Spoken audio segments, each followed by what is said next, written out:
MOUSC. Hey. Hey, what's up, everybody? Welcome to the Shannon show. I'm running a little late. I finally got up in here. Up in here tonight. Finally made it. Dog. Just finished coming from a little cookout real quick. I need a little help from my friends. Don't play games with.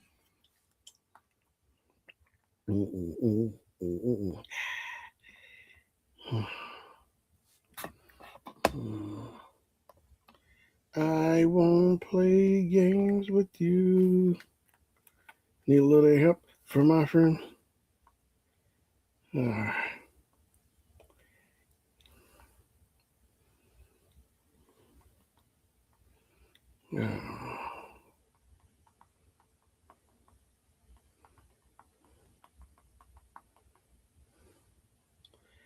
Don't play games with me.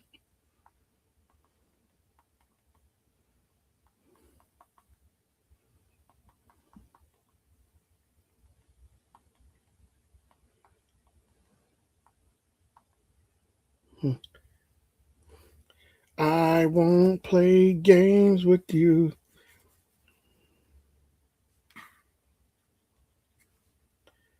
Hey, need a little help from my friends. Dun dun dun. But yeah, it's hot outside. Say the temperature is we're saving lives. Don't play. Yeah, just came from a little cookout. Had kebabs, shish kebabs, whatever you want to call it. Had pork chops off the grill, hamburger off the grill. Pineapple was on the. Hey Kim, what's up? Yeah, I had pineapple with pineapple on the pork chops. They were real good too. I got a regular grill and I got a smoker, but I should fire up my Weber grill too. Get that back going. Don't play games with me.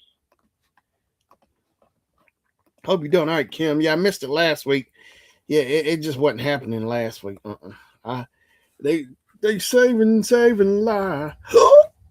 Excuse me. Summer sale on now of StreamYard. Not StreamYard. Steam. I hope you're doing all right, Kim.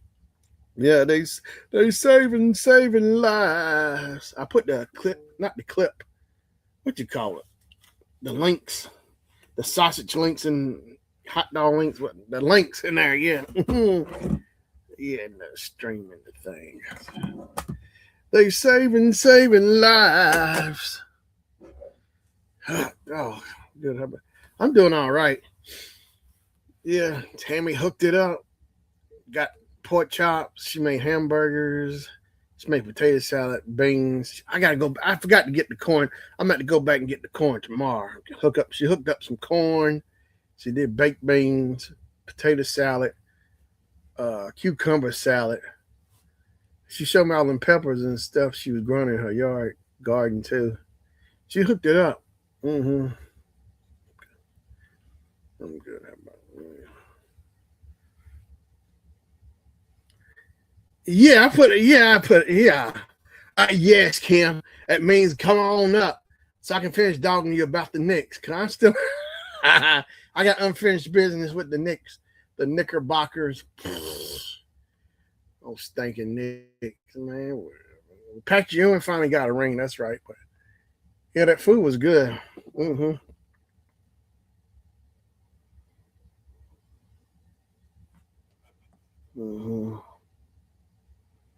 Saving lives.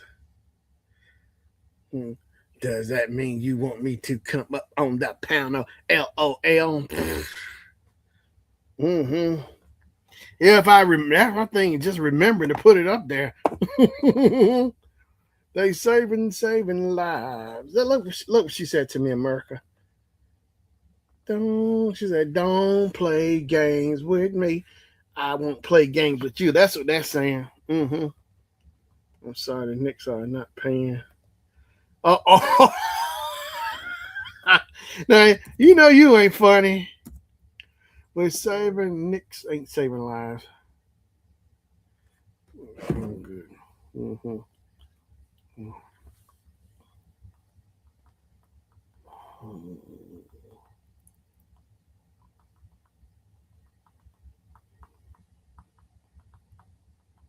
They saving lives.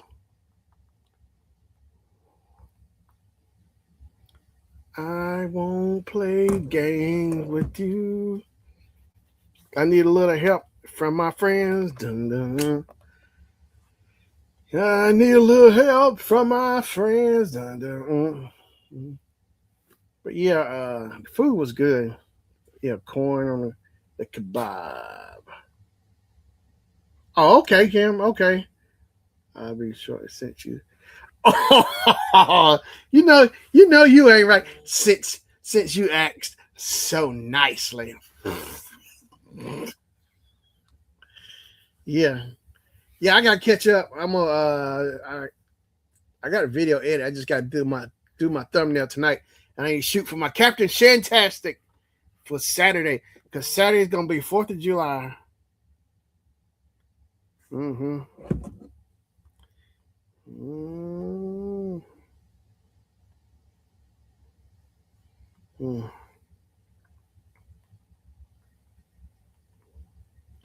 Mm-hmm.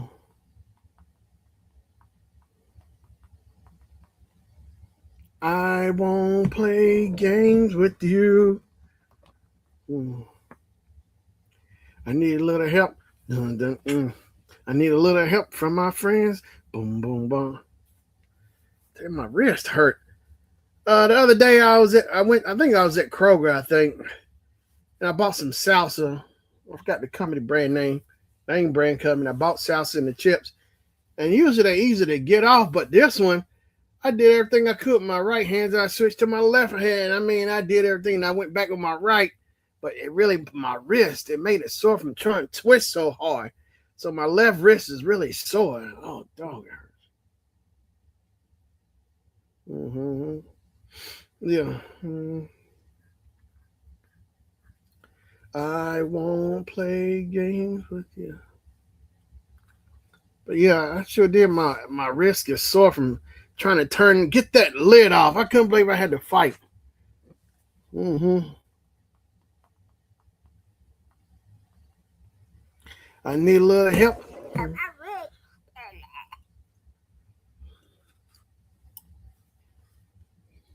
Yeah, I couldn't believe that. They saving lives. But yeah, that my left wrist, it's feeling better than yesterday, but good. It's still fresh. I mean, I couldn't believe how hard. I guess they make sure nobody just can't roll up in the store, open that lid, because you got to fight to get that one out. They saving lives. Yeah, they trying to save lives. Like that time I remember years ago. That'd be over 10 years ago, probably. With a girl, they going in Kroger, opening the ice cream and licking it and putting it back. Yeah, I think they got in trouble. I'm sure they got in trouble for that. So that's the thing now. But we always check our stuff before we leave the store. I check anything. My grandma always taught me the trick, like never get the stuff in the front. I never could figure that out. Why she always say don't ever get the stuff from the front?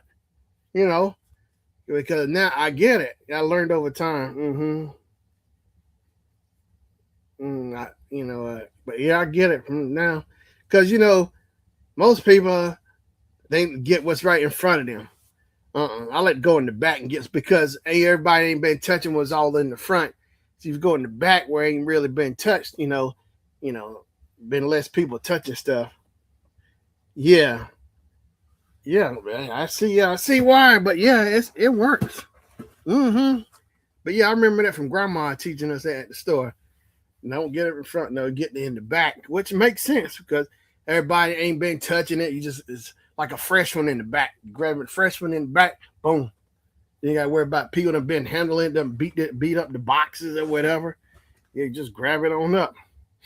Mm-mm. I won't play games with you. Yeah, but yeah, that's a good trick. But yeah, I'm sure I learned that.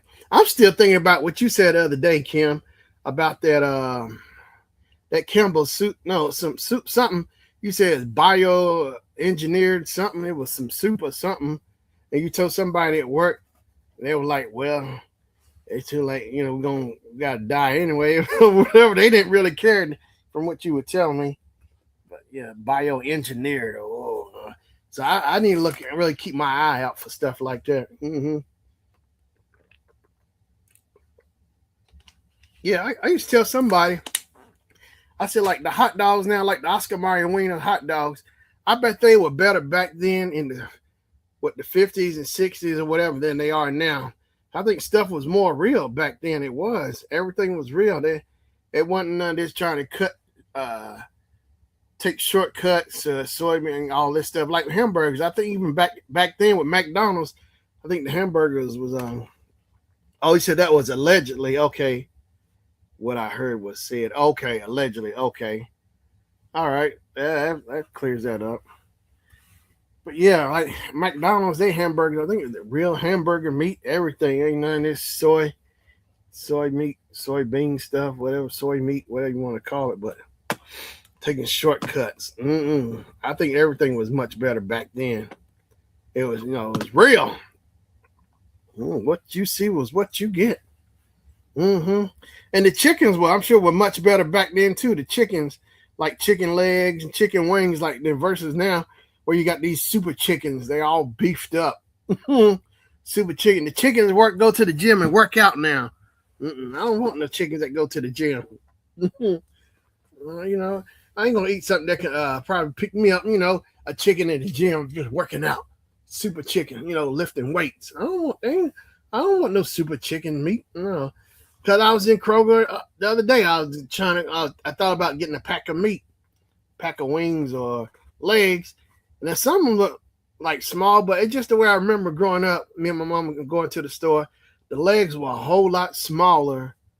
These legs it's too much. I'm still on the fence. That's why I need to get to a butcher shop or go to Kroger's daily meat shop and get the drumettes. Those are the best anyway. Yeah, the chicken going to lift it. Yeah, he sure is. Wait, these chickens look bodybuilder chickens. Yeah, they just sitting around in the yard, you know, benching weights, lifting weights. All right, your turn. They tag out. All right, you get some. Yeah, the other chicken spotting the other chicken while he lifting weights. Then he tag out. His buddy get in there. 1, 2, 3, 4. Oh, yeah, they out in the schoolyard, whatever, lifting weights. The chickens working out, got their sweatbands on, doing push-ups and everything like they in prison. And it might be prison for them. They treat like they in prison after lifting weights, doing push-ups, everything. Uh-huh. Chickens, super chicken in jail, chicken jail. They in chicken jail. Just working out, trying to work, get their, work out on, they're up there hustling, got a little cell phone, up there hustling, chicken feed to other chickens, selling little packs of chicken feed. They got the black market chicken feed to sell. They don't sell that regular stock stuff. They got the underground stuff. mm-hmm.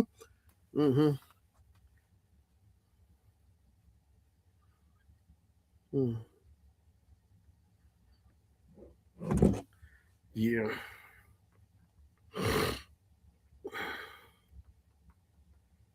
Mm-hmm.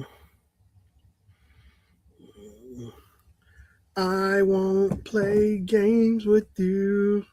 I need a little help from my friends. Dun, dun, Hey, dun, dun. I won't play games with you. I need a little help.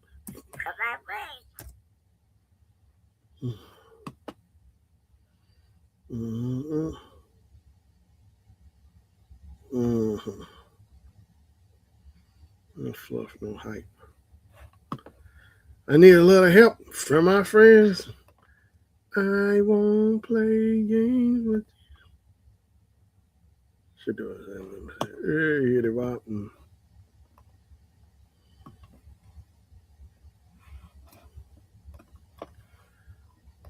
But yeah, them chickens ain't no joke.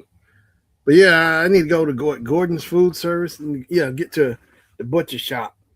Oh, but Kroger actually got them nice sized drumettes and wings that I like that you have at the Super Bowl party. But I'm also looking at Kroger's party pack too. They got that party legs, party wings. They weren't bad at all, the size on, but I still rather go to the butcher shop, get it where it's fresher and better than versus, But Kroger got like the butcher shop stuff as well, but it just depends. But I know when I went to the local butcher shop, and got some steaks, I said I'm letting all Kroger steaks go because the quality was 1,000 times better. Dun, dun, dun. I won't play games. I can't believe that. I'm sitting up here. These spamming people are killing me. Oh my gosh, almost 18. They just keep calling. I'm so tired of blocking numbers on my phone. Block. Every day. Good. I'm sure y'all deal with it too. They just don't quit. It's like, man, are y'all that desperate? Good. Maybe I should start reading some Bible verses or something. I'm serious because they just don't know when to quit. So I need to put them to sleep with read some bedtime stories to them or something because I'm serious. I block and they run another number. I'm saying it's just pitiful. Over and over. They won't quit. Hey, what's up, Brandon? How you doing now? What's up, Shannon? I've been doing all right. How you been doing now? Oh, I'm just sitting here blocking spammers on my phone. I know you get it every day, man. Boom. You've been approved for a loan. I'm sick of it. I don't care about your raggedy loans. Take them loans and shove them. I'm sick of it, man. You've been approved for this loan, so I don't care. I don't like you or the loan company, all right? The loan company hear me? Good. I don't like y'all spamming me. Why don't y'all give me, if y'all want something to do, give me the lottery numbers. Good,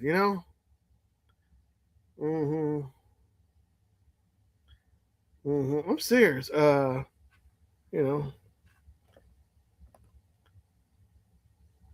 Brady. I saw your Raphael videos, Austin. I played Raphael. Oh, I played Raphael, so you got me as a collector. Oh, nice. I appreciate it. Good deal, man. Brady likes rap. Yeah, I had fun, man. I had fun unboxing that video. It's the Thrill Joys. Matter of fact, hey, I did Donatello too. I did a Donatello one as well. Let's say good deal. Yeah, I did Donatello. I did Donatello a few weeks ago. I ended up getting a Donatello chase. Go Ninja, go Ninja, go. Go Ninja, go Ninja, go. Yeah, here it. Oops. Oh. Yeah, see Brady. Here it is. The Donatello Thrill Joy. He's the chase. I'm glad I got the chase now. The super chases, he's the like metallic or whatever. If you can see it. But yeah, I lucked up on this one. And I also got the regular Donatello too. I won't play games with you.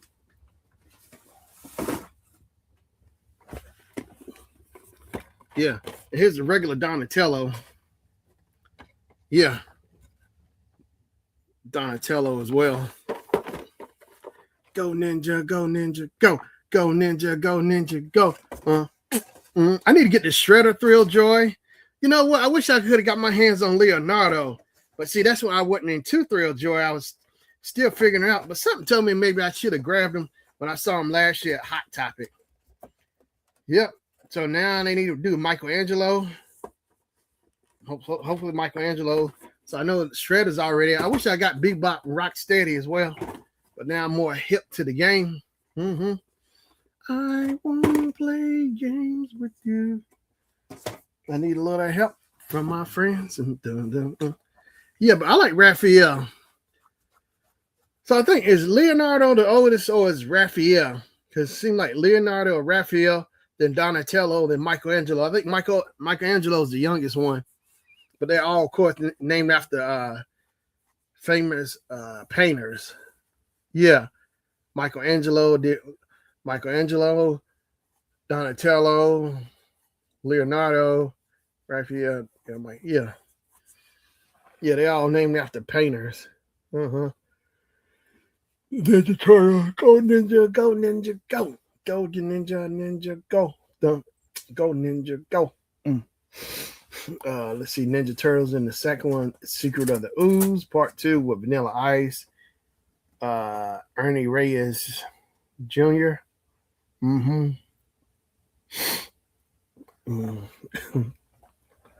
But yeah, I love Ninja Turtles. Yeah, but Shredder, I need to get my hands on Shredder. I also got Masters of the Universe. Well, I like how they just dropped the He-Man. The way I remember growing up was He-Man and Masters of the Universe, not Masters of the Universe, but they just make it. But I see like it's just the complete universe of everybody, including He-Man. But in the cartoon, it's He-Man, Masters of the Universe, but just Masters of the Universe, like just including He-Man. The way I guess understood, but it's everybody. But in the 80s, it was He-Man and the Masters of the Universe. He-Man. I got to see He-Man. I need to see He-Man. I need to see Mario Galaxy. I still need to see Mandalorian and the Grogu. The Mandalorian Grogu. Uh-huh. Let's see here. See, I've been playing volleyball. I really enjoyed it now. I'm focused on my music career. I'm still acting also. Good deal, man. That's how you do it, Brady. Yeah, just stay focused on your work, man. Keep pushing and doing your thing, man. You know what I mean? Yeah, volleyball, cool. I know we used to play in school, middle school, high school. Try to spike on somebody here, take the ball, try to bow, bop, get up in the air, go for a spike, try to make it bounce off the head. Yeah, go Ninja. Yeah, I'm excited about fireworks for 4th of July too, man. The 4th is on a Saturday. So I'm gonna release my Captain Shantastic video for Saturday. I am Captain Shantastic. This year make it 9 years. I can't believe it because I started my Captain Shantastic back in July 2017. Captain Shantastic. Yeah.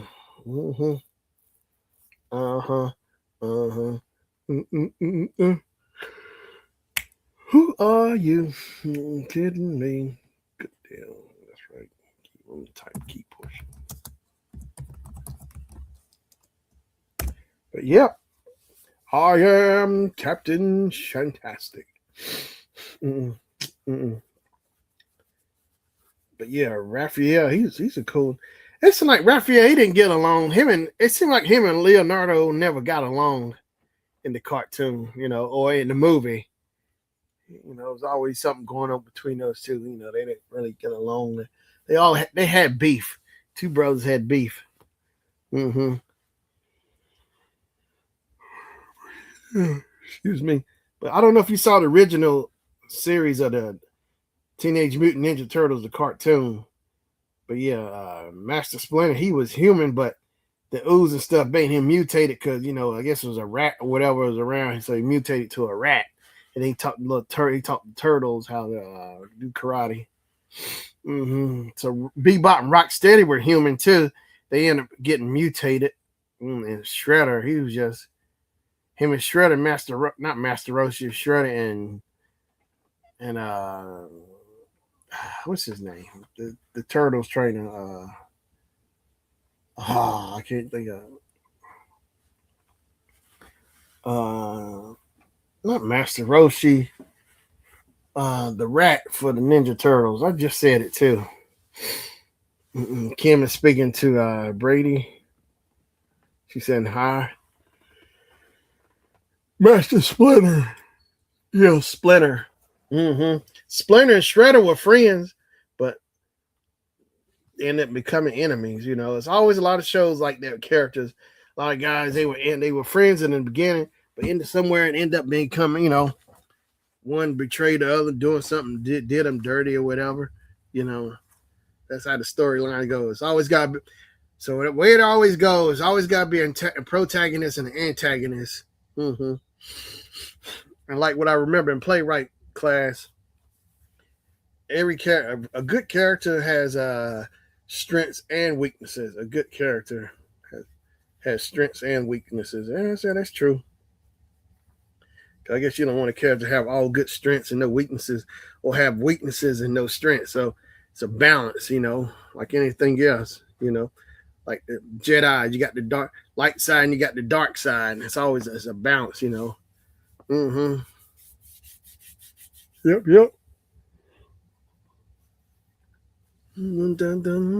But yeah. But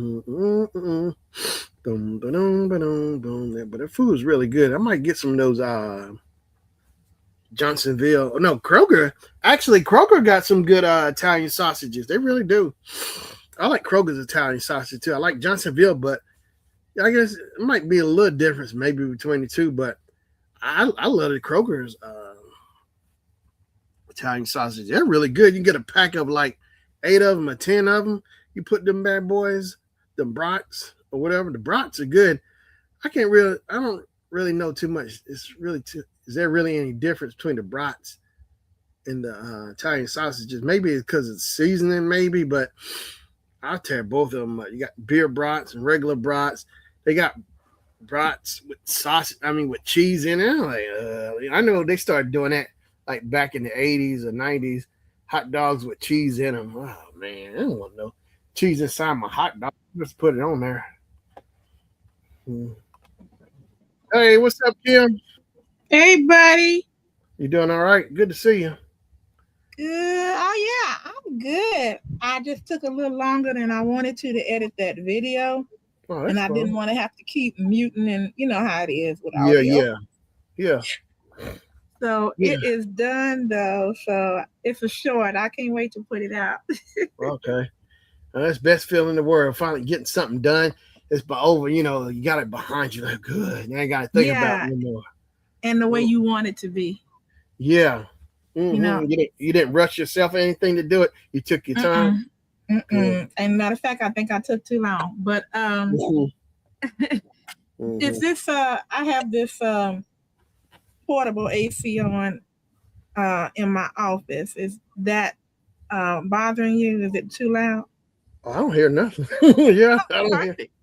Yeah, Well, then I guess it's fine. Yeah. We want the funk. I got some shorts I worked on. That's the thing too. I've really been going in detail. I really been sitting there analyzing my channel, looking at my shorts and everything, and like how I do my thumb.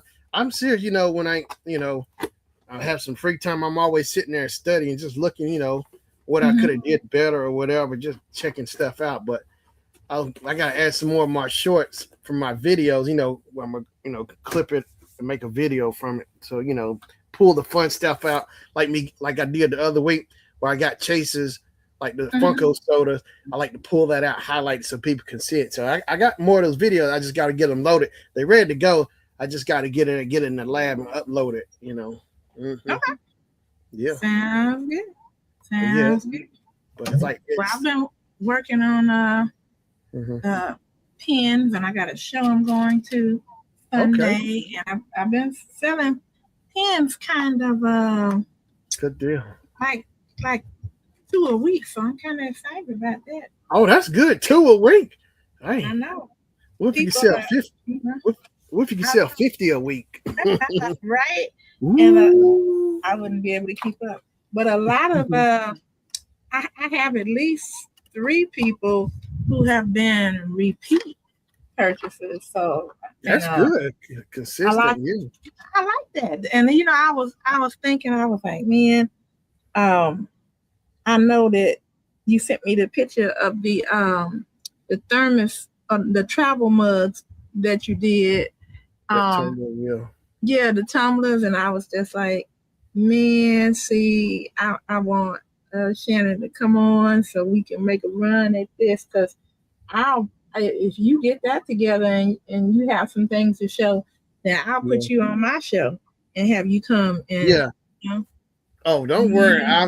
That's the thing. It's been a delay on that, but I'm good. I finally I did the mugs because my mom ordered some mugs and mouse pad for my cousin because of birthday. So I did it. I got that done a few days ago. I shipped that off. But yeah, it's just those tumblers. I bought that sublimation oven, so I'm still trying to get my technique down with that. Once I get it perfected, get it right, get it mastered, oh, it's game on. Cause I'm still trying to learn how to get it lined up, the seam and stuff, so everything will look seamless and stuff. That's I've been at the drawing board trying to get that straightened out. But once I get that figured out, like I did, like taking my time learning with the mugs and mouse pads and other stuff. But once I get that down, oh, trust me, oh, I've been working on stuff.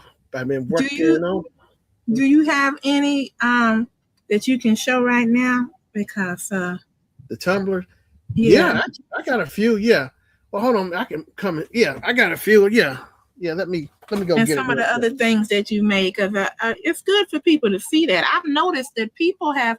I didn't even think so, Shannon, but people have said, "Oh, I was looking at a video you did a month ago, and I saw this, and I'm like, what?"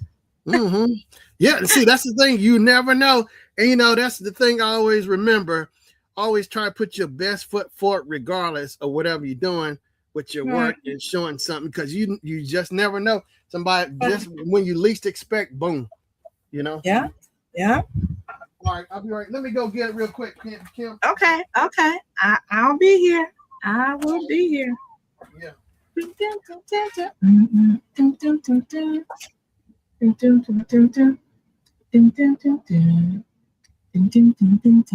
That's the song I put on my short, so it's in my head now. Ah, boy.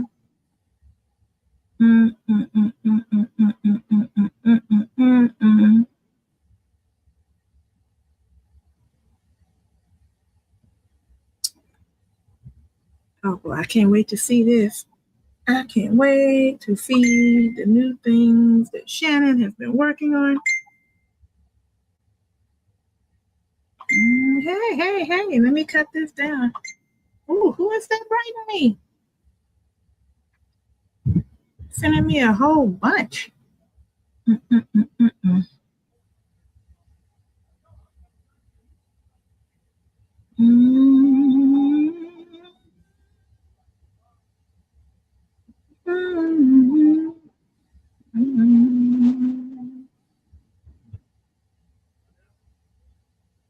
Well, how has the weather been for everyone? It is burning up where I am, and it's not even 100. They said they thought that it was going to reach 100 today, but it didn't.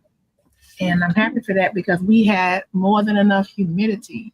More than enough. Okay, here we go. Here's the one I took. I hooked it up with the little cats on it. Oh, yeah. Jennifer, I just told her I'm going to get some of my tumblers, so she told me to bring it back. She still got her water that she's drinking out of. This one. Damn, you snatched Jennifer. I ain't snatched nothing. I ain't snatched. Kim wants to see bring it put it up here. I ain't snatched nothing. Now, get on my nerves. Say, look. The cats here. That's beautiful. I like it. Yeah. I like it. Yeah, thank you. Yeah. Here's the one I did, made for Easter. Yeah. Mm-hmm. Yeah, right. All right, now when you get it where you want it, I'll trust put it me on my website and help you sell them. Yeah, trust me. Oh, I'm gonna unleash. You just have to be in charge of the shipping. Yeah, trust me. When I get, that's the thing. Once I get my technique, I'm gonna unleash. Yeah, that's awesome. Now this is her artwork. So I took it and I printed it and made it into a artwork. Put art on that is very nice. Huh? That is very nice. Yeah, this is Jennifer's artwork. So I took it. Yeah, so I need to start doing more of her stuff and sell it. Here's tell Jennifer I like her style. Yeah, I will. I'll tell her. I sure will.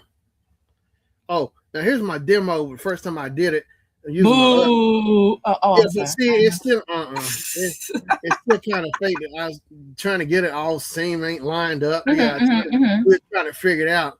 Because the thing is, you get the tumbler, and then you take the artwork or Yeah, whatever. yeah, yeah. You ain't got to tell her all your how you do it. Oh no, I'm saying just basic. Yeah, I'm still learning. Okay. Yeah, I'm just saying that no in the video because that's how they do. You have the tumblers or whatever. Mm-hmm. You got to Okay. put the paper and you have to use the thing or whatever. But Okay. I'm still trying to figure. It's just basic stuff. Oh no, ain't no secret. So it's just the basic. I don't want you to be up here talking about it. Somebody say, "Well, why should I buy it from you? I can do it myself." I'm like, oh. Oh no, I know what you're saying. Oh no, I know what you're saying. But yeah, just on the basic. But yeah, I had fun. Yeah, because like Michaels, they sell all that stuff. Michaels and Oh yeah, I've seen it. Yeah. I thought about it, but I'm trying to focus on what I'm focusing on right now, and I'm getting ready to go into making some. I might do hats. I had a hat here. Yeah. Like I have some caps that I've been not only bedazzling, but I'm also like putting iron and patches on them. There's things that are creative that I like. And so I'm hoping other people would like it. I'm also doing some like tote bags, things like that. Yeah. If it has something that people like. But did you see the tumblers that I did, Shannon? I don't think I showed them to you. No. It was similar. It's the same type of idea, but it's just a different method. Okay. And so I know if you get more into that, let me see if I can. Maybe I'll sold it. Hold on for a minute. I'm gonna see if I got it. I won't. See.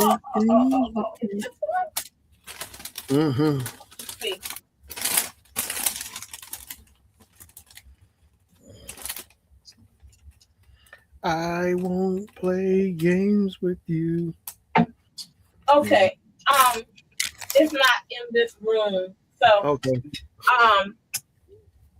It's on the website though. But I will show you. Maybe I did sell the home. Because I thought I had it. But let me show you.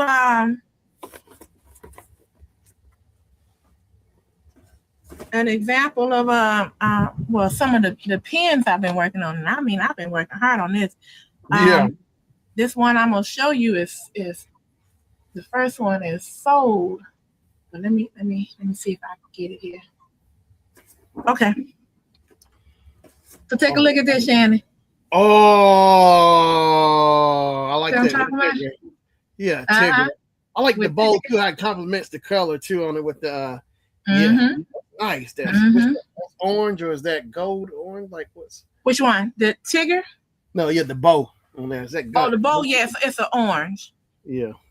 And then you see these on the bottom, I had to get these and glue them on there. Oh, an Eeyore. And this is the one that sold. The lady wanted me to make this for her so bad. Eeyore. And she's a sweet lady. And she's in love with Eeyore. So I like that bow too. It does kind of complement that color with the blue. That's like pink or whatever, silk pink, pink. Right.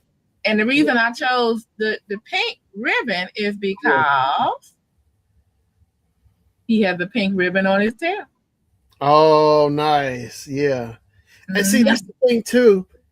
I got these books on typography and like the colors, understanding tints and the shade of colors. Oh my gosh, the world of colors.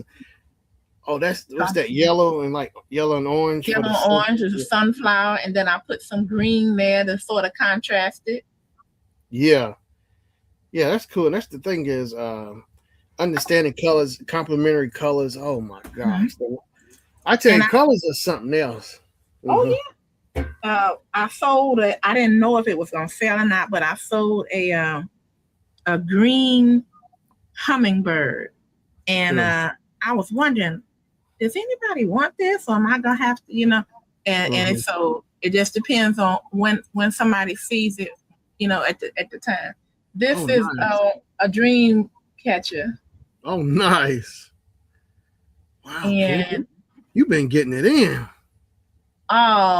this is just the half of it, Shannon. And excuse me. people are buying this more than they're buying the jewelry.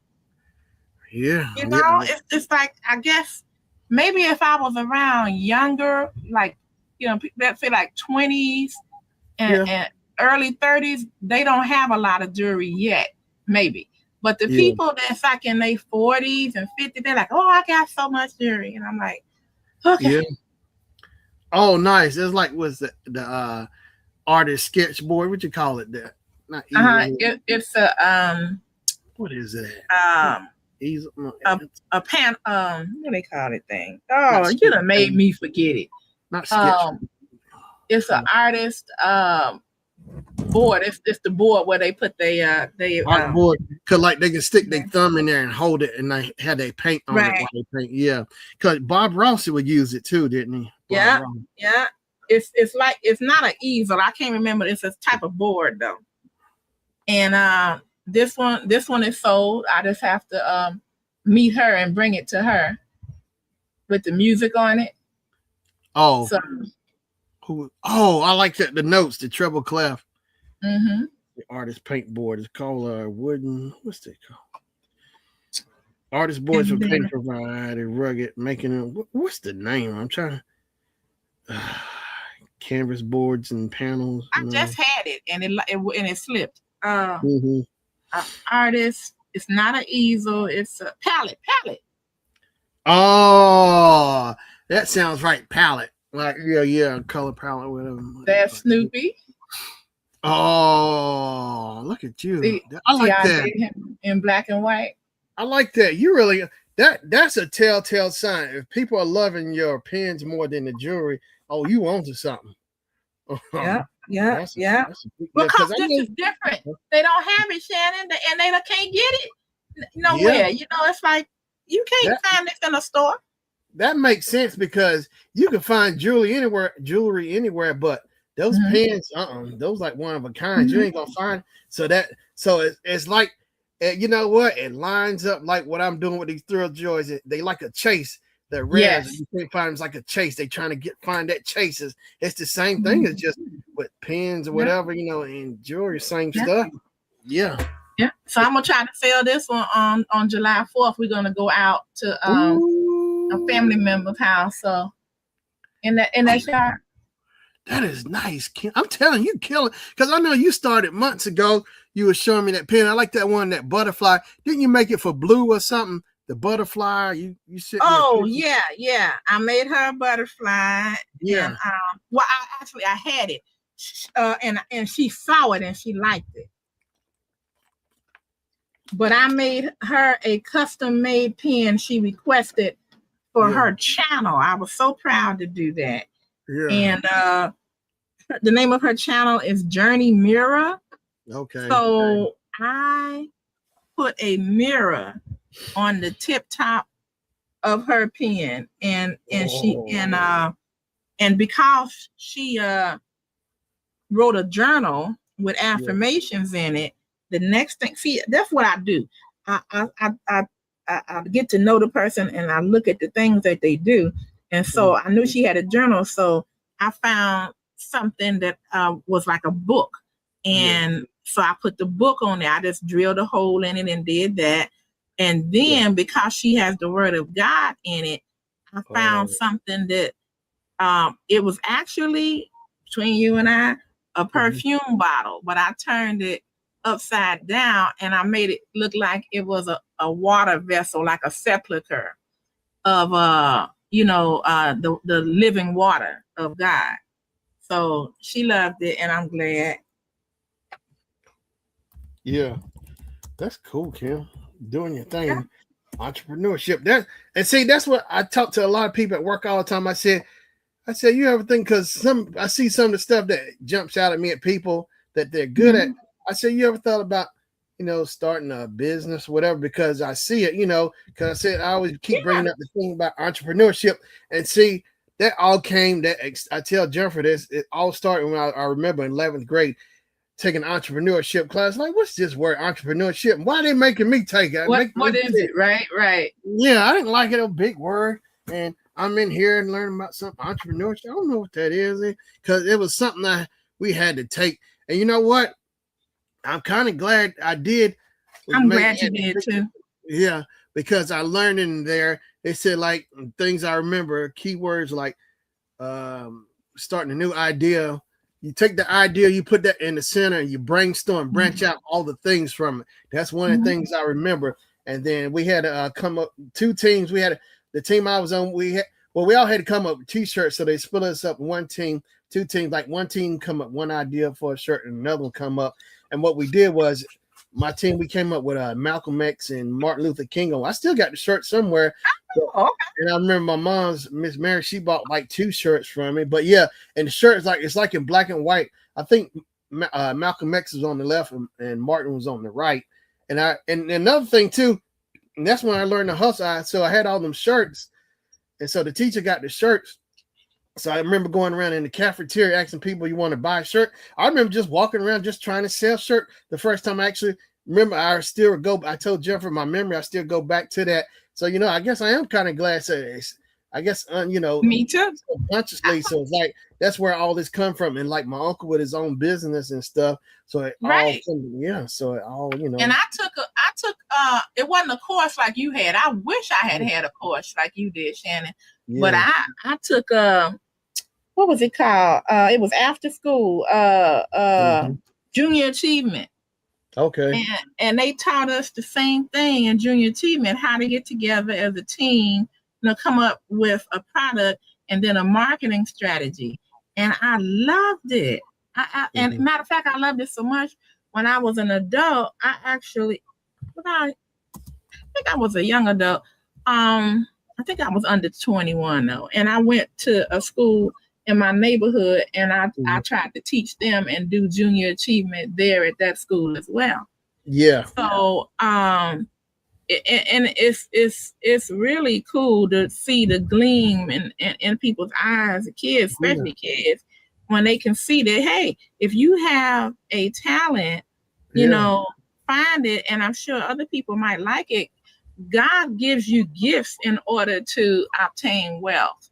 And everybody has a gift or 2. That's true. That's the thing. I say it all the time, understanding what your gift is, and that kind of thing, because I do remember like somebody asked Oprah and said, how do you know what your gift is? And she told us like whatever you gravitate towards or what draws you or pull you. I think that is true because I like electronics, video. Yeah, that's what you're passionate about. Yeah. Right. And the graphic design and stuff. I told Jennifer, I said, I really love all the graphic stuff because I'm always taking pictures of, over the years, and like I'm more into it now, and I got the like designer, the software and stuff. How I play around in Photoshop or whatever. It's like it's something I've been doing for years, but now it's like I'm really, really, really getting into it. Since I started.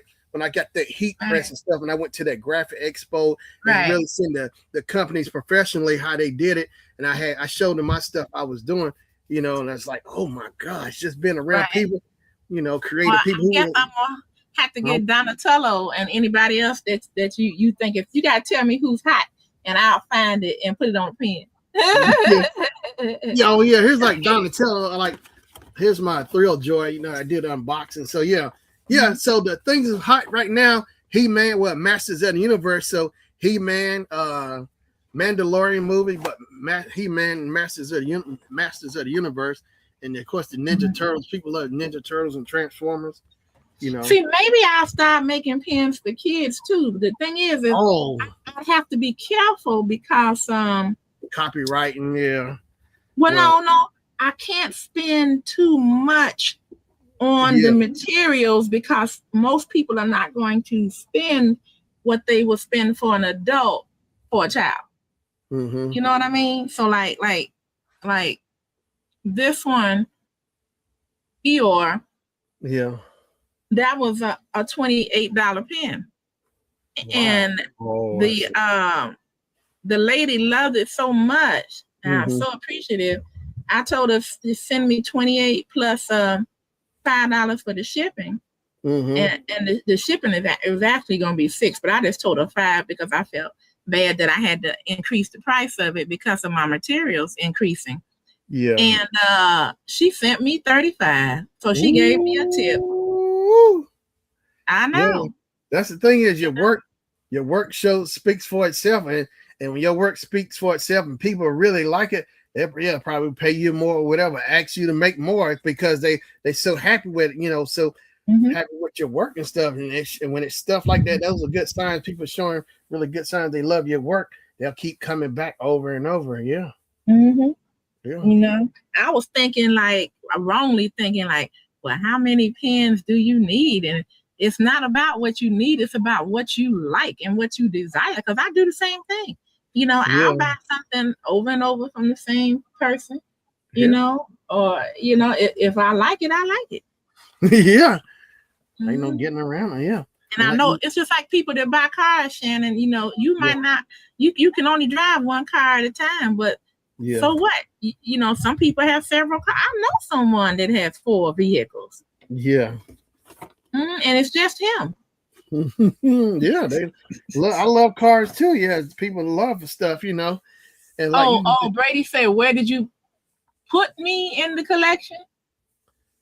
Yeah, I'm not sure. I guess he's talking about I think he's talking about Raphael, because he said Raphael his favorite Ninja Turtle. Oh, that's his favorite. Yeah, I got him put up where he's in I need to get more shelves, so I call them like little rooms for my Thrill Joys. It's like I call the dining room is like the lobby where I check in all my Funkos and stuff, and then I'll get them a room once I check them in. When I say check them in, I'll take the app and I'll scan them so I add to my collection. Once they checked in, then I get them a room to put them on the shelf somewhere. Oh, okay. Yeah. So what do you have new lately? What you got? These Thrill Joys. Let me see. I showed you Donatello. So I did an unboxing. Well, I didn't put the video in. I've been doing I did Masters of the Universe. Let's see here. My Thrill Joy. Here's a new one. I've been getting a lot of chases. I've been on a little chase streak lately. Like this is from Toy Temple, Tucker Temple. He's their mascot. I don't know what that is. What is that? He's a tiger with a sword, a samurai sword. I mean, what is that? A new kid show or something? No, Tucker Temple. He's the mascot for Toy Temple. They're a company that also sell Thrill Joys. They sell Thrill Joys as well. Okay. Yeah, they're like Funko. Man, you still haven't found K9, have you? K9? What you mean? Doctor Who? Oh, yeah. I haven't seen nothing. I haven't seen anything. Yeah, I haven't seen anything pop up. I'm gonna have to start going into some of these little stores, and when it says comics, that they don't just have comics, right? They have things like this in there, right? Like the things you were showing me, the Funko Pops and Real Joy. I seen some store they have Funko Pops stuff too. Action figures and stuff. It just depends on where you go. But a lot of stores I've seen some comic books, action figures. A lot of the times they go hand in hand as well. I got this too back in December. Joker from Chalice. Chalice and Thrill Joy. I was telling people in my video, I think I have better luck with DC Thrill Joys than I had of any other. My latest ones I got Bane and Batman. I did in my video.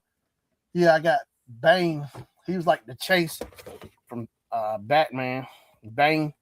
Okay, I remember him. Yeah, he was the one that was tearing them up. Yeah, he was crazy.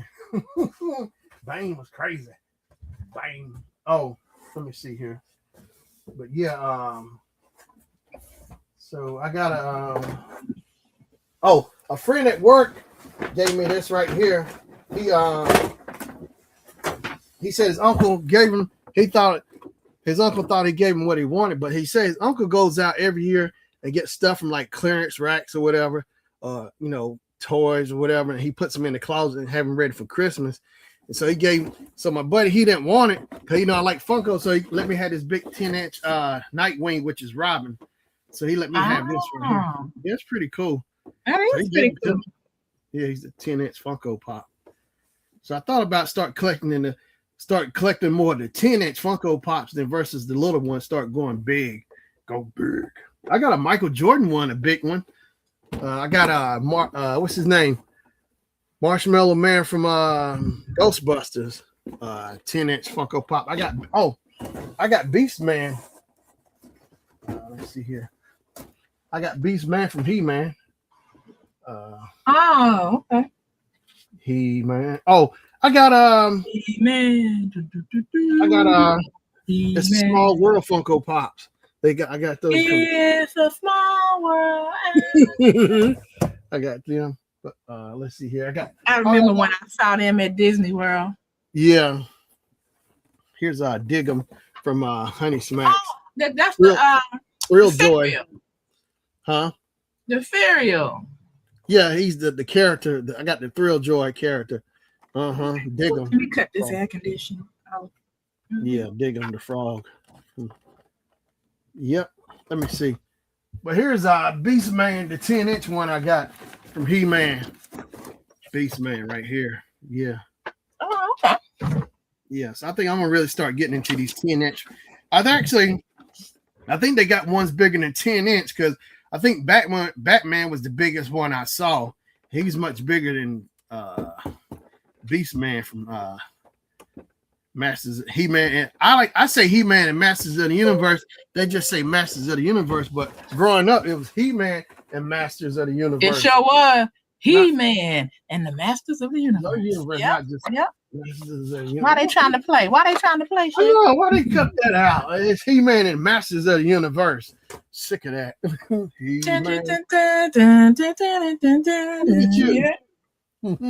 He-Man. I used to jump. Hey, He-Man. I used to be jumping. He-Man and She-Ra. She-Ra was his twin sister. She-Ra. Yeah. I think they got separated. Yeah, they ain't even put She-Ra in the movie. I'm like, y'all ain't messed up. I haven't seen the movie yet. Oh, I'm sorry.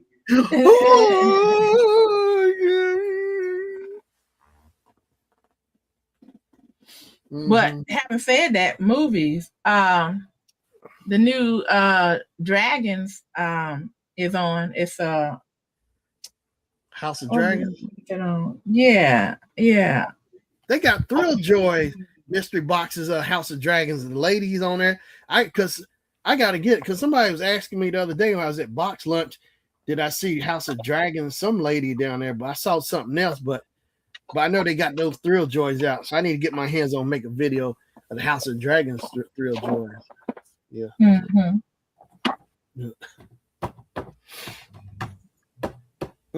So I saw the new Steven Spielberg joint. Oh yeah. I think I saw him.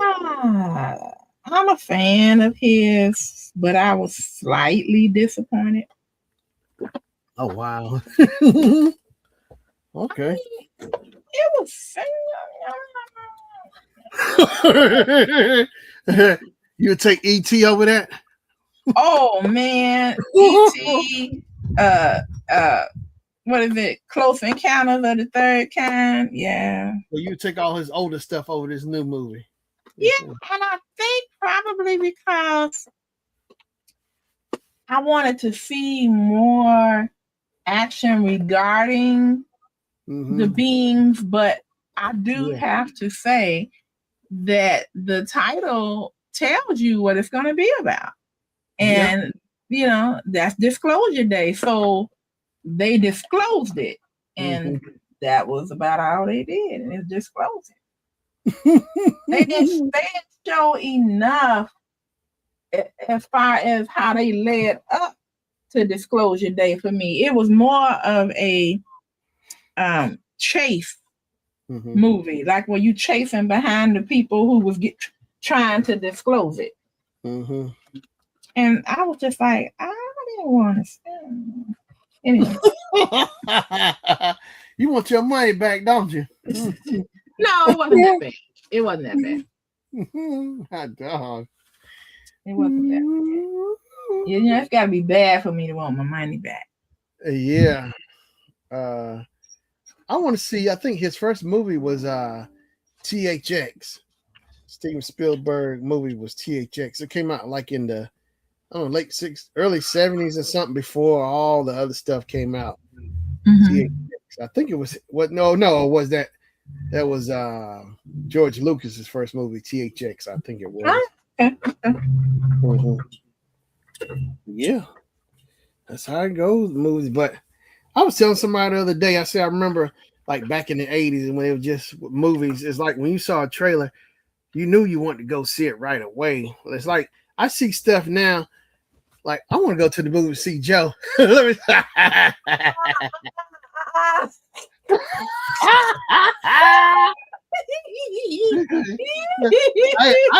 saw that before you sent it to me. I said, no, Drewski didn't. He played too much. I love it at the end. He said, can we have some ice cream? Let me get my bill. He played too much. That boy played too much. Yeah. Somebody said it should have been a movie about him not getting his belt off. He crazy. Yeah, I thought that was cute. I said, let me send Shannon a laugh. Yeah, I saw that. I looked at it over there, and like at the end, you see how it says Joe, and you see that belt how it just waves around. Yeah, I was like, that's crazy. Drewski, yeah, got a lot of hits of it. Yeah, that was really good. Yeah, stuff like and see, that. I've never heard of Drewski until now. Yeah, I've seen him over the years, like because I say I read it said where he first started doing skits back in 2017, and he said his videos caught the eye of hip hop artists and stuff back in 17. So he's been around. See, I may have seen his work, but didn't know it was him. Yeah. So he's been around for 9 years now. Yeah. It looks like, yeah, Drewski. But yeah, that's crazy. But Shannon, what was funny to me is when I first started looking at it, yeah, I thought it was for real. Yeah, and you get to looking at, but I should have known that nut said Drewski on there. There's gonna be a comedy skit. And he up there trying to tell Tito how to do his steps. he getting mad. He beating the chairs and the table with that bill. Man. Every time they ask him something, he heard him trying to get his bill. I know he gonna beat him. What he say? He told me, why can't we go outside and play with the other kids? He's like, what did he say? Sleep, dance, eat, dance, go to bed, wake up. And he said, who here at the table got a hit song? Yeah. Oh, God, dog. He wasn't messing around. Every time they want to do something, that belt come off. Yeah. That's crazy because, I was sitting there looking at all the, I've been on I always go back and look at this old video from old VHS. I used to watch Michael Jackson, The Legend Continues. I remember renting it from Blockbuster and I recorded it. So it'd be like around 95, and but now it's on YouTube, the full thing. I need to get it off of there. And I watch it all the time because that's the thing I remember. The one home VHS tape I remember Michael Jackson, watching. I rented. I was just sitting there. I just kept it because it's so cool how they document it and they show how he growed up from Gary, Indiana.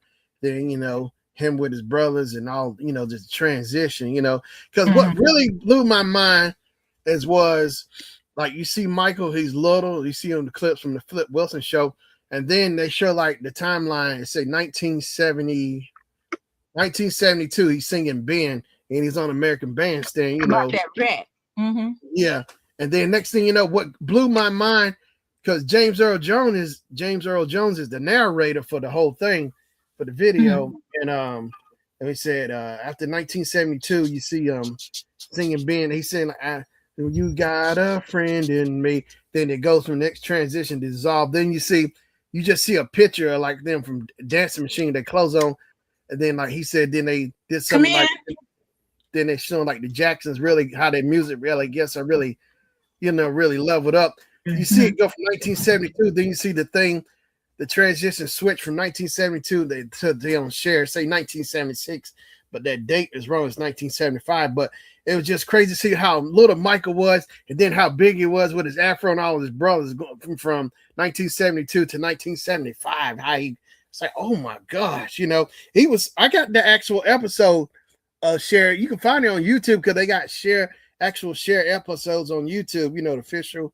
And you see the Jacksons on there. You see Michael, all of his brothers. It's like it's just crazy. And Michael was 16 because that episode came out March 75. So Michael was 16. Because when I first saw that back in 95, I thought Michael was all grown up. I didn't really, learning the time date, he was 16 at the time. I thought he was older. He looks older, than what he really was, in that share episode.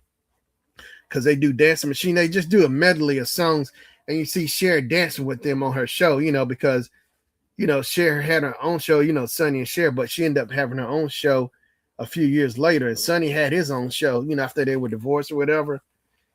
Sonny had his show and Cher, the Cher show. So she had a lot of guests on there. She had like Flip Wilson, Bette Midler was on there, Tina Turner. She had, who was on there? What Can You Do For Me? LaBelle was on there. LaBelle. She had a lot of music guests. The Osmonds were on there. But it was really cool to see how that transition. Then you see Michael with his brothers. Then you see it transition again. You see a clip from the Wiz. And then next thing you know, 1979, he does Off the Wall album. And then how it transitioned to with his brothers again, and then transition to Thriller. It's just cool to watch that, just seeing how he grew up, the timeline. It's just crazy, man. Yep. Tell me why is it so? Never gonna. But yeah, it's cool watching the Jacksons grow up. J5. Oh, and they had to change the name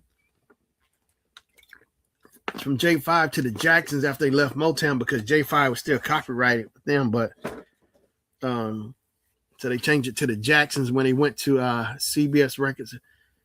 So the last album the Jacksons did with Motown was in 75, and then they left, and in 76 they went to CBS Records.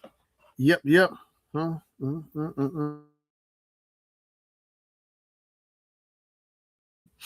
CBS Records.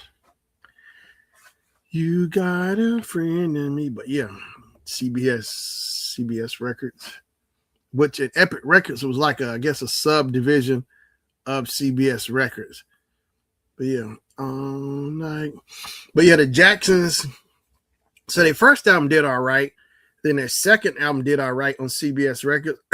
But the one that really shot him over the top was their third album, Destiny. It came out in 78. That's where they had Blame It on the Boogie, Shake Your Body Down to the Ground, like some of their bigger hits on there.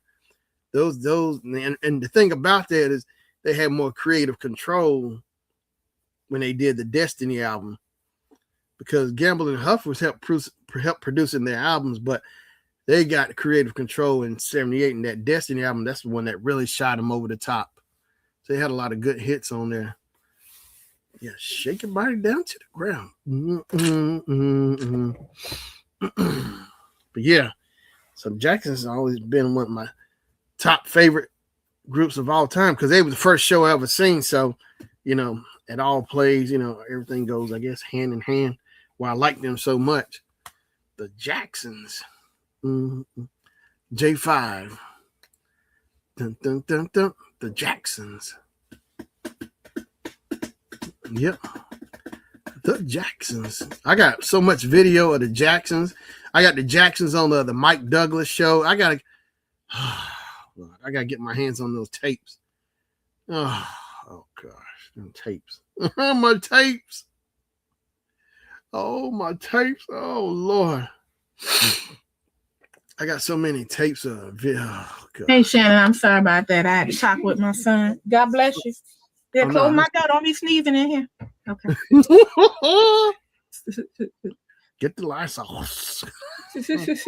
Nah, I don't. Woo! I mean, I hate to be sick anyway, but especially Yeah.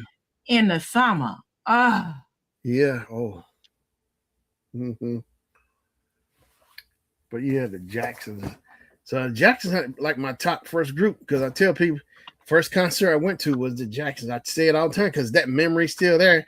And you know, I I bought the think it Jack. was for me too. I think it Okay. was.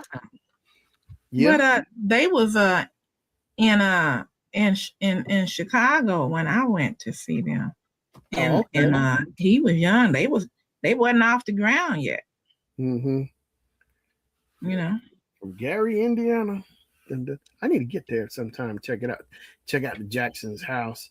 I need to go see get some. I like to make a short It's of it. still there. Sure. Yeah, it's still there. I like to make some shorts, but there's this mural that they made. Matter of fact, the Jacksons were up there last. They came up last August. They had a some kind of little party, and I wasn't able to get. I think I was having car trouble or something.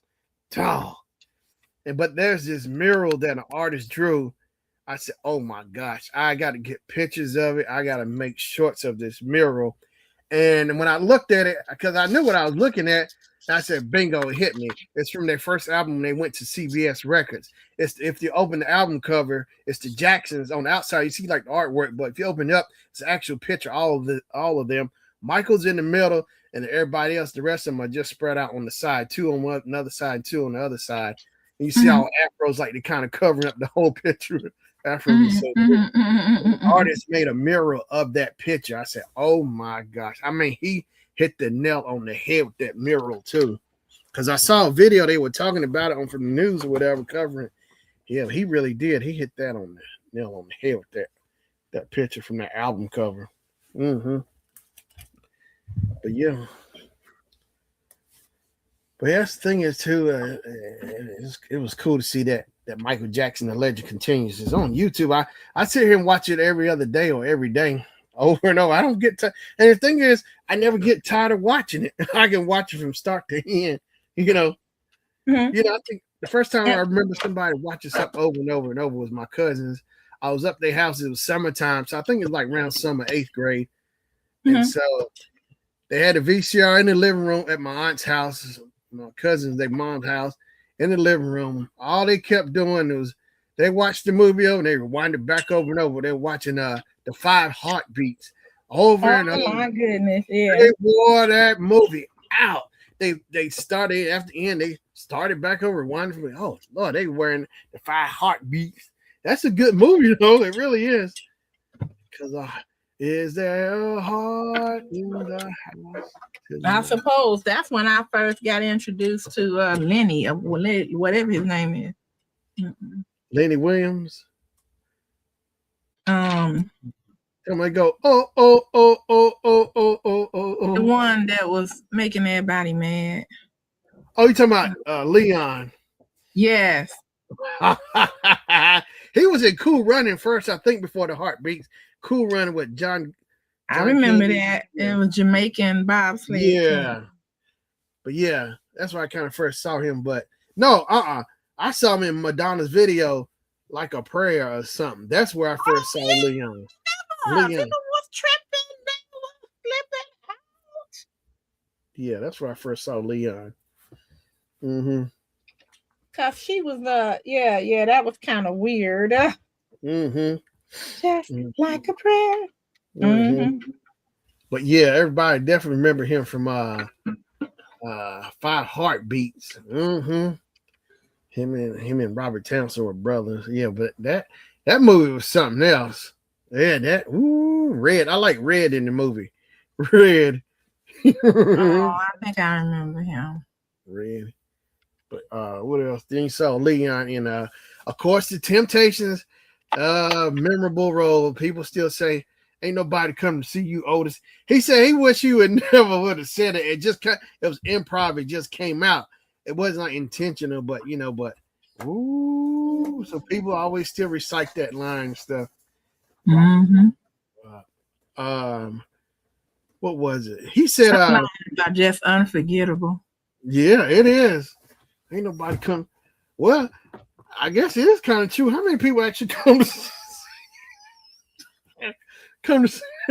you? I know some people, but not like come to see David or Eddie Kendricks, you know what I mean? And Paul Williams, the ones who really the good, you know, cause Otis, he was more like I don't know, I guess baritone. But Melvin, I like Melvin Franklin. I like them all. You know, I like Melvin Franklin too. But you know that matter of fact, that movie is on YouTube. You can catch the full movie. It's on there. Like the Jacksons, the American Dream is on there. I go back and watch that all the time on there. No, Because thank you. I remember there was a mini series. I was in high school my freshman year, and I remember people were coming to school making fun of Michael Jackson, just new old songs. But yeah, but I like how they. Yeah, I'll be there, and I'll be there. You know, matter of fact, I got the Jacksons TV series, the variety show. I bought it like back in 2015 from this company. I said, "Is this really for real?" So we just moved here, and I remember buying that. Yeah. Oh, so, Shannon, let's do a private showing where you can show that. You know, you could do it on StreamYard, and you don't go live. Yeah, you know? yeah. I want to see that. Yeah, the Jacksons variety show. Yeah, it's a complete series too. It's like it came out like that series is like it came out like in 75, 76 somewhere. They had a variety hour. It would come on like once a week, I think on CBS or something. And you see how little Janet was. Her and Randy would do duets and stuff. They did skits, everything. Yeah, the Jacksons. Well, you know what I would like for you to look for the Red Fox variety show. Okay. I think I remember that like back in the late 70s, early 80s or something. I think I kind of remember when I started noticing Red Fox when I was little. I think I was over grandma's in the living room or something. I remember sitting on the TV trying to figure out who this gray-haired guy was. He was talking here and had the glasses on, the shades, and the mustache and his gold chain. Yeah, I remember seeing him. Yeah, Fox. But yeah. Oh yeah. I tell people too, like you go back and look at LaWanda Page, Aunt Esther. Yeah, she used to do like circus stuff, like yeah, she did. And they let her do it on Red Fox one day. I mean sampling from Sun. Yeah. She do the stuff with the flame. But yeah, they said you look at her. I was like, man, she was like a showgirl, like the way she was dressed or something, showgirl type. LaWanda Page. Oh yeah, she was built. She was built at one time. Yeah, she was built. But yeah, it's crazy just looking back and like her records and Red Fox Party records, of course.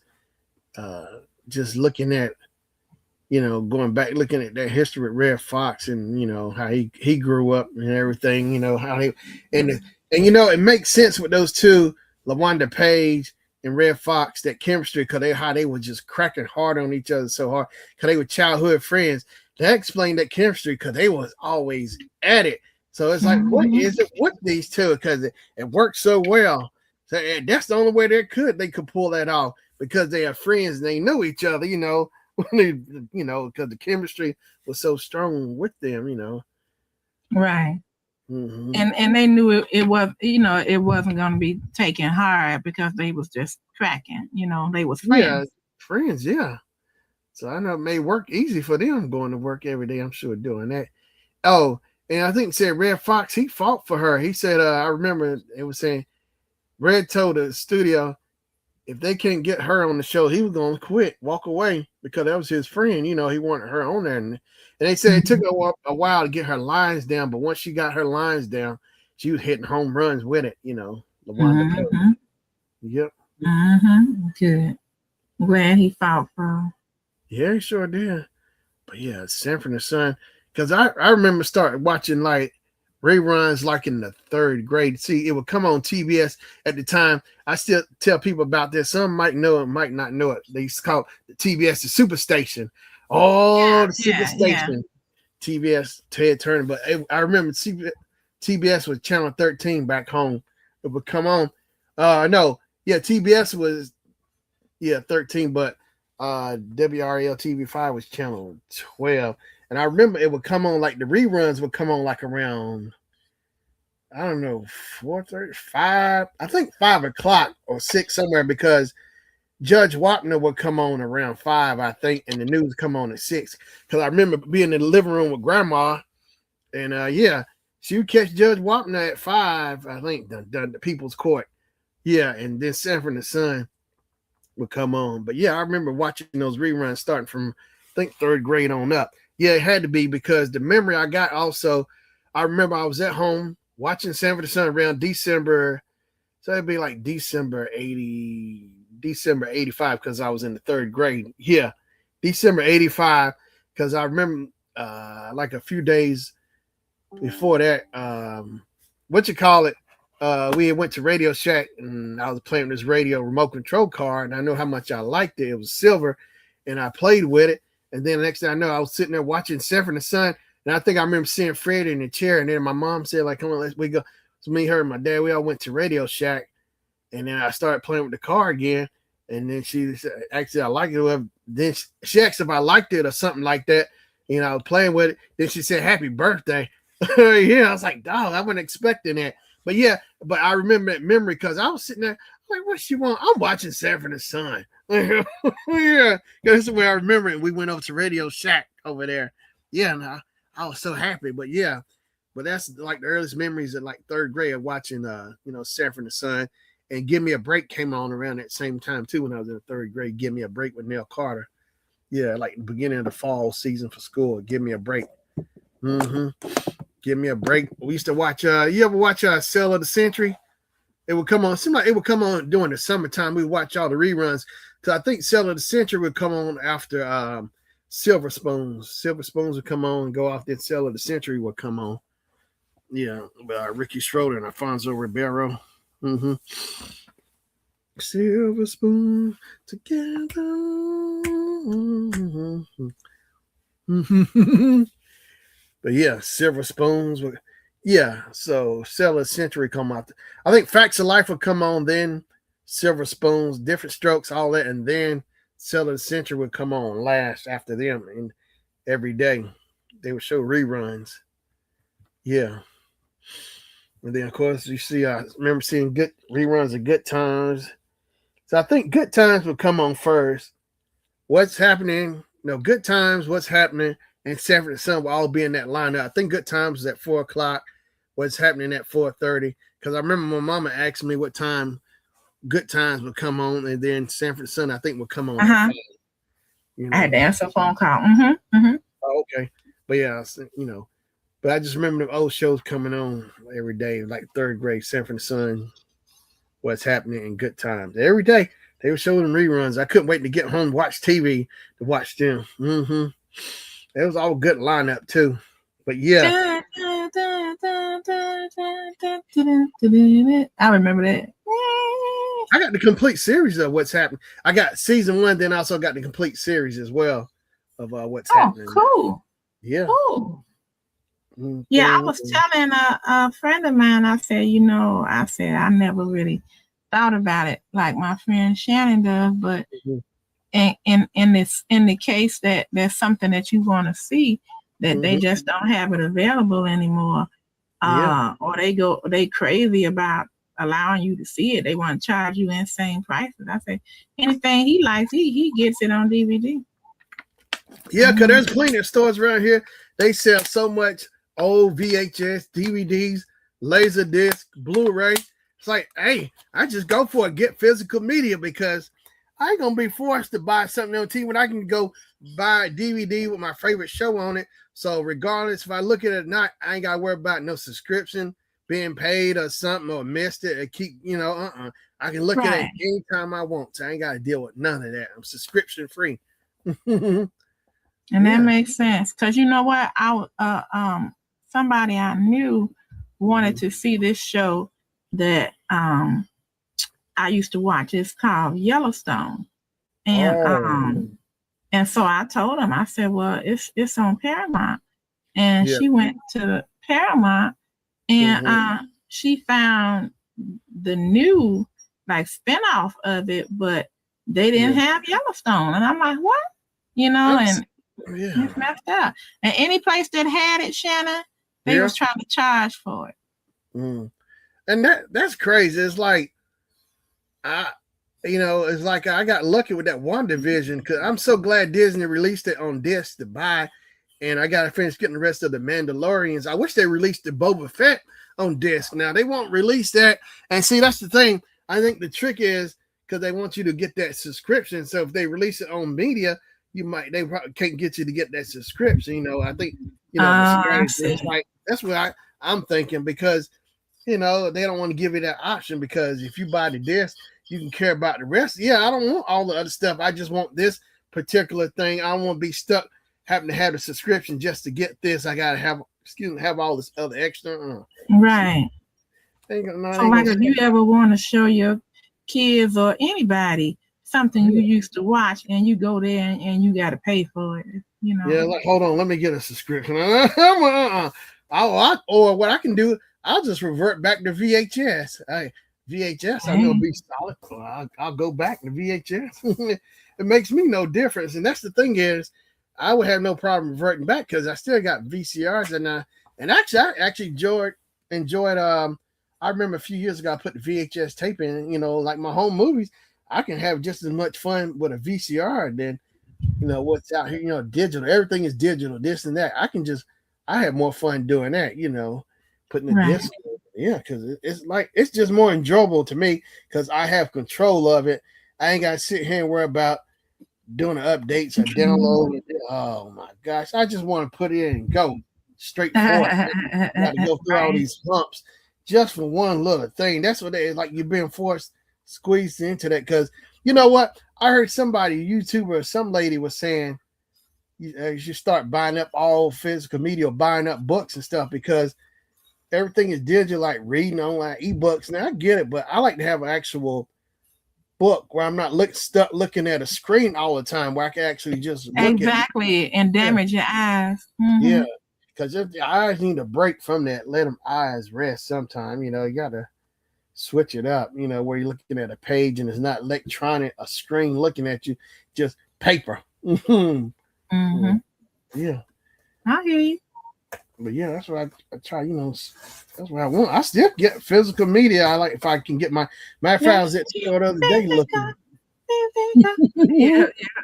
And I see records too. I still get my hands on records. Matter of fact, I bought like a few years ago, and there's a place called the Half Price Bookstore, and they sell my favorite one I go to. They got a lot of kids records, and I bought Romper Room. I think on there. I bought the Romper Room. Oh, record. I see Shannon and I see Kim and I'm telling you, I used to be waiting for her to call my name. I used to get mad if she didn't call my name. I think I got the one that's the party record or something. They playing, you learn the song. I like how they try to teach you the song, but I'm telling you, Kim, it's just with all this digital media, music remastered. It's still not like a record because I put that record on. It's just so relaxing hearing it. The little hearing that. Hearing that vinyl. Yeah. The noise between the needle and the vinyl. Yeah. Oh my! I know what you mean. You're an audiophile, true one. Mm-hmm. Yeah. Mm-hmm. Yeah. It's like you can just feel it, and just that feeling. I remember in the living room at our old apartment, whatever. My mom's record player, I put those records on. I learned, how to put the records on and listen to them. It was just fun. You sit back, you listen to it. If I didn't want, I skip on. I was skipping in on records, going back and forth. But it's just fun with the records. I know my mom used to say, "Did you?" You'd be like, "Be careful, don't scratch that record." Yeah, cause once them scratches, ooh, yeah, cause it'll skip, it'll scratch it. Yeah, but yeah. I got Romper Room. Oh, the record I bought from the store was a couple of years back. Was that Richard Dimples Fields, whatever? She's Got Papers, but I like the song that's on that record though is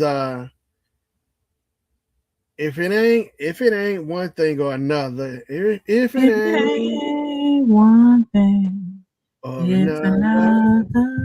Yeah. Oh, it was relaxing listening to that song. I said, "Dog, I think he might know what I'm going through too." You think? Yeah. Yeah, those records, because I got Jennifer a few years ago. I think for Christmas, it was a Victrola record player. It's got Bluetooth radio and everything. You can hook it up, record player and tape player. I think on a cassette. And I got it from what's that, Kohl's a couple of years ago for Christmas. Yeah. Yeah, sitting on it. I need to hook it up and put some records back on. Matter of fact, I think the last record I bought, maybe, I couldn't believe it. Somebody must have heard me, or the store must have known, because it was the actual single, Mechanical Emotion with Morris Day and Vanity. Mechanical Emotion is the actual single, the record. I bought it. I think it's like, yeah. It's Vanity's song with featuring Morris Day on it. Came out like in the early 80s or something. I remember that. But yeah, I bought that record. But yeah, it's cool seeing some of those records I want, go back. I want to get my hands on get the original record. I've been looking around, getting my hands on Parliament records. And I want to get my hands on those records because they got like the comic strips inside of the records. It's like a comic book. Yeah, I remember. Because Dr. Funkenstein, Sir Knows, all that stuff. It'd be nice to get those, get my hands on. But yeah, and I think I told somebody, and what really set my creativity off was them. I was in 10th grade, because my imagination, I have a pretty good imagination, but when I came across Parliament and we went to that concert and I started buying all their stuff, and after that, my mom said, I don't want you to bring no more Parliament stuff here, because I was going to start buying up CDs like crazy, because it's like I was just sitting there. I kept playing it over and over. I bought Parliament Live, Earth Tour, all that, the greatest hits, everything. I was just sitting there and listening to George Clinton and study, because the most I knew about George Clinton was Atomic Dog, and they did Flashlight. But when I heard about Parliament, because the only thing I knew was Flashlight by Parliament, but when I heard them other songs, it just opened up a whole other world to my imagination. I mean, because I couldn't wait to get I couldn't wait to get home, and listen to the CDs and the record of Parliament. My Uncle David had One Nation Under Groove. He let me borrow that. I was going to town. Groove. Man, we used to dance off of that. Get down just for the funk of That's my jam. They said, you promised the funk, the whole song. Make them stop us now. Yeah. I think there's a line I recite from that song. Patrick heard me say it, because he says it. I said, feet don't fail me now. Feet don't fail me now. Yeah. That's the jam. I'm telling you, that song is the pace of it too. And that's the thing too, I noticed with records, the actual pace of a record is like different from like way CDs. I think they kind of slow the songs down on the CDs. It's like it ain't as fast to me than the original record, Oh, I wonder if that's true. Okay. Yeah, I don't know. It don't seem like it don't play as fast, maybe, or something, because it went digital the way they did it. I don't know. And like my buddy at work was talking about that sounds sonically like a CD versus like the record, like the Michael Jackson record. He bought the 40th anniversary and they repressed it, whatever. And I think he bought that record, and the sound on it is the way it should have actually sounded, I guess, than versus the original when it was pressed and came out. The Thriller 40th anniversary, they say like sonic, it's sonically sound and everything, versus like, but yeah, Parliament. This is Thriller. Man, that was all the rage when that came out. We was all sitting at the TV. I think. Yeah. I'm trying to think. How old was I when that came out? Thriller came out, I think, 82? I think so. Yeah. So 82. So you was here by then, right? Yeah. I think I was. Let's see. I think it came out like 80. So when did you come out? Let's see. Let me see. I think Thriller came out. I think it said like November 81. I think. Okay, No, so November. how old were you? Let me see. I think it is. Hold on. Thriller. I think so. Let me see. Thriller. Because I was looking it up. Because that's what I'll explain to you. Thriller release date. Here we go. So Thriller came out, November 30th, 1982. So I would have been, I would have been, wow. I've been almost 5. I've been really 4. No, I was already, I was 4 going on 5. Mm. No, wait, that ain't right. No, I've been 7. I've been 6 going on 7. Wow. Yeah, I know it was early. I think I was in 8th grade, I think. Yeah. I was in 2nd grade. Yeah. Mm-hmm.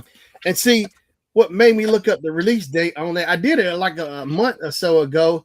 And what was throwing me and see what was confusing me, even when I was in the 2nd grade, what I couldn't figure out is how is it Michael Jackson is doing Thriller, and then now I'm seeing him with his brothers with Vic. I could not piece all that together. I couldn't understand. Like I'm seeing him here and I'm seeing him at the same time with his brothers. Like it's all, and now I go back and look at the dates. It all makes sense now because that says November 30th, 1982. And then Victory came out like in 83. Let me see. Victory came out. It wasn't too far. And see, now it all makes sense. Victory, because it was confused. It was confusing. Victory Jackson's.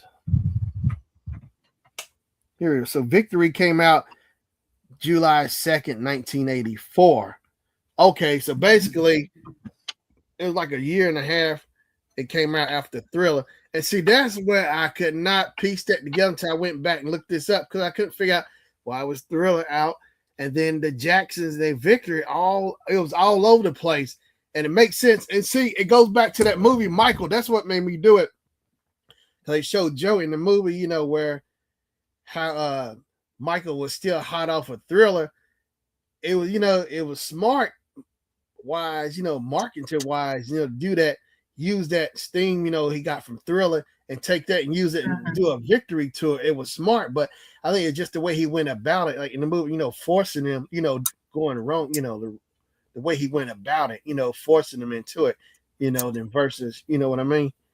Mm-hmm.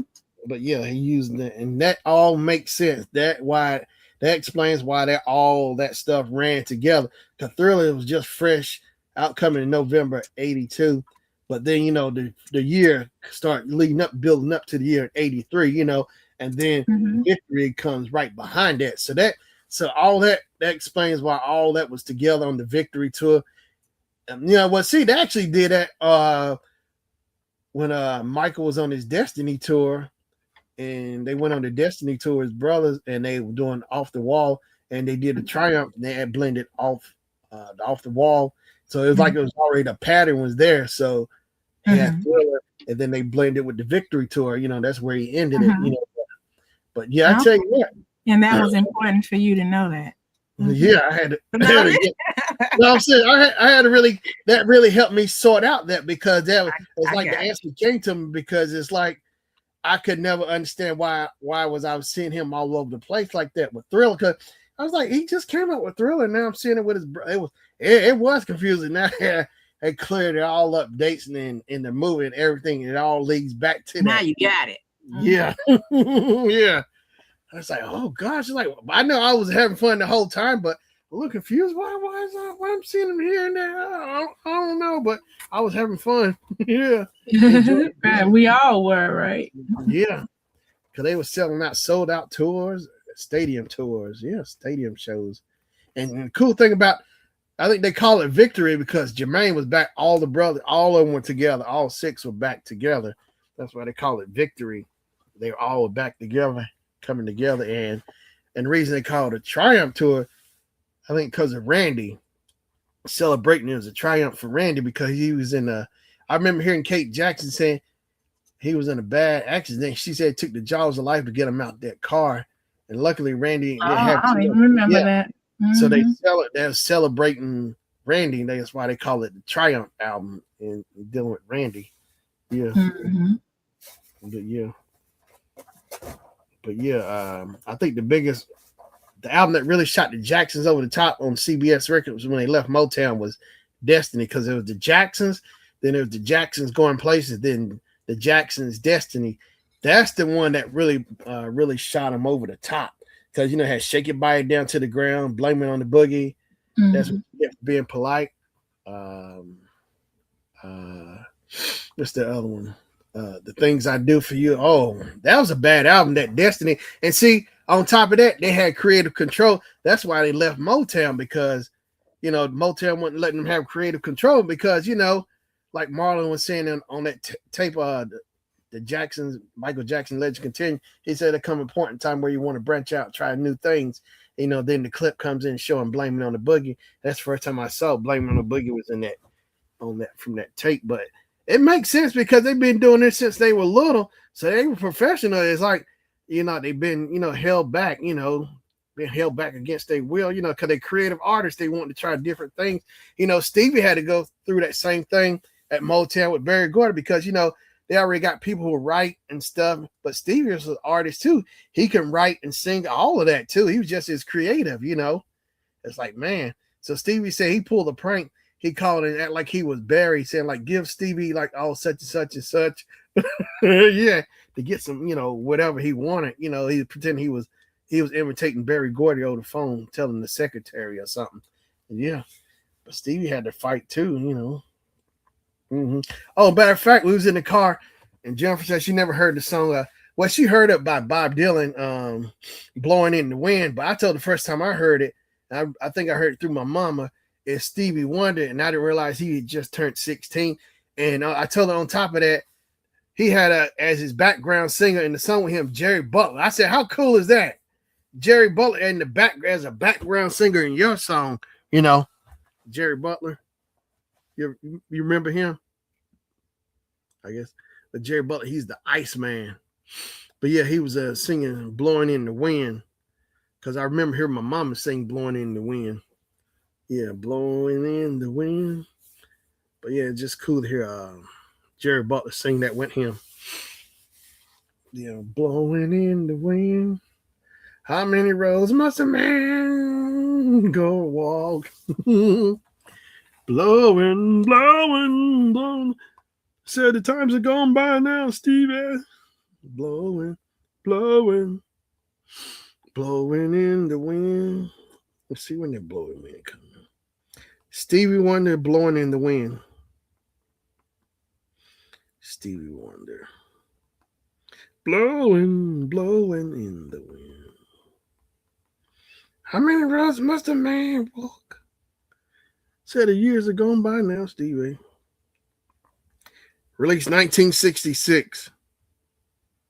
How many roads must a man walk? Lyrics. Blowing. How many roads must a man walk down before they call him a man? And how many seas must a white dove sail before she sleeps in the sand? And how many times must those cannonballs be fired for their forever band? Whoa, yeah, let me tell you that the answer, my friend, is blowing in the wind. The answer is blowing, blowing, oh yeah. Too many years have gone, too many years have by already now. Wait a minute, too many years have by already now, Stevie. I said too many years have by already now, Stevie. Before it's allowed to be free, yeah. Now, how many years can a man exist before he's allowed to be free? Yeah, too many years have by already now, Stevie. Now, how many times can a man turn his head? He turns his head and he pretends that he just doesn't see. Whoa, yeah. Blowing in the wind. Bob Dylan. Bob Dylan originally wrote and sang "Blowing in the Wind." He penned the lyrics in 1972, recorded that July, and released it on his iconic 1963 album, "Through Free Will and Bob Dylan." Mm-hmm. So too many years are gone by now, Stevie. Where's the meaning of Bahamas?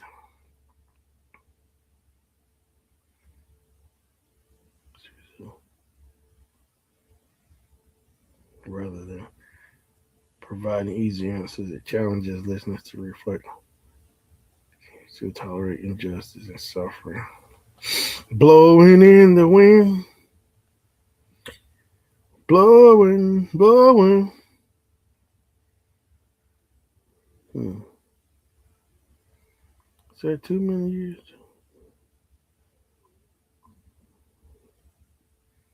Blowing, blowing, blowing in the wind, my friend. Blowing. Answer, answer, my friend, is blowing in the wind. The answer is blowing in the wind. Whoa. Well, how many years can a mountain exist? Yeah, before, but it's washed to the sea. Before it's washed to the sea. How many years can a mountain exist? Yeah, before it's washed to the sea. I want to know how many years, and now how many years can a man exist before he's allowed to be free? Yeah, too many years have by already now, Stevie. Blowing, blowing. Well, I think Stevie Wonder hooked the song up. Jumper said no, she liked Bob Dylan's version better. Stevie Stevie whooped up on that song. Mm, blowing in the wind. Said it years ago. It's blowing, blowing in the wind, blowing, and the answers in the wind. How many roads must a man walk? Yep. Mm-mm-mm-mm.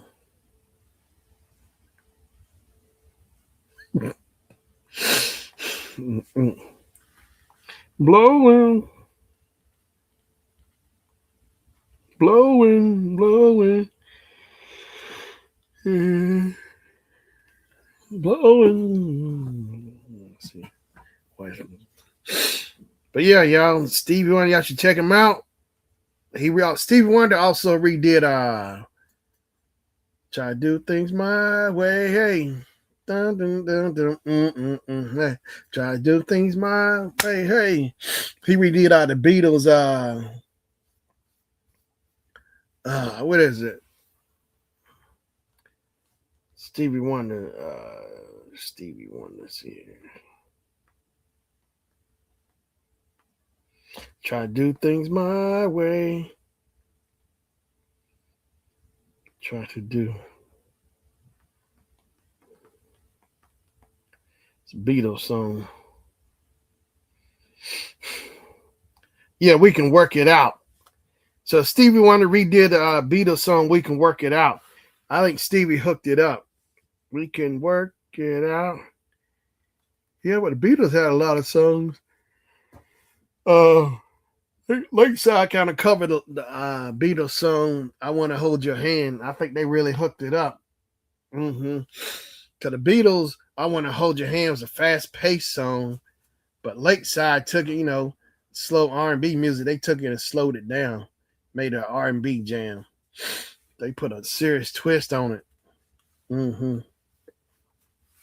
That's the first song I remember hearing by Lakeside was "I Want to Hold Your Hand." I want to hold your hand.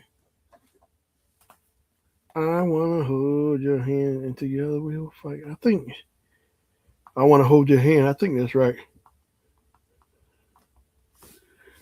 I want to hold your hand. Lakeside. Let's see here. Let's see. I think it's the same song.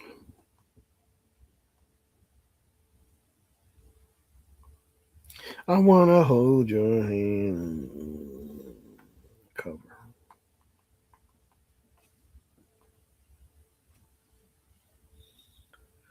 Lakeside, yeah, Lakeside 1982 R&B jam cover of the Beatles, I Want to Hold Your Hand, transformed the upbeat 1964 pop classic into a smooth, emotive soul track. You can find the.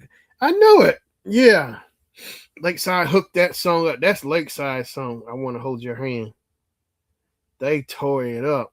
Lakeside tore it. Hundreds of artists have covered the Beatles classic, I Want to Hold Your Hand. Notable versions include soul singer Al Green's 1969 rendition, British pop duo Dollars 1979, yeah, yeah, and funk band. Well, Lakeside had the best version.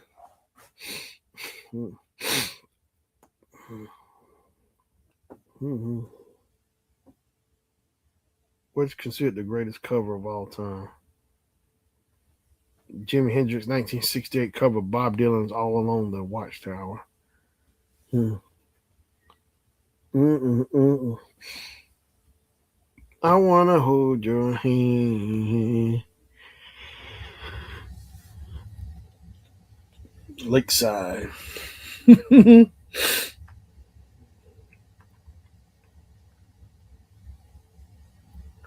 wanna hold your hand. Please.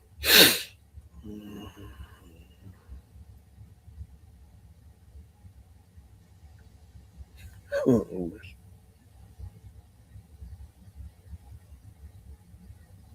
the best in Lakeside.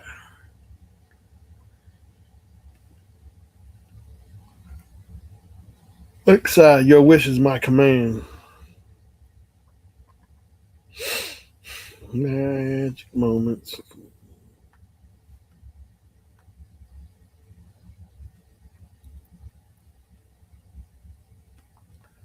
Album covers.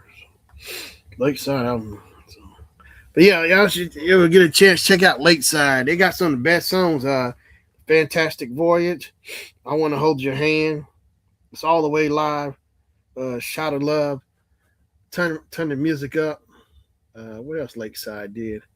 They got a bunch of hits. Coolio sampled the Fantastic Voyage. Mm-hmm. It's all the way live. He had two songs at Lakeside. Coolio. It's all the way live. It's all the way live. Rough Riders is another good one. Uh, Shot of Love. I like Magic Moment by Lakeside. They got a bunch of hits. Yeah, they were on. I think they were on Solar Records too. Lakeside. See, Solar Records. Solar Records. Artists. Let's see.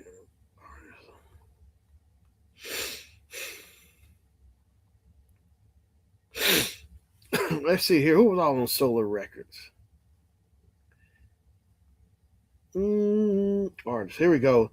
Absolute, Babyface, Calloway, Kerry Lucas, College, The Deal, Dynasty, Jeffrey Daniel, Climax, Lakeside, Midnight Star, Ralph Butler, Shalimar, Soul Train Gang, The Silvers, The Whispers, Times 3, 1900 3rd Avenue. Yeah, there's a lot of good artists on here. I remember Midnight Star in the early 80s, yeah, in Lakeside. But yeah, we had a Midnight Star record. My mama had Midnight Star record. And so, oh yeah, and the Deal was on there too. So they were on Solar Records too. That's right, the Soul Train Gang, which makes sense. Dick Griffey and Don Cornelius were friends. Yeah, Carrie Lucas was Dick Griffey's wife, and they had a daughter. She ended up going back on the road with not Shalimar, but Shalimar a couple of years back. They went to reunions. So Carrie Lucas's daughter, Dick Griffey's daughter, she went out on the road with Jeffrey Daniels and Howard Hewitt. Mm-hmm. Yeah, Solar Records. So Climax was on Solar Records too. Mm-hmm. All female pop and R&B band.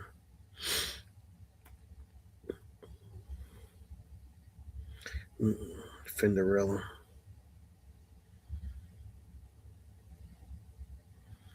She was the co-lead vocalist. Mm-hmm. Oh, that makes sense. Yeah.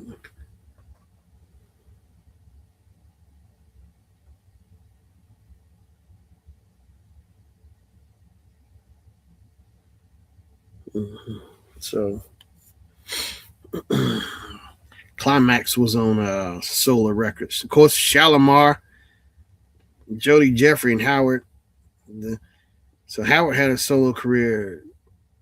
Jody had one. I think Jeffrey had one too from Shalimar. Shalimar, like back in the 80s. Shalimar. We don't have no I got a Shalimar record, but we didn't have no growing up. My mom had Midnight Star. I think she might have had a Lakeside record too. Of course, she had the Dio record, that Two Occasions. Oh, they were from Cincinnati, Ohio. The Deal. Kenny Babyface Evans.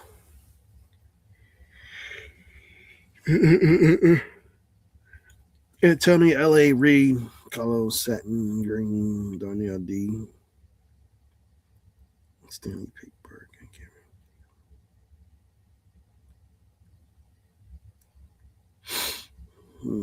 Stick.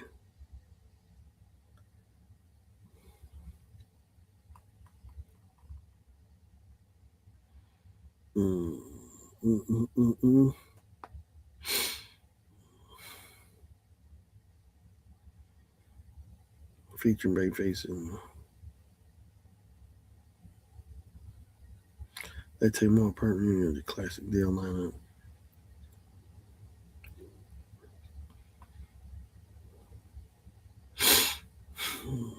Eyes of a Stranger. But yeah, y'all ever get a chance, check out old school group Shalimar, Midnight Star, and Lakeside, The Deal. Classic artist groups that were on Solar Records. Solar Records, the sound of Los Angeles Records. Okay, I apologize for that, man. I had to find something for my husband that he needed. On the internet. So I got it. I heard you talking about the music though, Shalimar. I remember that. Yeah, all those artists that was on Solar Records. Because the most I remember about Solar Records is my mama had a Midnight Star. It was called No Parking, and I remember just sitting there. Yeah. I remember sitting there studying that album cover, trying to figure out what were they doing. I was in the second grade. I didn't know what they doing. I saw a lady in the car. I was just trying to figure out what they doing. I couldn't figure it out. I was in second grade. I sit there and study those album covers too. Look at them. I think she might have had a Lakeside record too, but it wasn't no Shalimar. We didn't have. I got an actual Shalimar. I got their first album when Howard came on. It's called the Big something. Shalimar, because that's the one where Howard Hewitt came in on. He came in Shalimar. Let's see, the Big something. Shalimar. I like that song. I can't remember the name of it, but he said, "It's just a dead giveaway." Dead giveaway. Let's see. Let's see here. I know we used to dance off of it. Big fun. Yeah, that was a nice song, Dead Giveaway. I don't know which album. It's late on one of them albums. Oh, that was the name of it? Yeah, Dead Giveaway. Yeah, it's on I think it's on, is it on the album The Look or Friends Woman? Dead Giveaway. Let me see here. Track listing. Yeah, here it is. Dead Giveaway. It's on the album The Look. Oh, okay. I like that song. Dead Giveaway. I like Closer. You Can Count on Me Right Here. Over and over. You're the one for me. You won't miss me. You won't miss my love till it's gone. And you remember Jody Watley, how she came out of there? Yeah, because she was there from the beginning. She finally left like in like mid 80s. That's when she came out with hers. And Howard had a solo career. Jeffrey, he did some solo stuff too, Jeffrey Gaines. But I remember Jody when she came out. You're some kind of lover and whatever.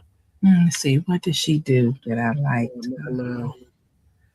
I'm looking for a new yeah. It came out like in 87, 88 or something. Because I remember she came on Video Soul and talked to Donnie Simpson. I remember Donnie, so that was a big hit. She came out like 87 to 88, Jody Watley. I'm looking for a new love, baby. I just remember, You know who I used to be sick of? I'm sorry. I'm like, I don't have nothing against the lady, but oh man. The woman that won the Miss America and they took it from her. Oh, Vanessa Williams. I like Oh she came out the my right stuff. God. You got the right stuff, baby. She came out in the 80s too, Vanessa Williams. I remember they stripped her of that. Cool. Yeah, they didn't like it, so she had posed for Playboy or something. And yeah, so somebody printed showing it, and they stripped the title from her. Yeah. And now we got somebody, and now we got a first lady in the White House. That was in Penthouse or in something like it, allegedly. I'm telling you, that was dirty, yeah. Because Vanessa Williams, yeah, sure did strip the title because that was dirty. They I never cared for her music though. It was like it was one that was okay, but I was just like, I don't know why I was so sick of her. Yeah, I like that Vanessa Williams. I was glad she won the title, but I was just like, yeah, bright stuff, baby. And then didn't she marry Rick Fox? Yeah, she was like his second marriage. Yeah, she married Rick Fox, but I don't think they together no more. But yeah, she had a. I think so. Yeah, her and Rick Fox hooked up. But yeah, her brother is in Chris Williams. He's in I didn't know nothing about her brother. Yeah. Who is her brother? He was in the third Friday, the Friday after next. You know, the one where Day and Craig, they were trying to steal from the place. They busted and they put him inside the little guard shed. The one he said, "Come on, cut me." Chris, what that's her brother. I would have to go back and look at that, and I'm not even willing to do that. I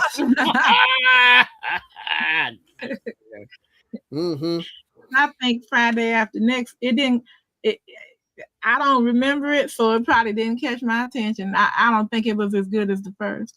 It was the Christmas. I like the first Friday first, and then the Friday after next, the Christmas one second, then next Friday third. But they're working on last Friday.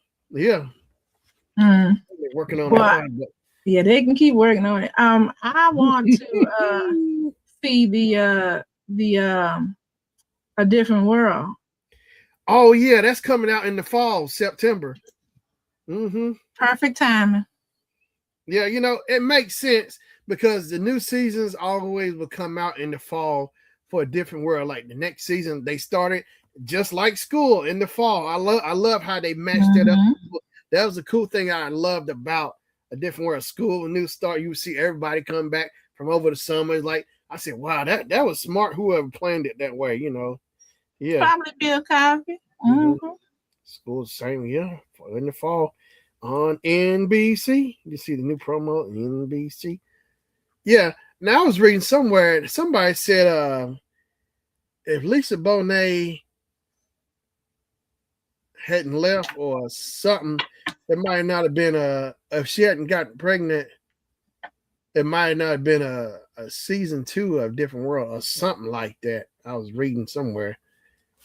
I don't know, but you know, in the beginning, I remember sitting in the living room with Grandma again, watching Different World, and she recorded. She had on tape, I think, and Jasmine Guy playing Whitley Gilbert.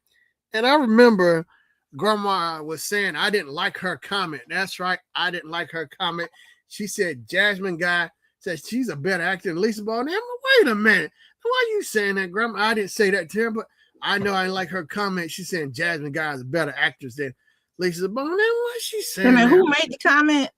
Grandma. I didn't like her comment. I didn't like her, but I didn't like it.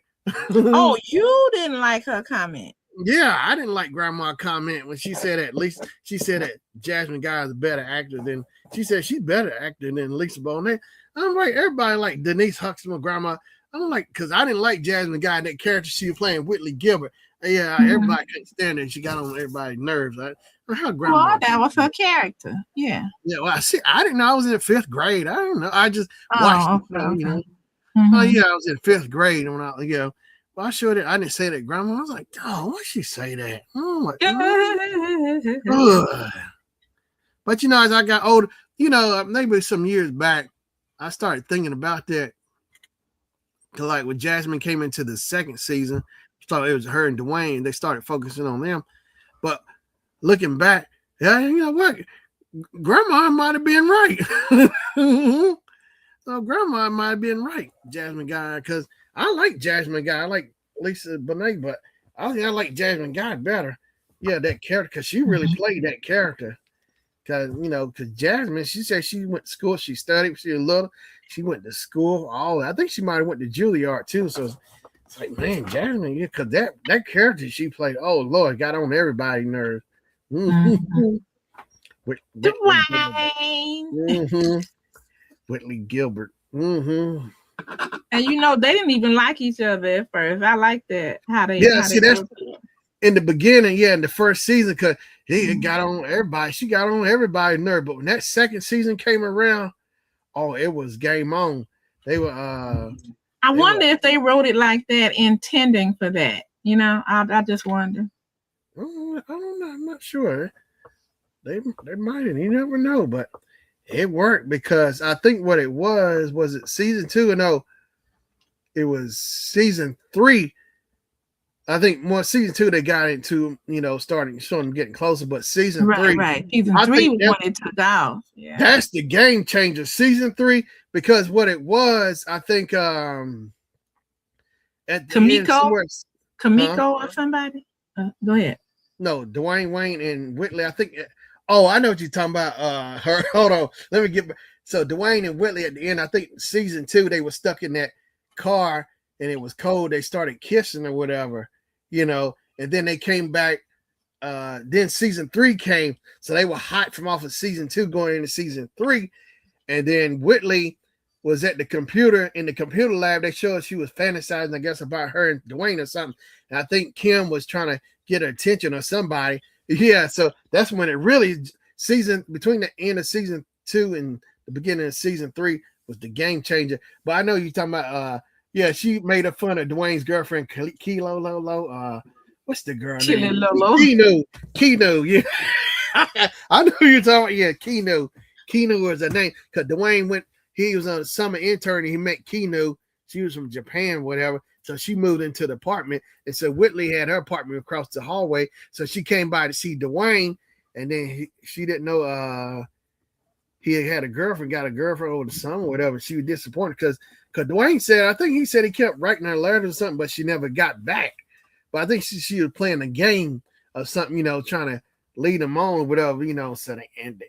That's what happened. She was playing games where it backfired on her. So then she started coming over, doing all the kind of crazy stuff because, she was jealous or whatever, pulling out, playing all them games, calling her name all different and stuff. And I think that's when Patti LaBelle came in on season 3 as Mrs. Dwayne Wayne. Yeah, Patti LaBelle came in. Mm-hmm. Yeah. And Diane Carroll was Whitley's mother.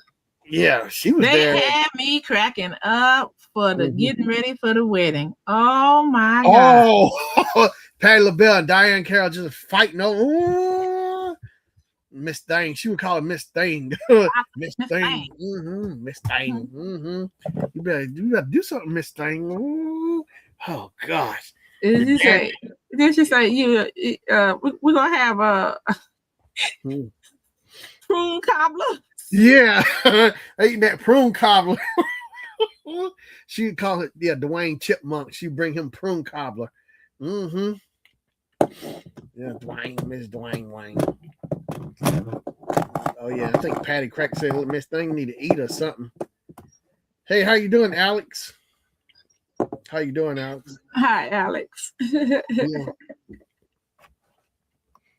And then Diane Carroll was like, "Oh, these people, I'm not gonna let it ruin my baby's day." Yeah, we really. Not have this. Take her prune cobbler and throw it in the garbage. Yeah, I said, "Ooh, it's gonna be a fight over that throwing some prune." Ooh, up it just all snooty. Oh my gosh, the Gilberts, and see like her grandparents, and they all went to Hillman. Her mom, all of them. She got the same room as her parents. Her mom had. Oh my gosh. And she always talked about her sister, her mom, her dog TT, and her sister and all of this. Oh my gosh, she dealt with this. They lived in Richmond. Yeah. Mm-hmm. So I think A him was pun supposed on words. to. I say a pun on words, Yeah, Richmond. yeah, Richmond. I think Hillman is supposed to be in Virginia, I guess somewhere. I don't Yeah, know. it was because it reminded me of Hampton, Yeah. Oh, okay.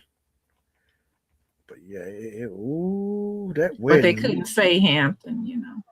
Oh, mm-hmm. But yeah, ooh, that wedding was dirty. Cause I think what it was, Whitley and Byron got engaged. So we had went through all those episodes, and so Kim Reese was Whitley's best lady or whatever, maid of maid honor. of honor. Yeah, Mm-hmm. and so she kind of slipped out, said, "Whitley, maybe you shouldn't." Then Whitley was like, "Shouldn't something?" Then Kim didn't say, but yeah, she was saying maybe you shouldn't marry Byron because it got down to it, And then I like how the conversation between Ron and Dwayne had, the day of the wedding, Mm-hmm. and I like Mm-hmm. how Ron he had to tell Dwayne straight to his face, He said something. Well, Byron about to marry your woman, if you loved her, something. And I mean, he really kicked him, but he had to tell him straight up, if he wanted, you had to go after, because and then Yeah, they got to the wedding. Then that's when that it was a all mess. We was all hollering when he said, "Willie, please." I was like, "Oh." baby, please, please. Oh yeah, when the preacher started saying, "Do you take this man, whatever?"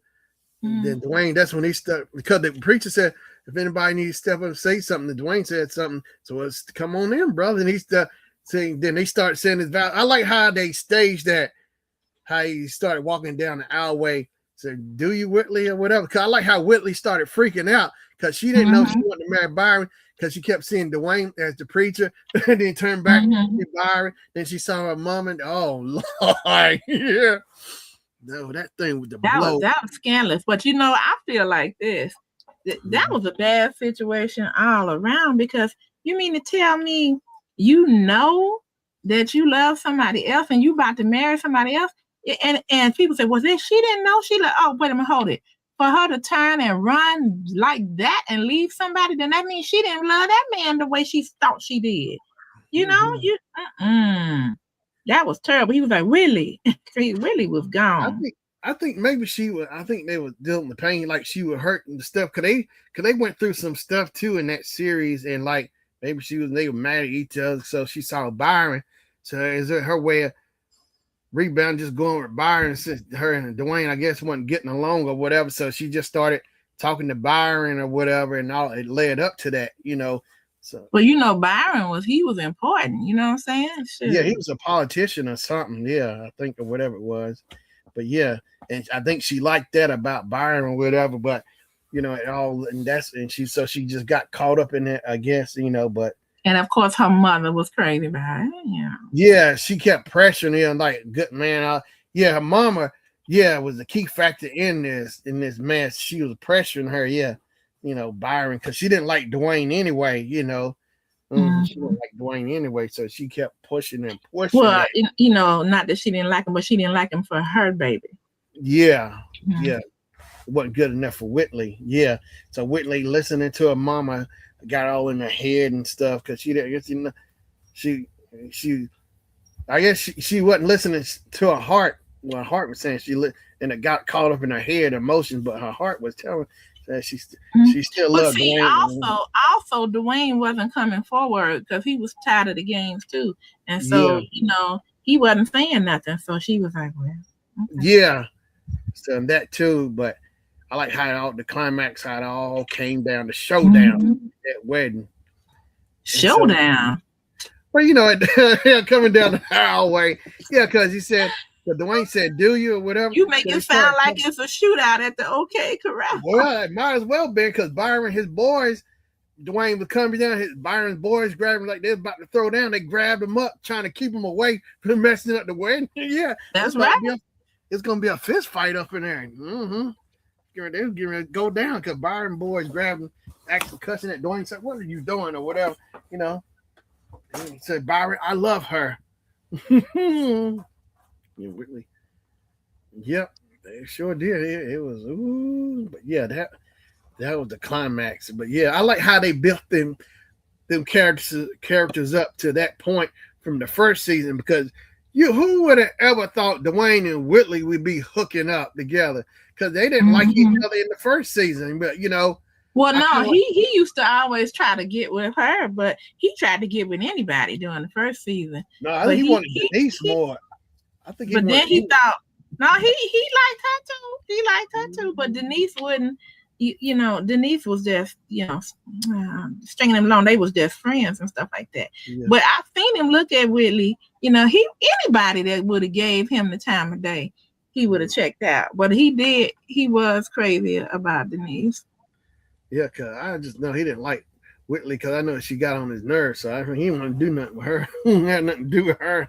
Got on his nerves. But go back and look at it, and you'll see what I'm talking about. Yeah, I might have to review the film from the first season, but I don't know but yeah, and see what get me is at the end of the first season, Dwayne and Denise went on that date. They finally went on a date and stuff, versus like from the first episode of the first season, in the season, because he was trying to offer her like a bucket of chicken Kool-Aid, and they actually went on a real date to some Japanese restaurant, and they showed how they kissed like at the very last episode or whatever. So you thought she was coming back. It was like, man, and that was a way to, because I remember that was like from the last few days of school was about to close out for the summer. I mean, close out and start, for the summer.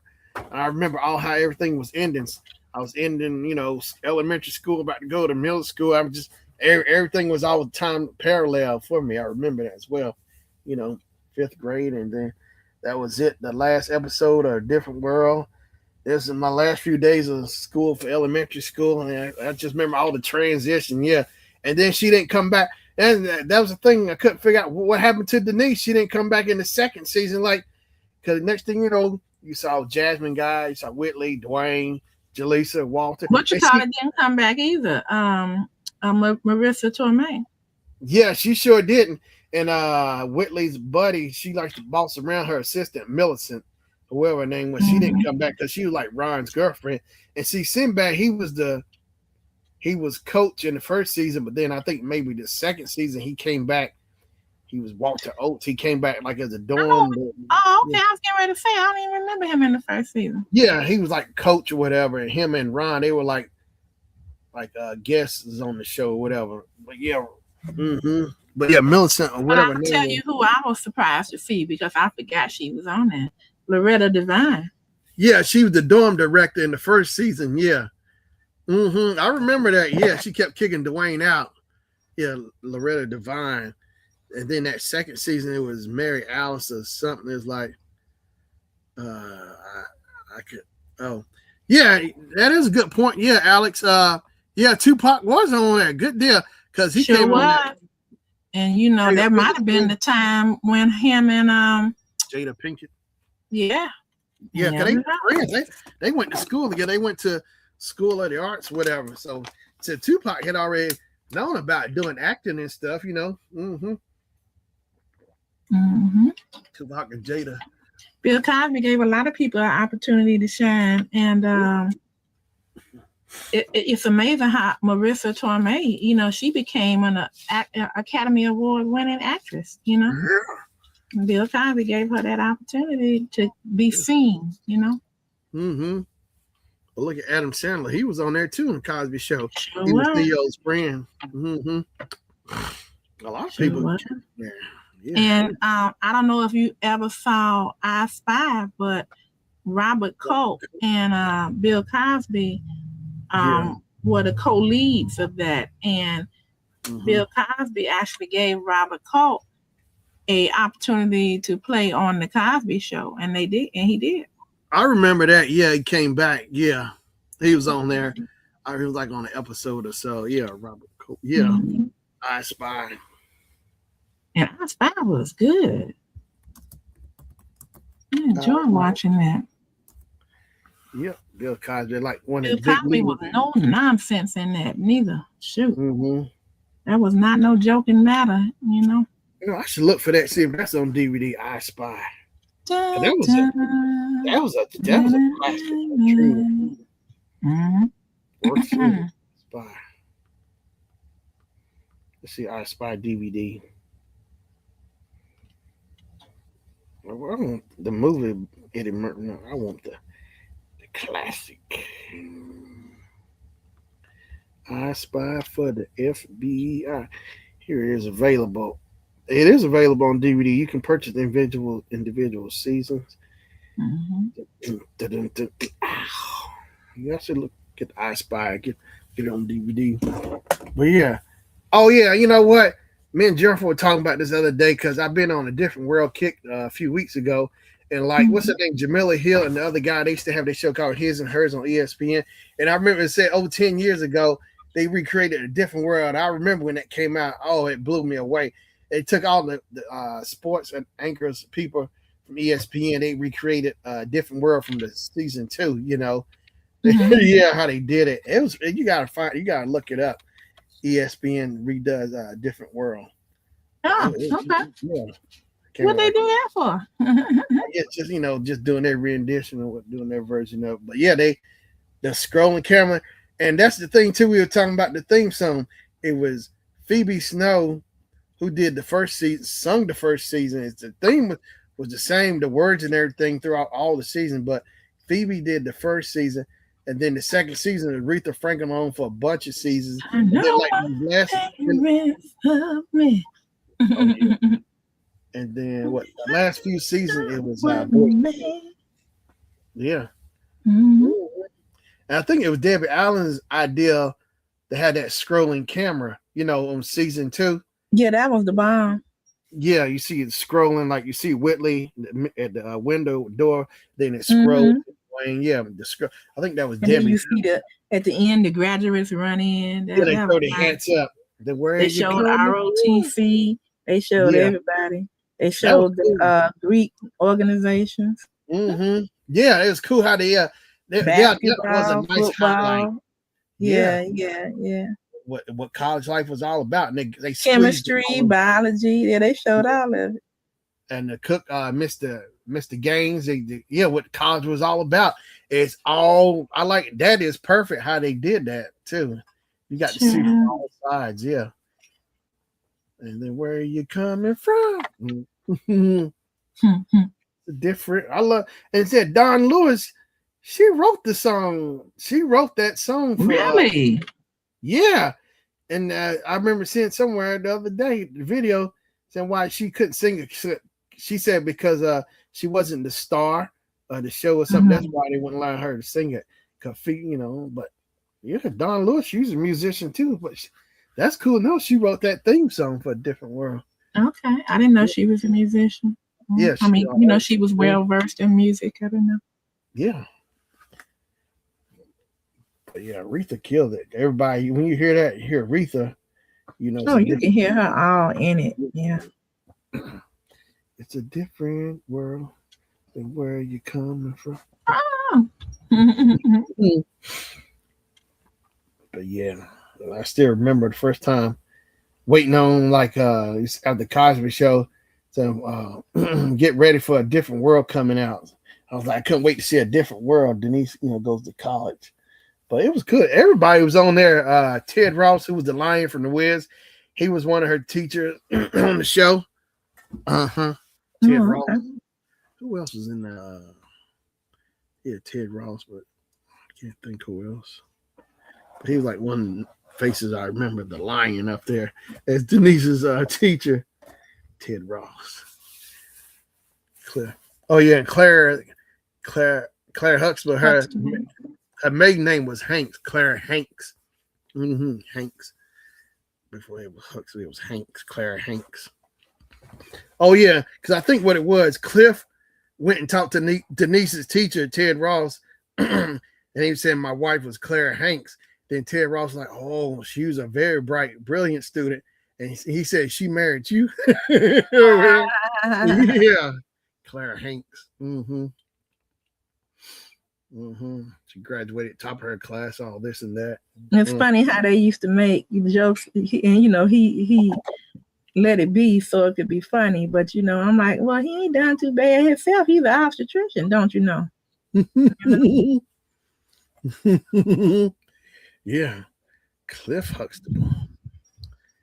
Cliff. But they used to, the way they had it written is they used to always just be so enamored about Claire. And I'm like, well, what about Claire? Shoot, he ain't too shabby. Yeah, Claire Huxtable. Yeah, Claire. She's the lawyer. Cliff was the doctor. But he was a specialist. He was a specialist. Yeah, especially because he had his office at home. Yeah. But he would still have to go out too, go to the hospital. He delivered them babies too. But I mean, to be an obstetrician, you have to specialize in that. So he's not just a regular MD. Yeah, he put the work in because you can see it. Like, man, yeah, his role, like, it was always important. Like, he was always getting called or beat for something all the time. They needed him.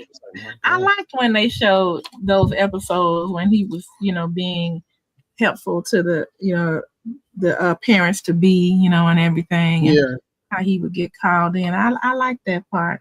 The thing I like I thought was jacked up. Rudy got sick, so Claire said, "Cliff, we need to call a doctor." And he's like, "What?" What? Like, Rudy said, "We need to call a doctor." What?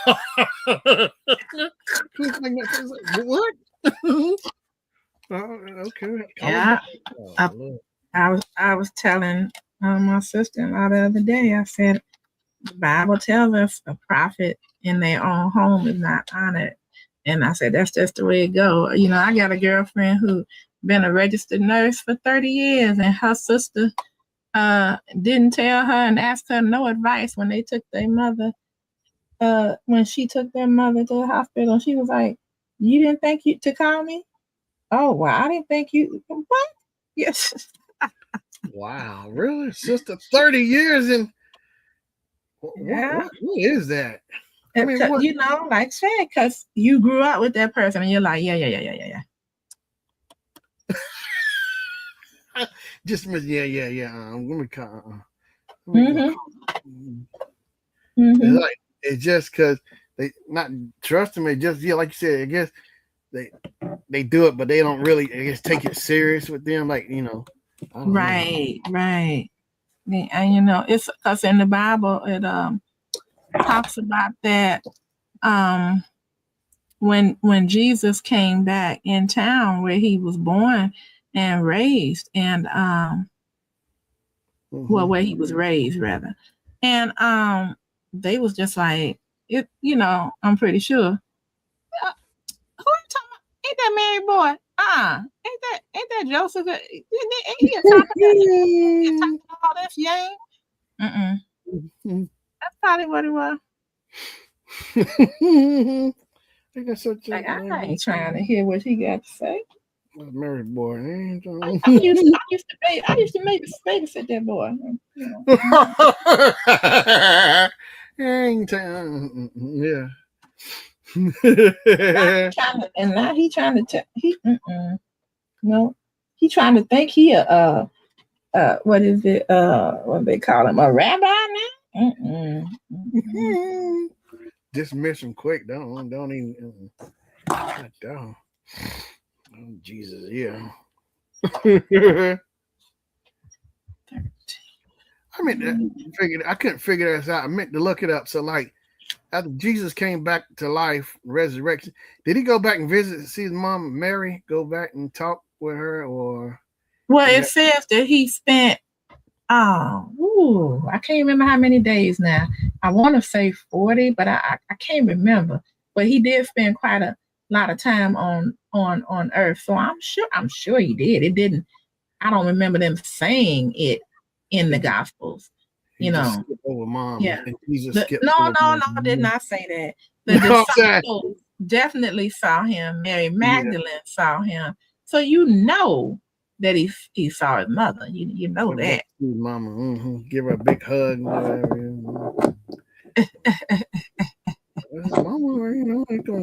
he made time. He see all the other people. He make time to go see his mama too. Wow. Yeah, cause remember he had told one of the disciples that this is your mother, and mother, this is your son. So he knew. So that she knew too that he had resurrected and was walking around. That must have been a great thing. Oh, they thought they had you. They sitting there laughing. Suckers. They up there just cutting it up. I wonder if she made like a home meal for him when he came home. My baby home. Did she hug him? I can't say whether he. I mean, I don't know. Those are the things we'll never know. I don't know if he ate or not. If he even required, food at the time. I don't know. Yeah. Yeah. But I see all these AI videos all the time. It's kind of cool how they animate it just to bring it out, like with the Bible and stuff. It's kind of, I like how they bring it out, but it's like, and like how they do things. Like I see, they like showing like God is on the throne and stuff or whatever, and like Jesus talking. It's crazy how they bring it out. Use I guess in one way it's kind of cool, so it help you, see it like the Bible, the way they interpret with the animation and stuff. Yeah, because I'm always watching it, looking at it all the time. Just I listen to it and they talk about how I see one video, I guess months ago, how I saying like the world. I say it was scary too, how they broke it down, saying how an angel is gonna come down and announce there's no more time, like as in time, you can't. Once he come down and said there's no more time, like you won't have time to repent and everything. Because basically, when he come down and say this is it, your time is up. He giving you a heads up because it's about to go down. It's scary, and it's scary too. Like how he was saying, like who said that? Where'd you read that at? It was an AI video. That's what the video was showing. That's incorrect. I was gonna say, go ahead. Yeah, I was like, angel come down and announce the time. But I was like, is that really right? See, I just listen, take it with a grain of salt, whatever. Just how true is this, that kind of thing. And like it was saying, the end of the world come, like the sun's gonna disappear. It's gonna be darkness everywhere. Like the ocean's gonna overflood everything. It's like, yeah, because I said the world's supposed to burn by fire this time or whatever. It's like, and you have to look and see how you interpret it by reading Revelations and Daniel. Yeah, Daniel and Revelation. Okay, because I said either way, the second coming, whatever, they gonna tear this place up. They gonna kill all telephone lines, all connections going. Ain't no more. Yeah, a big they gonna tear EMI. They gonna ain't no more phones. You ain't gotta worry about paying your phone bill when they gonna cut everything. It ain't gonna matter if you just paid. I just paid that bill. They don't cut. I'm telling you, it's scary. And now I look at all this stuff as like, from what I interpret and stuff like in the world, because God giving people chances to get everything straightened out. Now I tell people at work, when you wake up, it's a new day. The day before, try to use the next day to do better, whatever, improve or whatever. Because in the end, you just give me a chance out. It's a new chance, and it's like also understanding that, because in the end, this all gonna go. Because in this all gonna dissipate, burn away. All this stuff we got, all this material stuff. Well, this is all temporary anyway. Yeah. True. TV, all the money, everything. Poof. True. all my Funko Pops. Yeah, I'm enjoying that. All this stuff money I done spent. Never happened. Well, somebody will enjoy it after the rapture if you get taken up, somebody will be there to get it. Yeah.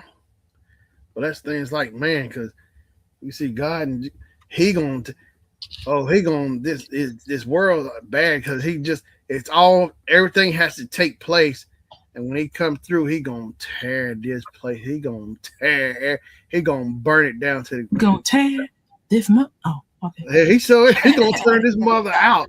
And he gonna be the real MC Hammer. He gonna, oh my god. I'm messing with you. I'm telling you, it's like, oh my gosh. They just all in time because ever since the beginning of the world where he had to reset the world the first time with the flood. Oh Yep.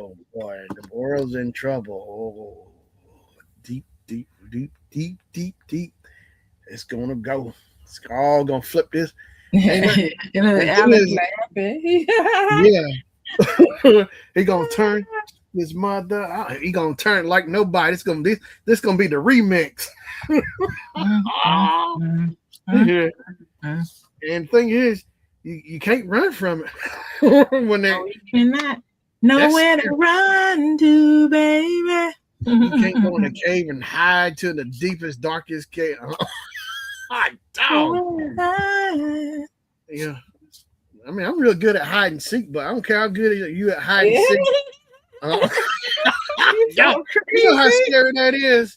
You think when you're in the most deepest, farthest place, nobody can find you. Oh God! You turn around and don't. And God say hello.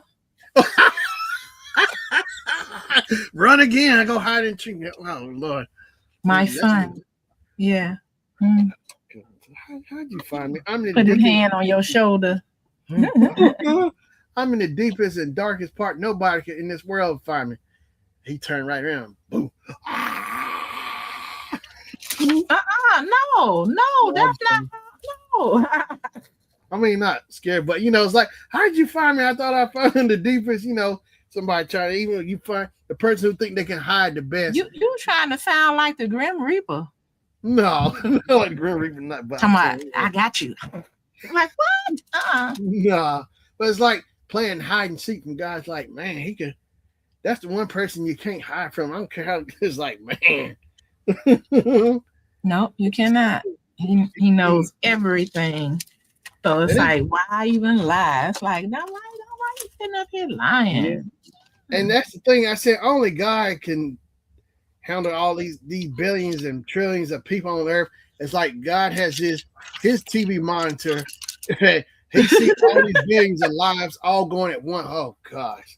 I like the way you put that, his TV monitor. Yeah, it is. That's what I always looked at. I tell somebody years ago, I think when I was in the theater, I said God is like the director or whatever. Maybe Jesus is the director, God is the producer, or God is the director and Jesus is the producer, or whatever. That's always the way I looked at it. The way I looked at stuff. It's like, oh shoot. No, God, you know what? I'm sitting on here that didn't even drop the video after. I may as well wait till tomorrow now, right? Ooh. I don't like dropping videos late at night because I feel like they don't get as much play. I like to drop them around 5 or 6 p.m. myself. I used to drop mine. Or maybe like at noon. Yeah, my regular channel, I drop those at 11, and my shorts drop at noon. But then my cooking channel, I drop those around noon. I always do like an hour before I do the normal drop on my other videos, an hour before. That's the way I do it, I guess. Did you look at your analytics to decide that, or you just felt like that was the best time? Yeah, I kind of took a guess. But see, I've been trying to dig through my analytics because I found it like last year, and I saw a picture, and it showed you, it said like when your viewers are most active, and it shows like the little purple bars. I've been trying to find. I need to go back and try to find that. But you got to go back and look at that and see if what it is now. Yeah, I gotta. That's the thing. I've been searching through there, trying to see. I need to go back. Maybe I'm not looking in the right spot because I remember I took a screenshot and it shows like the strongest where it's more brighter purple than like where it's more faded purple. The traffic.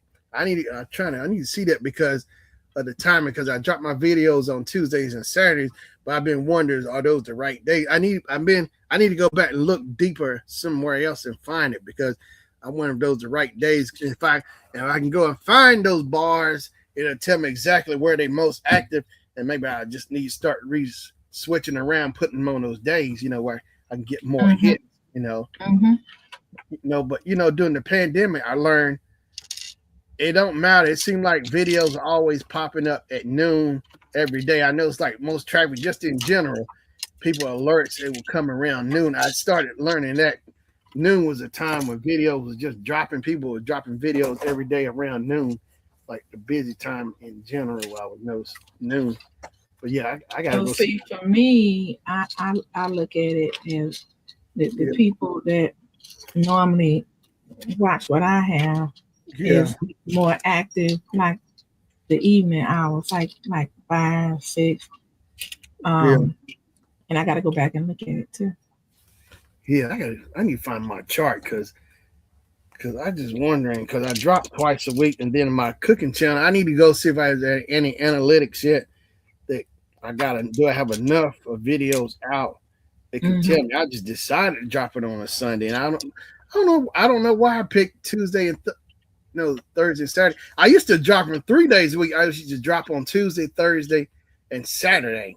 But then I had to Mm-hmm. pull back because it was a little too much. So I started doing just Thursday and Saturday. The way I did it, but so I gotta find that chart because that chart will tell me everything I need to know. Lately I've been watching Shula King, comedian Shula King. I used to watch his video. Mm-hmm.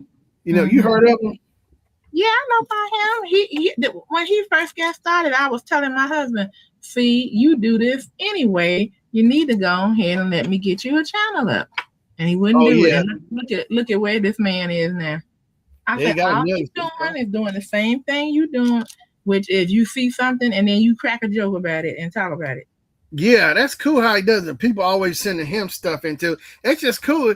He just in his car relaxing, just giving his. I like how he explains stuff and break it down. Like Yeah. he tries to like make a little joke, but at the same time he's also serious and just explain. I guess from his perspective or whatever. If something's not Yeah. right. You know what I mean? It's like he don't shame somebody, because like he said he's into church. He's into God. Christian or whatever too. I think. So I like the way he He comes don't off. shame people. He do. He look at stuff and be like, Well, I guess it was shame. Well, yeah, I guess. Yeah, like but he don't.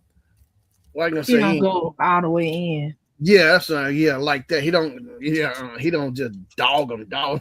No, he'll just say what he has to say. Then he goes on and he actually try to give you a solution. Like you shouldn't do this or whatever. He'll find what's wrong and he Right, try to make the right. solution. Yeah, make the solution. Yeah, I like how. Yeah, Shula King. I remember watching her some years ago. I watched them, but then what turned me off because I couldn't. I saw Aretha Franklin feet is like her laying in her casket or whatever, and that's what threw me off. I was like, why is it they're making fun of Aretha? So I went back and looked at it the other day. I finally went back and let me go back and look at this. He wasn't really making fun of her feet, but he was after I reinterpreted because I guess Aretha Franklin had just died, so I guess my mind just wasn't hearing. I just wasn't hearing it right. I don't know. So I said, let me go back and re-listen to this about shoes. And I said, why are you talking about her shoes, trying to make jokes? So I went back and looked at the video where he was explaining. He was saying at a funeral, basically he said the way her legs were crossed, said she going hard at her own funeral. He said Aretha should have charged tickets. Like, Oh my goodness. yeah. Now I understood that better. I guess at the time I just wouldn't hear it because it was Aretha Franklin, but now I go back and look at it. Yeah. So, Now you okay. Okay. yeah. Yeah. I had to go back and clear that. I said, let me go back and just see what was it. I went back, got it cleared up. But yeah, I was sitting there. Some videos I remember seeing, but yeah, there was a lot of his stuff. He went to college too. Yeah, Shula King. Yeah. Matter of fact, he said he was just on was it Comedy Show America's Got Talent? He was on something a while back. He went big on national. Yeah, Shula King. He was on something. On America's Got Talent. He was on something national TV. But yeah, his stuff is funny. Just I was falling asleep the other night looking at all his his video, because I can just sit there and just let it roll, just listening to him and see how he interpret. And people always sending him stuff. It's crazy. Shula King. Yeah, I like Shula King. But yeah, just sitting in his car and he be riding, just telling his side what he thinks about stuff, Interpret, yeah. So let's see, Shula King, wives. Oh yeah, I want to watch this. Wife graduation versus child graduation. Uh-oh. Ooh, I might watch that. I'm set for watch later.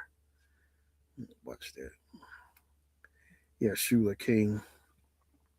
Yeah, I've been on the road watching his stuff. I like Shula King. Oh, he was on Wildin' Out. Shula King is Sparkly Angel. Oh, Lord. Shula King, the worst outfit. Estonian rapper Tommy Cash is going viral for his outfit at Paris. Oh, Lord. What's this one? Kirk Franklin almost went off one day ago. Oh, that's one you see. The baby is wearing a church lady hat. I need to see that one. Oh, Lord. Mm-hmm. DJ Academic said he don't care.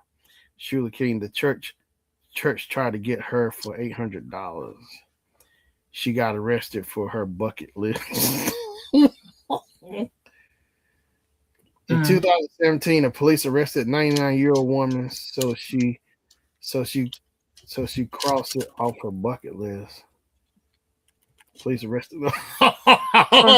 She wanted to be arrested? Yeah, 99 in 2017, police arrested a 99-year-old woman, so she crossed it off her.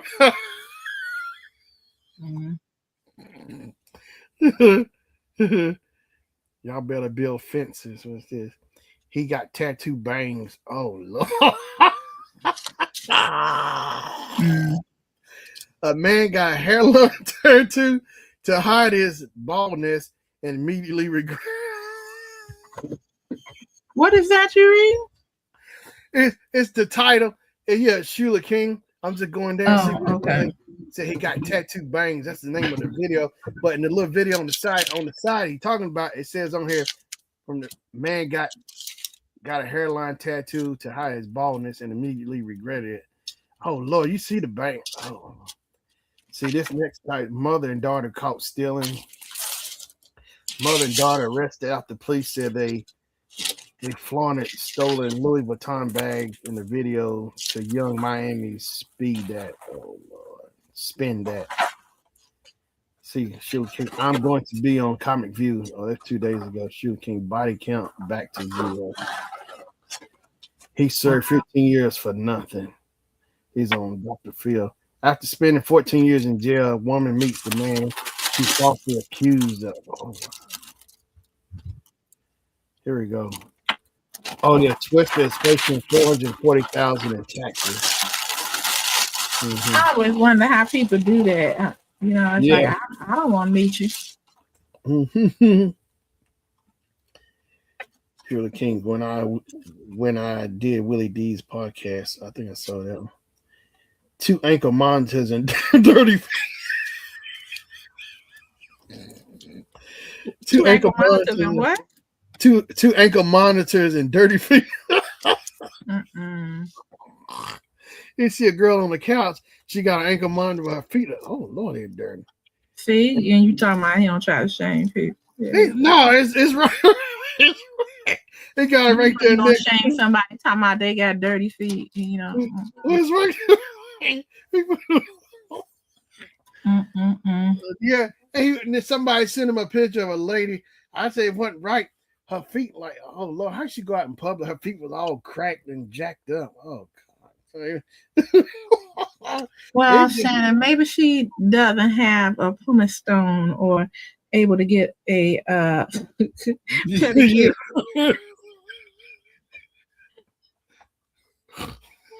Oh God. Yeah. Yeah. But yeah, that's the thing is, like, some people, you just like they go out. I told Jennifer, I said I call it people foot game. How they foot game go out in public, because some people you can tell they just don't care. They'll throw their flip flops on, flop. You know, in the summertime, that's when the feet they come out. Oh Lord, oh gosh, I hope you see it's like they don't have lotion. Like the angles will be ashy. Oh God. Mm-hmm. Mm-hmm. But yeah, it's just I stay away. I know. Like you might want to handle that. Mm-hmm. Ooh. Shirley King Mystic got 20 years. Oh, that's 13 days ago. Mystical got 20 years. Wow. Matt Walsh is tripping. I don't know. Father assaulted at a quick trip. Cash money, no limit. Couple quits their jobs to do feet content. You know what? I heard about that. You laughing, but I got some pretty feet. And I'm like, I might want to do that. I don't have no bunions and corns and all that stuff. And somebody want to pay me to look at my feet? Have at it. This is my cash app.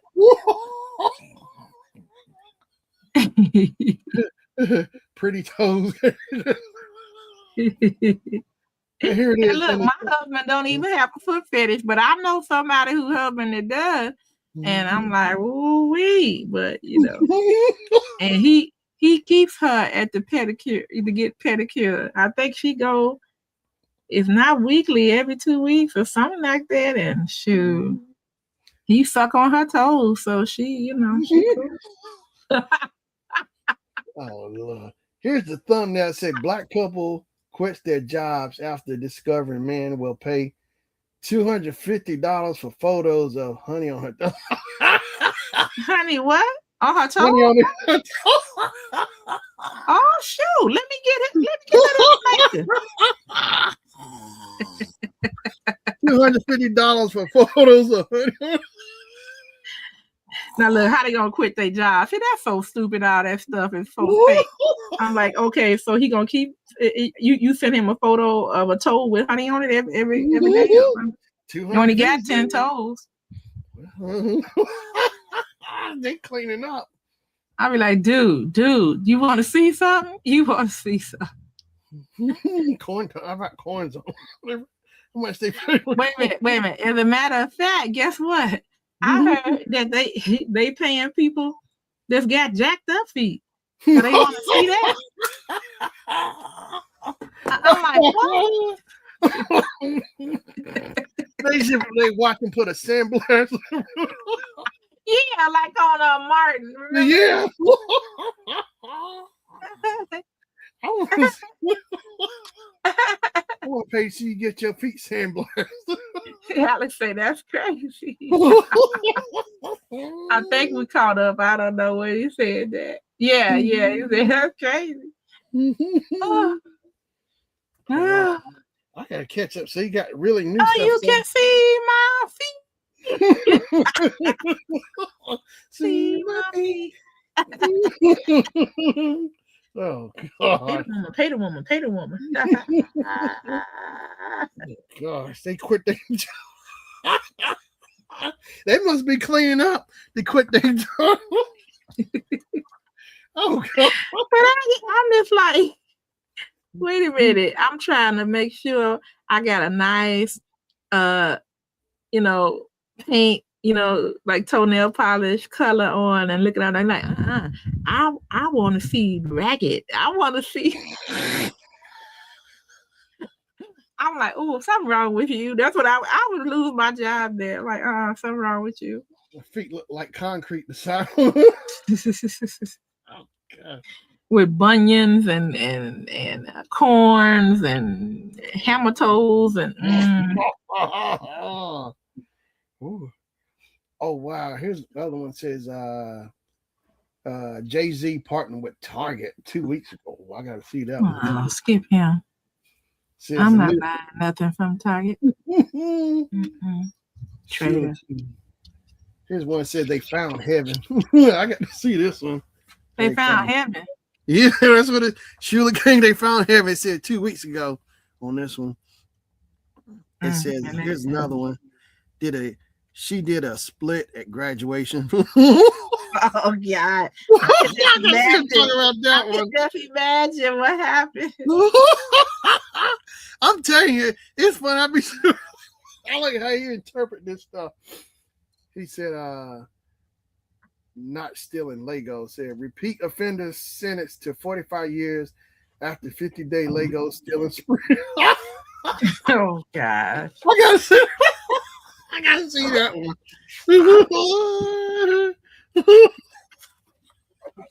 You can send that one to me. Oh, okay. All right. Let me see. Now that one I want to see. It's just here's the other one saying people aren't feeling this document. No, not that. It says he said they are looking up, and on the side he shows on the side of the thumbnail saying RP mom and dad. I know y'all are looking up at me right now. Oh Lord. Looking up at me. He said And he told them rest in peace. Yeah. Oh, okay, I get it. Dad, he said his mom and daddy in hell. Oh, here's the one I think they talking about. They keep this UFC fighter said this thing about Michelle Obama saying. I don't even want to hear it. Everybody was trying to tell me when it first happened. I was like, I don't listen to ignorant people. Yeah, I know. I don't listen to the masochist people. I don't listen to the racist people. I don't listen to them. Nothing they have to say is important to me. Yeah. Nothing they have to say upsets me. I'm like, you ain't got to say all that stuff. I already know who you are. Yeah. Here's one. I gotta see this one. The title he was asking if she was single. Huh? Oh, I'm sorry, but I do like how Michelle handled it. Did you hear how she handled it? Oh, I gotta go back. Cause I know she's sick of it too. It's like, why should they just leave her alone? No. That's not how you handle it. She didn't care. But what she did do is she put in a lawsuit. That's how you handle people like that can't keep their mouth shut them from saying things that they shouldn't say. Hit them in their pocket. Yeah, hit them. Oh, guarantee. Oh, that is smart. Defamation of character. Yeah. And then she got something going where it's supposed to hold or prevent him from getting paid his winnings. And then on top of that, whatever money that she gets off of this lawsuit is going into things to help women of color. And I was like, get him. So he thought he said something nasty against a black woman. And guess what? Now you're going to be paying for plenty of black women to better themselves. Turn the table. That's right. Make them pay. Oh, I saw something where he was on somebody's show. He was trying to backtrack or cover his tracks, whatever. But he said he's still standing on business. But yeah, I want to see how he doing with his face look like now. He's all big and out of nowhere. Because the guy was asking the commentator, so you just won the match, and they said that was like the first thing you thought of was Michelle Obama. Oh, that's messed up. But I bet. Well, Trump probably told him to say that. Who knows? No, yeah, funny. Who knows? Who cares? Because I don't care what they think. Yeah. I don't care what they say. I'm not letting them rent a free space in my head. Forget that. Well, he gonna pay. He gonna pay it now. Pay out. He said he wanted to speak on it.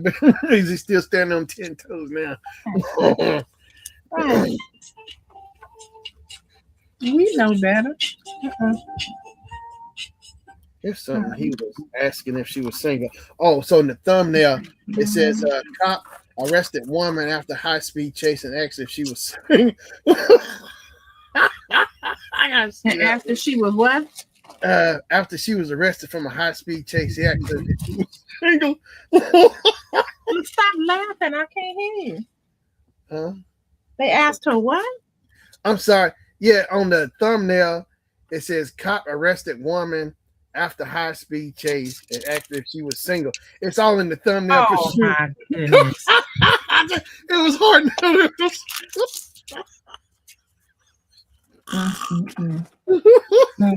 So what if I am? What you want to do about it? That's Well, funny. I'm still gonna write this ticket if you know. The cop was asking her Wow. if she was single. Yeah. Wow, the nerve, the nerve.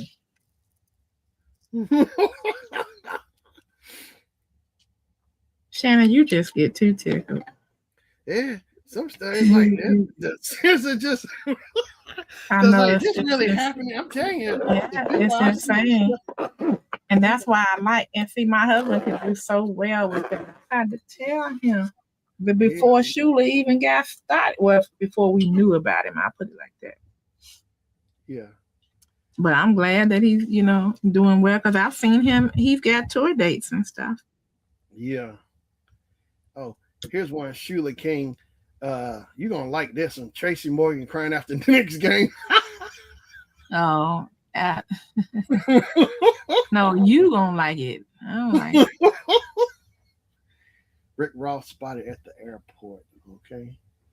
This is so true. It says when you ask someone for money and they say they don't have it, don't take it personally. You also don't have it. Yeah, that is true. If you don't have it, you don't Well, have when somebody say they don't have it, many times they mean I don't have it for you. it. Yeah. That's all. Let's see here. Shula King. You can't break down in front of New York. Oh, that's the Spurs. That's the center for the Spurs. I gotta see that one.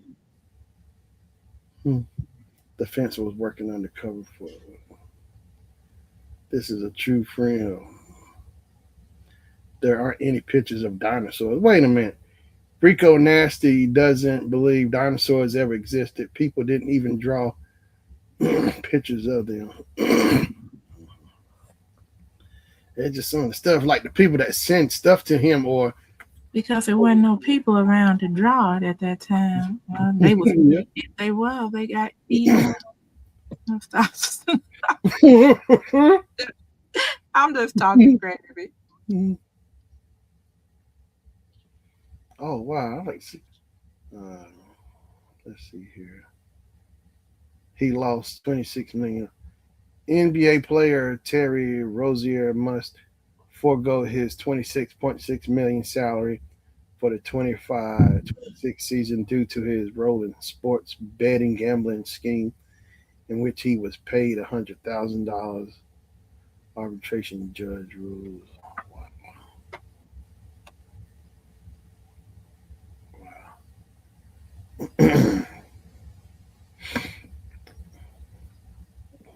Wow. Did you hear that the Supreme Court held up E. Jean Carroll's lawsuit against Trump? I didn't hear that. Yeah. They said, pay the woman. Pay the woman. Yeah. Mm-hmm. You don't like that. He said, this is a travesty. This is horrible. We're going to do everything we can. I'm like, what else you going to do? The Supreme Court then said, you got to pay her. So now, what you going to do? You're not going to pay him after the Supreme Court said you got to pay him? Okay. We'll see. There's gonna be more trouble. They're gonna pay more. We're gonna pay for something else. Well, see, the Supreme Court said that whatever he does as president, he's immune to prosecution. So we'll see. Mm-hmm. Yeah. Maybe this is a way for them to look good without really, doing anything. Because the Department of Justice, he's using as his own private law firm. So he don't even have to pay to bring the lawsuit. Oh yeah, that's why I hate when people say he's stupid. He ain't nothing stupid about that man. He might be mean and he might be evil, but ain't nothing stupid about him. He might be, nasty when it comes down to women and what he thinks of them. But yeah, it is what it is. Yeah, that's where we at. But he ain't stupid. He ain't stupid. He's old and he's a lot more forgetful now. some people when they get old, they keep their wits about them, and then some it gradually, fades. And I hope I'm in the one where I keep my wits about me. Right.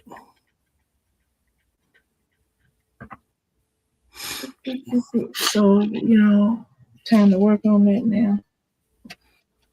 Yeah. Wow, this is Because wrong. I know a couple, and I'm just like, oh, wow, and they are just as bright, just like in the Bible talks about Moses.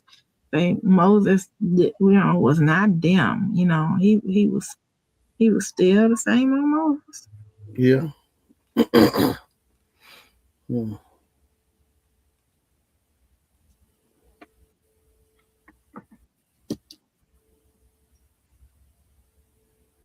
Hmm. All right, sir. About that time, you got to work tomorrow. Yeah, I gotta get off here. I gotta make my thumbnail and get off here. But yeah, I gotta look at some of those Shula King videos. I'll send you that one. What was it about which one was it? I'll forward it to you right now. Which one? Mm-hmm. Hey, Miss Shelby. Oh, hey, Mama, how you doing? Did you see your son head jump up when I said that? Yeah. Hey, Mama. Yes, I did. Bro,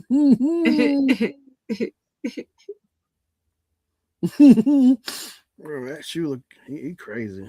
Shula King. Yo, the one about she did a split at graduation. Is that the one? You can send it to you. Yeah. Send it to you. I'll ship it to you. Alley hoop.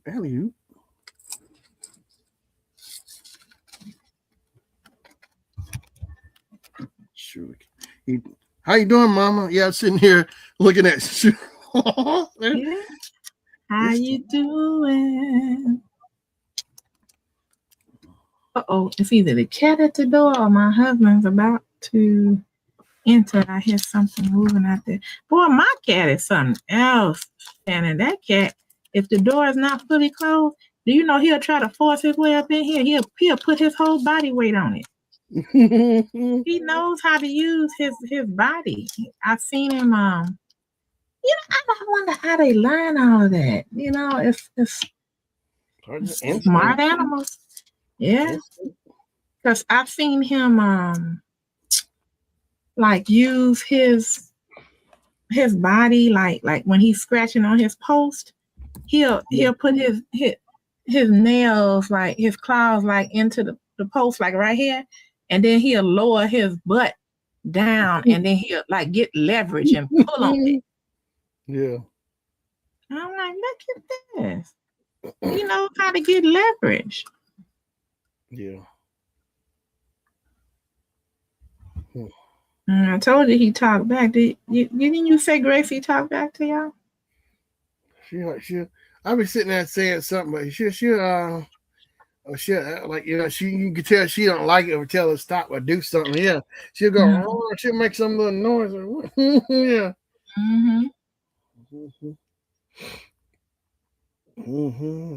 She like she be talking back. Like what? What you say?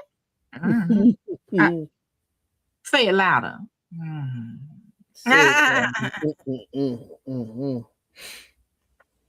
she be talking back to me. Say it loud. Oh wow, candy coated chicken wings. Oh Lord! See, he got that from you. He watching you too. No, this was a month ago. You did do that video on them candy coated chicken. Here it is. He got the thumbnail on the side. It say candy coated chicken wings, 4 for $5 for $40, 10 for $85.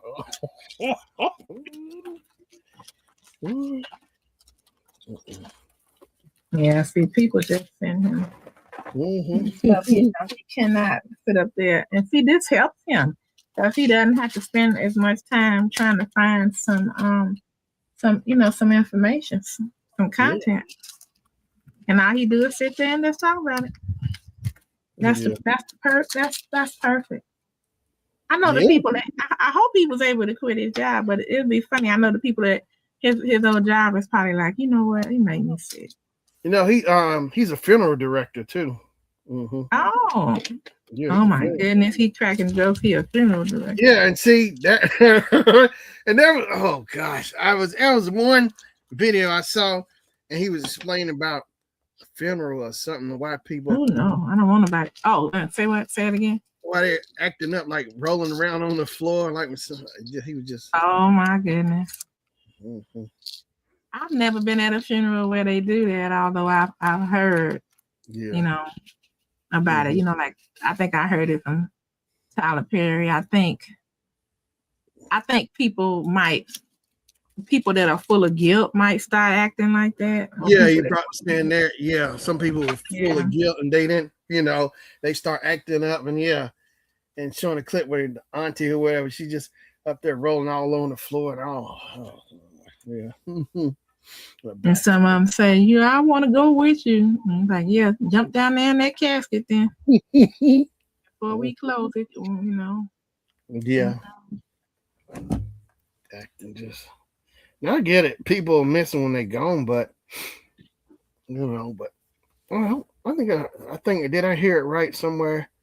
Funerals are more for the people they pass away as like Yeah, and yeah, and the 'cause once funeral the person's director gone, tell you yeah, because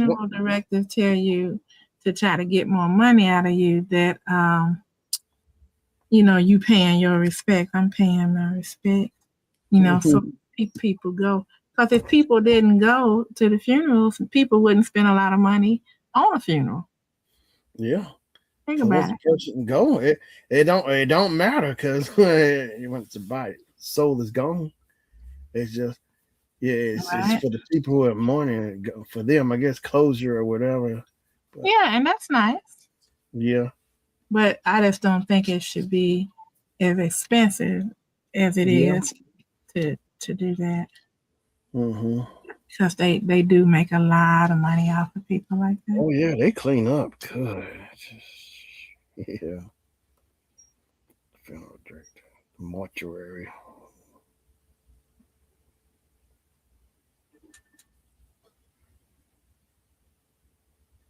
Mhm. Had me in my feelings. What's this? Like lamb chops. Lamb chop. Yeah, in his video, you see him on the right, and like some lamb chops or something on the left. Had me in my Oh. feelings. I don't know. Now The you next, know what I want you to see. I don't know if I ever sent it to you before, but I Mhm. laugh every last video that they put out. Yeah, It's a young black fella that has a puppet, and he yeah. makes the puppet talk, and the puppet is always talking with the grandmother. Really? And Oh, not Cartoon Connect. I know. Yeah. that's it. Mm-hmm. Yeah. That is funny. Man, that grandmother is a piece of work. Yeah. Yeah, she be serious too. She don't. Yeah. I don't think they ain't no acting. She actually not ain't no act- she actually makes the show. Yeah. She's the real star. If it wasn't for her, Yeah. every once in a while I'll see one that doesn't have her and it'll have the puppet and his buddies, and that's Yeah. funny. But she is the one for me. Yeah. Like she tell him, you drop your eye on there, that's it. That's your UAFS.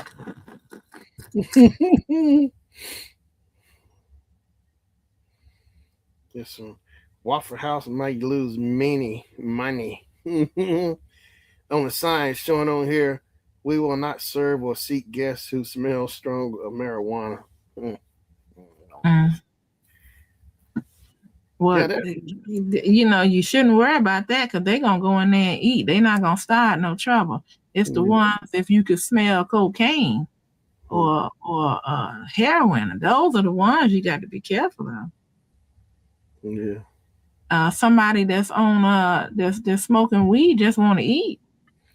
Yeah. They're so silly, the people that come up with all these. Oh boy, Yeah, waffle. what you gonna say? Yeah, I Nothing. remember. Smell like alcohol. You're not coming in. With that, well, they could use that one. Mm-hmm. But yeah, I remember hearing about years ago fighting at Waffle House. Like, wow, I thought Waffle House supposed to be like a nice place you go, but over the Depends who years, goes in there. Any yeah, given day, you yeah, know. And if and they like got a beef with each other, or like Chuck E. Cheese, because I remember I saw the news like years, and like it's always parents like man, like they show like over the country, across the country, parents just fighting at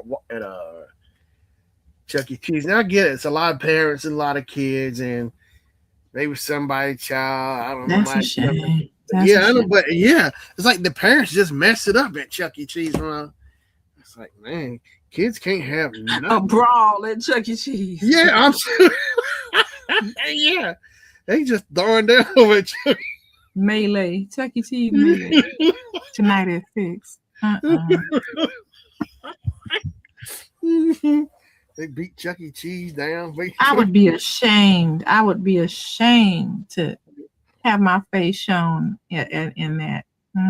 Yeah, it's sad. It just, oh, these eye. Oh Lord, I ain't gonna So Shannon, yeah.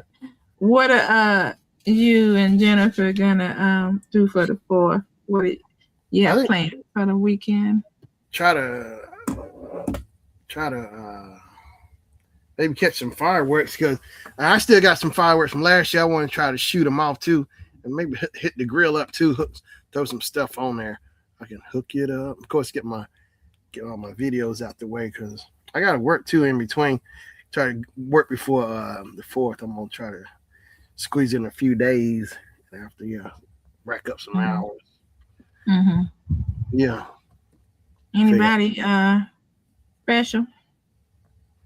No, it's just like loading. It's just like tomorrow. Just I don't know who it is. I don't know if it's a comedian, whoever. It's like the name don't stick out to him, so it really don't matter. Just give me the hours. I don't care who can be. Yeah, just give me the money. Give me the money. Make the money. Give me the money, honey. Let me do the hit and run. Let me ask you this. So you know that that White House lawn travesty with the wrestling. Yeah. And you know what? I used to really like wrestling, but I was young. I grew out of it. Mm-hmm. But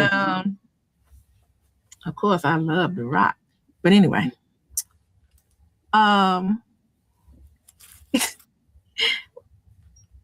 if let's just say if you had been living and working in that DC metro area and they called you and say, we need you to do this this loadout, or we need you to work the event, would you have done it? Well, if there's any double time in it, hey, it adds up. If the price is right, I mean money, because as long as it pays. But I know what you're getting though. But yeah, even though you might have had some problems with some people, and it might have turned into a melee. I know you ain't gonna let nobody put their hands on you and you walk off. I know that. No, and see that's the thing too is talking about at work too. Sometimes we sound like all money ain't good money too. It's like, so it's like like I was even the money, but I still would probably because just making that the thing with Michelle. Well, but yeah, he paying for it, but it's just still in general the White House. It just, ain't nothing I get excited about. I'm not even. Yeah, my thing would have been, I think the type of people and the caliber of people that would be up for that might have been like that ignorant man that won. And do I want to be bothered and put up with that mess? Yeah, that's the thing too. Is like even though there's money, but it's like yeah, the people. I really want to be around that, because they have, I go do a loadout over there, you know. Who knows? They might be thinking about me, they want to put me in the headlock or something. I don't know what these people got on their mind. But no, it just better stay out of the devil's traps. Yeah. Mm-hmm. Mm-hmm. Yeah, Well, yeah, and that is true. All money ain't good money because I've seen a lot of calls and stuff that come up. It's like we did the NCAA, the Final Four, and stuff. And people, because I knew it's something just told me away stay away from building the seats and stuff. They had to add extra seats into the. And it was loads and loads of seats. They had to build chairs for that thing. But Mm-hmm. some people may stay away because some people end up getting hurt. One, it was bad. Mm-mm. So, but I had a feeling something told me go over, do this, build the scoreboard. Don't do this because I just had a feeling about them decks, and my instinct was dead on too. Mm-hmm. Yeah, Wow. yeah. What did the problem end up being? Uh, Somebody lost a finger. Uh, No, I mean, I'm sorry. You know what, Shannon? Why you say it like that? That made me laugh, and I didn't want to laugh at no, I that. wasn't. I So wasn't trying. what No, you I wasn't. No, I wasn't trying to do it like that. But I'm saying, but it just messed up. So what you were trying to say? I'm saying, I wasn't trying to say it. I was asking her to. See, now I forget. Oh, I was saying, what was the problem? Like, what caused the malfunction? That's what I'm asking. oh, like I think maybe like I was thinking it was what I was thinking I was picking up on like the team, the people who was in charge, maybe like they was in a hurry and weren't paying attention, kind of trying to rush the people, the hands or whatever, and like I just because some I just tell people like looking at work, the calls and stuff.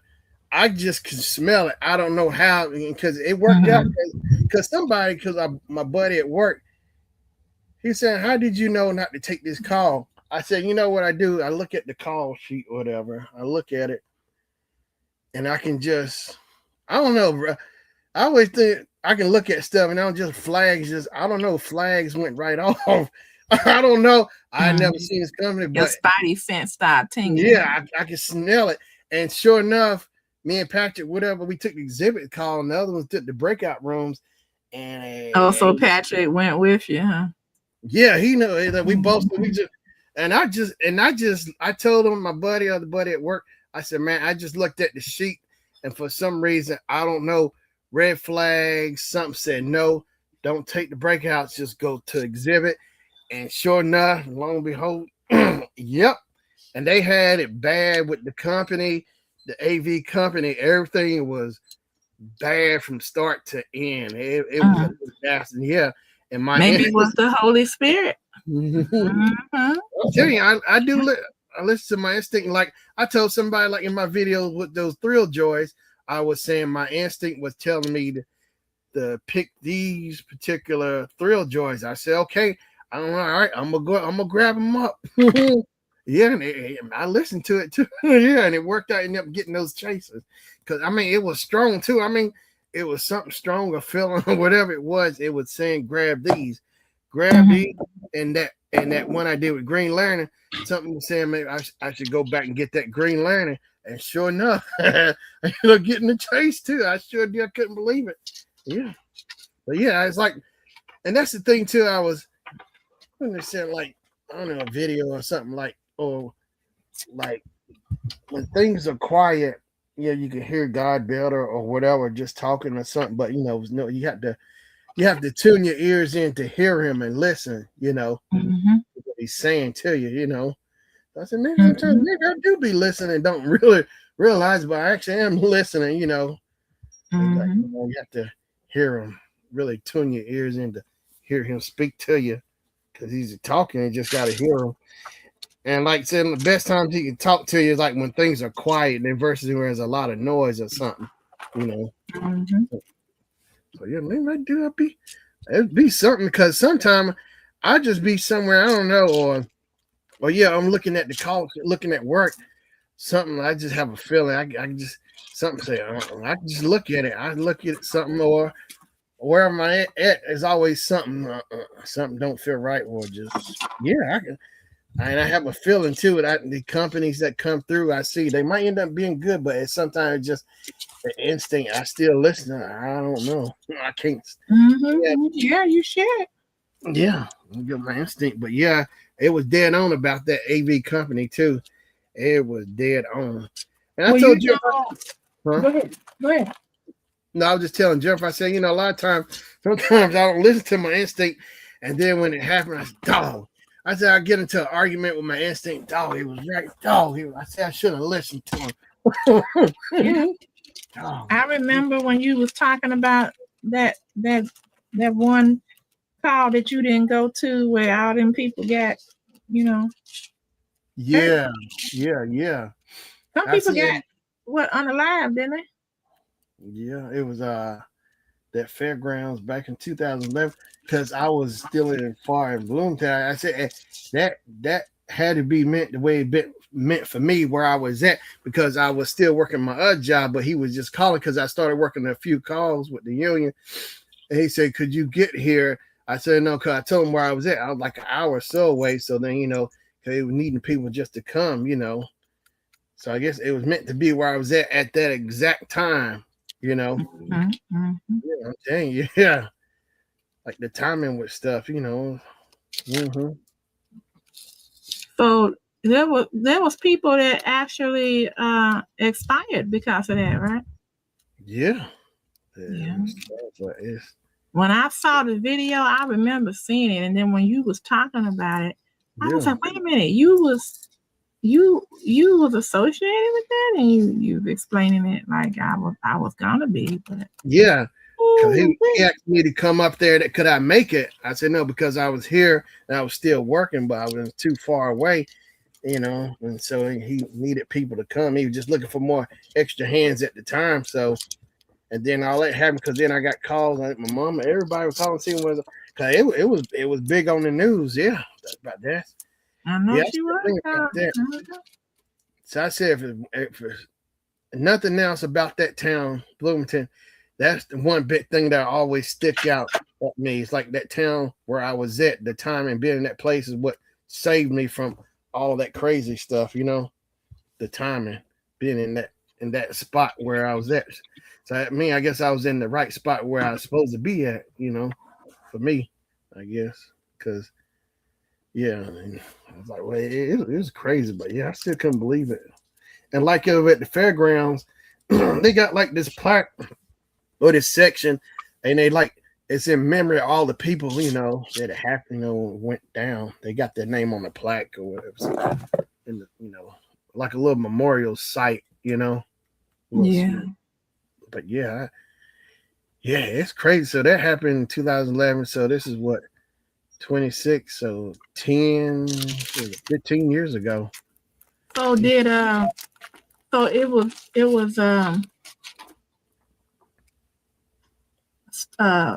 stage people, stage hands. Yeah. And was it any guests or any entertainers or any ticket holders? I know it was a lot of hands. I'm not sure if who all, but I know it's like as far as the union, I know it was a lot of hands. Because I remember talking to some of those guys like when I started really working with the union, and a lot of them told me their stories. One of them told me said he was there with one of the guys he was working with because they saw it was getting the windy and stuff. They were trying to hurry up and come on down. And I was asking about one of the guys I never got to meet. He said he was right next to him on the spotlight. They both were coming down. He said he looked and blinked. Next thing he was gone. Just like, yeah, he was coming down. I'm telling you, they was explaining to him how coming down and trying to get down quick as they could. It's like, so now I think ever since that day, so now when the fair goes down, concerts and stuff are all mostly inside, but there's one area where they do it, but it's no like trust or anything video wall hanging up. It's like a solid stage, but it's real simple, as far as like free stage. But as far as something big like that, they just take it all into the Coliseum. Well, the problem was is that storm kicked up and they didn't take it down. They didn't stop the show.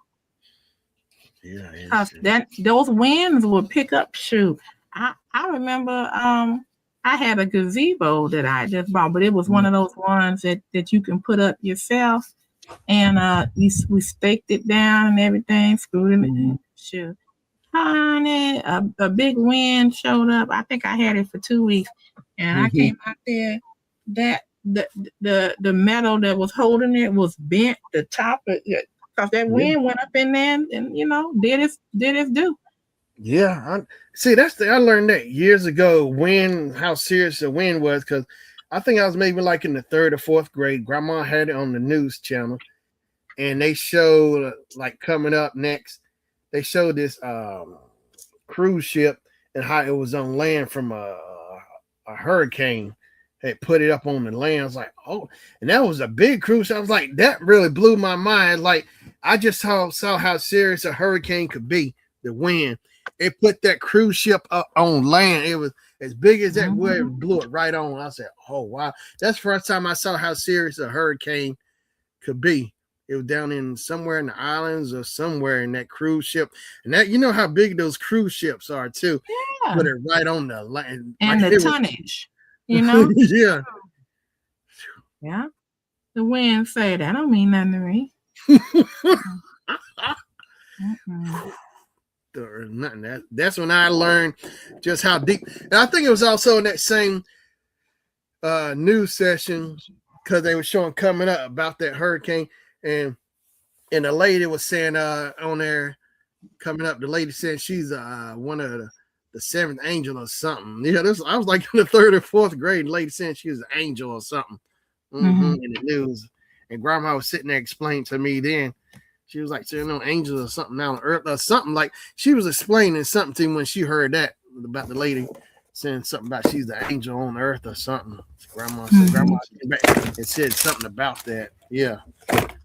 She was correct. It was right there. I was like, wow, Grandma know. Yeah. But yeah. Yeah, she didn't want you to be no sucker. Yeah, she said she was quick on the spot too. Bam, she corrected that. Grandma was on the spot. Yeah. But yeah, it's always been some crazy stuff on the news. She put the 6 o'clock news on. We watched Judge Wapner at I think 5 o'clock. Judge Wapner would come on People's Court. I told Jennifer, I said, I remember that one episode. I remember laughing. 2 ladies up there. The plaintiff was saying the kids were playing with fireworks by her car, and they left scratches on it and marks on it, and she had to get it repainted or something. We're gonna have to get it repainted. And so then the lady who's the defendant. I think the defendant. Wait a minute. Yeah. And so the defendant, she was saying I remember she saying I think her kids or whatever, she just told the lady, all you gotta do is just put some water. She said, all you gotta do is just put some water. Some water on what now? The scratch took up. Yeah, put water.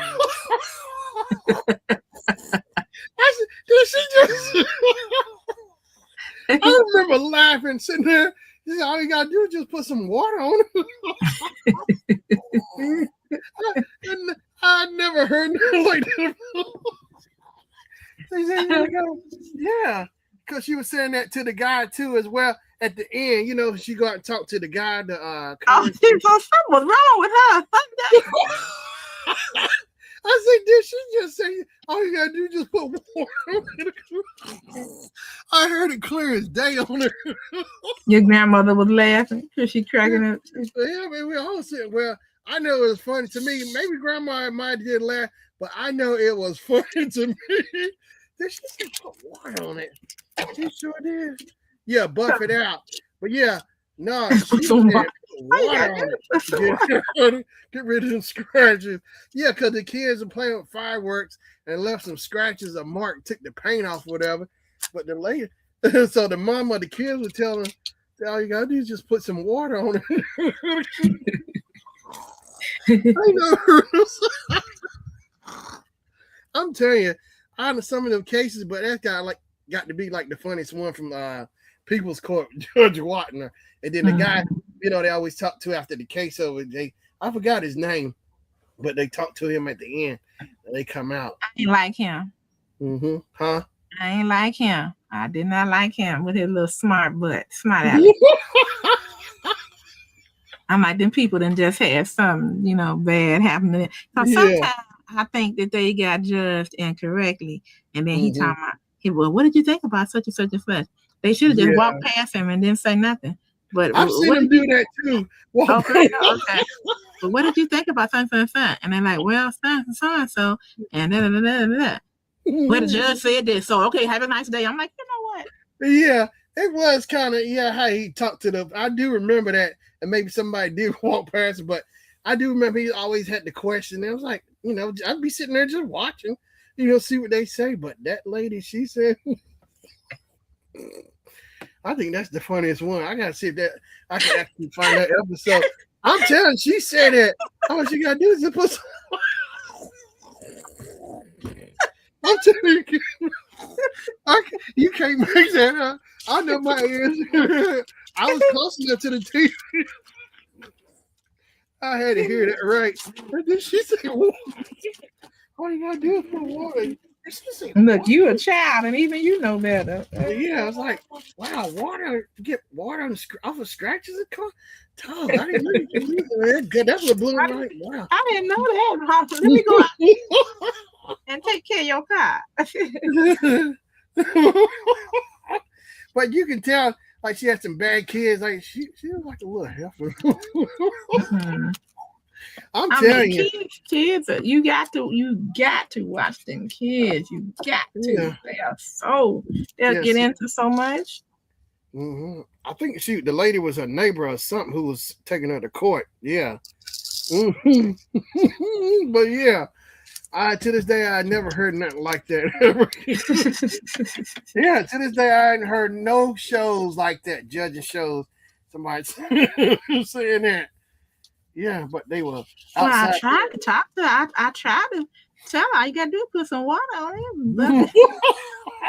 Yeah, I know my ears, I heard water. I do remember that clear. I heard water clear as day. Let me see if I can find it. People's Court. Oh, Lord. I like to find some old court cases with Judge Watner. Oh, I remember the episode with Wally from Leave It to Beaver was on there. Tony Dow. Yeah, he was on the episode on People's Court. He was in court? Yeah, he was on. I think he was there with a friend, maybe as a support. Yeah. I was say somebody sued him. Well, he didn't put no water on it. Let's hear Tony Dow. Tony Dow, People's Court. Yep. Tony Dow, People's Court. Actor Tony Dow appeared as witness during the 1980s run on the original television arbitration series, The People's Court. Yeah, I remember that clear as day. Yeah, Tony Dow. I remember he was up in there. I was like, man, that's Wally from Leave It to Beaver. Why is his hair all gray? And I couldn't figure out. His hair supposed to stay exactly like it was when he was. What? I was little. I just remember watching all the episodes of Leave It to Beaver. Now, why does he look like? I'm looking at him on TV. His hair is all black and stuff. Well, why he look like this now? I didn't know I was in elementary school. I couldn't do. Yeah, Tony Dow. Yep. Presided over by Judge. Here it goes. The case he was involved. Tony Dow's People's Court appearance. Oh, the case he was involved in a car accident that resulted in injuries to his legs and left shoulder. His role. Dow testified in court as a witness to the incident, though it was eventually noted that his testimony was not strictly needed for the case. Yeah, I do. I remember that clearly. I remember that clear as day. Let's see. The lady fireworks, People's Court. Let's see. Fireworks. Well, you know what? Since you said that, I'm gonna tell you something. My husband and I went to spend. I I think it was 2 years ago. We went out, spent July 4th with his aunt, and when we got ready to leave, there was some people at a house, and they was on top of the house, Shannon, and there was a bunch of young people. I'm like, where are the older adults? Because these was like, had to be 16 to 25, something like that. Yeah. And they was lighting up fireworks on top of the roof. Ooh. And I said, oh my God, don't they know that roof would catch on fire? And they was in a box lighting them up, and something happened, and the box caught on fire. And I heard a woman saying, pick it up, take it off the roof, right? And he tried to pick it up, and the flames shot up. And I was rolling, and then he kicked it off the house. He kicked it. Like, I ain't never seen nothing like this in my life. I'm like, how stupid can you be to get up on top of your people's roof? Yeah. Exactly what they was doing. Yeah. Let's see if there's like an episode guide for People's Court. All them different episodes. Woo. Yeah. Good luck. I know if it's somebody famous, so yeah, but yeah. I don't know. Now I'm gonna tell you a court show that I absolutely cannot stand. What? And that's one of the most popular is the People's Court with Judith. Oh wait, the newer stuff, yeah. No, I'm talking about that old lady. You talking about Judge Judy? Yes. Oh, Judith Shannon. Yeah. She came on like back in the early 2000s or something. She's still on. She's still on. Judge Judy, she is. And she made me mad the way she talks to people. She's the rudest thing. She is ruder than rude. Oh, and I like how she take her glasses. She don't do her glasses like, huh? Yeah, buff it out, Alex. Yeah. But yeah, and Judge Judy, she always got her glass like she'll be talking to you like she'll be making them faces with her glasses down. Yeah. Her hairdo too. It's like, who be doing her hair? She need to work on that too. She don't have to talk to them people the way she talked to them. Yeah. And look, and my husband actually was in her court one time. He used to work with adjudicated children, and every once in a while they would have, because she's family court, and so every once in a while they'd have to take a kid up there, and he remembers her. I said, oh, so she's for real? He's like, oh yeah. Because he told, now this is a terrible story. I just feel like I need to tell you this. Yeah. But he said one time they went, and it was him and another colleague, and they brought the young man there. They felt like they needed two of them because it was a young man, and he's they're pretty strong, and they want to make sure that two people is got him. And so the colleague, I'm sure this is the colleague, but this is about the judge. This is Judy. Yeah. My husband didn't know until the judge said something. So the judge is sitting up there. Yeah. And the judge stops the proceeding, and she points to my husband's colleague and says, "Sir, I'm going to need you to go somewhere and change, and you can come back, and we'll finish this then." And he was like, "Oh, well, what's wrong?" And she said, "Well, it looks to me like you didn't wear any underwear today, and we could see everything." I was like, oh my God.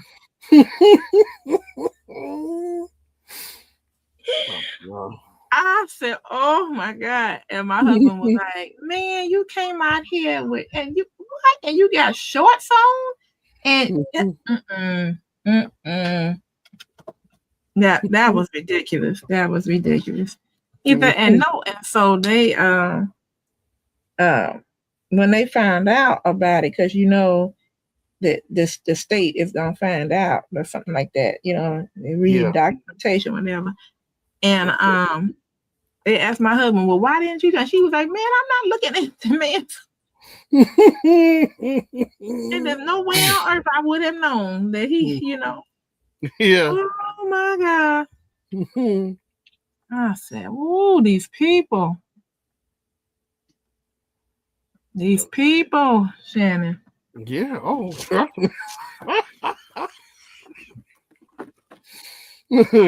Yeah, is this really? You can't make this stuff. No. You just can't. Dun dun dun dun. Yeah, now you doing the song. Yeah. I actually love, that was coming in here, that dun dun dun, and you hear the guy talking. So the plaintiff, and the defendant, then you hear that, the title, whatever. Yeah. I be looking forward to that. Dun, dun, dun.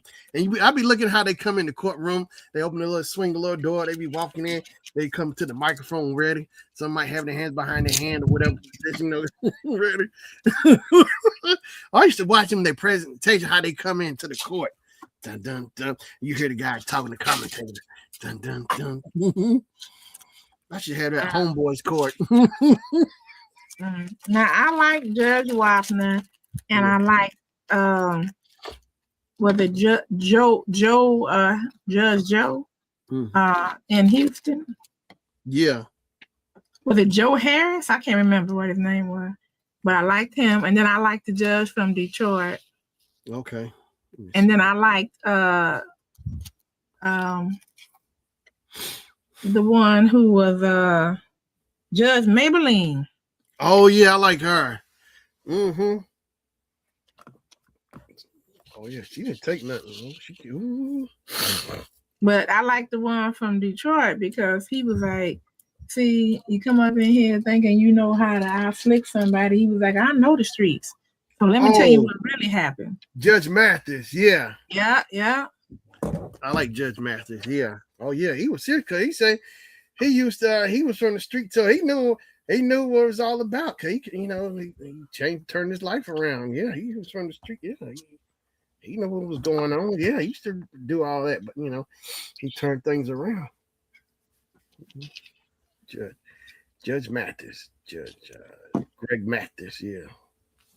I like Judge Joe Brown. Matter of fact, I saw Judge Joe Brown the other day on YouTube. He got a sauce. I was talking about Joe. Judge Joe Brown. He got a barbecue sauce, something. It was about Whitney Houston. He was on somebody's podcast. They're talking about Whitney. Mm-hmm. Mm-hmm. Yeah, about Oprah. The comment from Oprah and stuff. That's what it was about. Yeah. What did she say about her? She was talking about how she said, I thought I heard it say she fell or something, but she fell because she was drunk or something. No, I don't know what it was.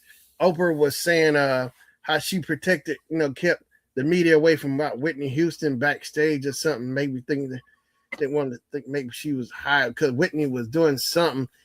She didn't want it to come off like the media, think Whitney was on drugs or something. She was trying to protect Whitney.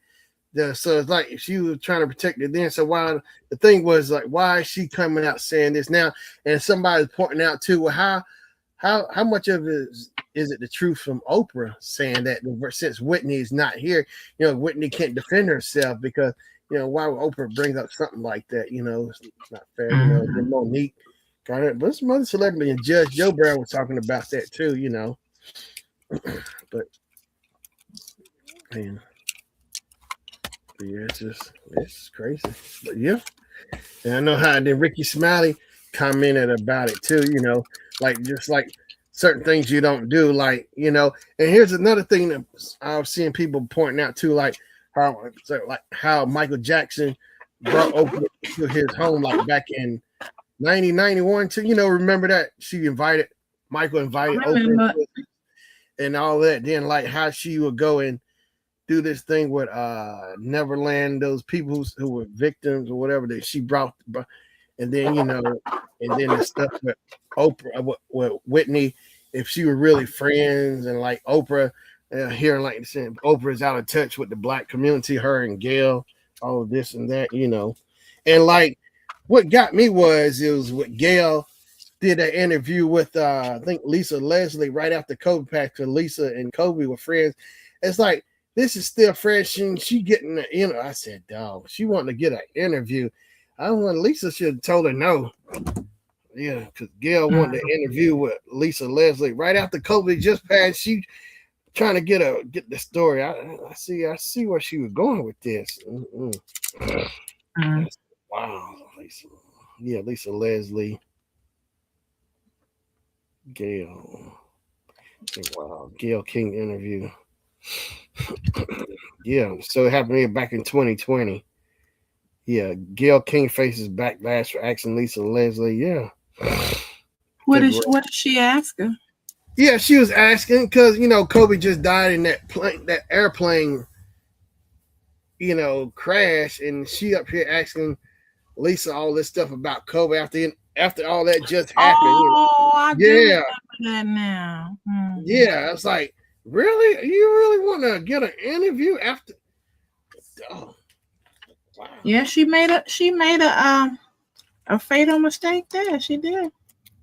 It didn't cost her job, but she did make a mistake there. It's like, really? What? Trying to but she lost a lot of points with people, Good.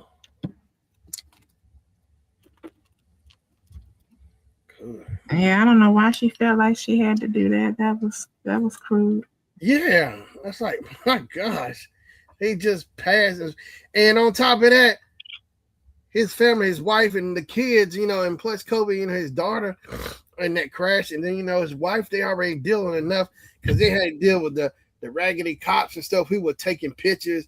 After that crash, the helicopter went down. They're up there taking pictures and showing it off, bragging to they. Oh my God!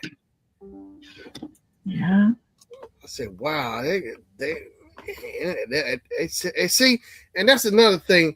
I know it's a lot like now when celebrities pass, it's always some jokes. Like the thing about Bob Saget after he passed, people are already making jokes. Oh, and that guy, what's his name? Matt Perry from my Friends. Thing with the jacuzzi, whatever.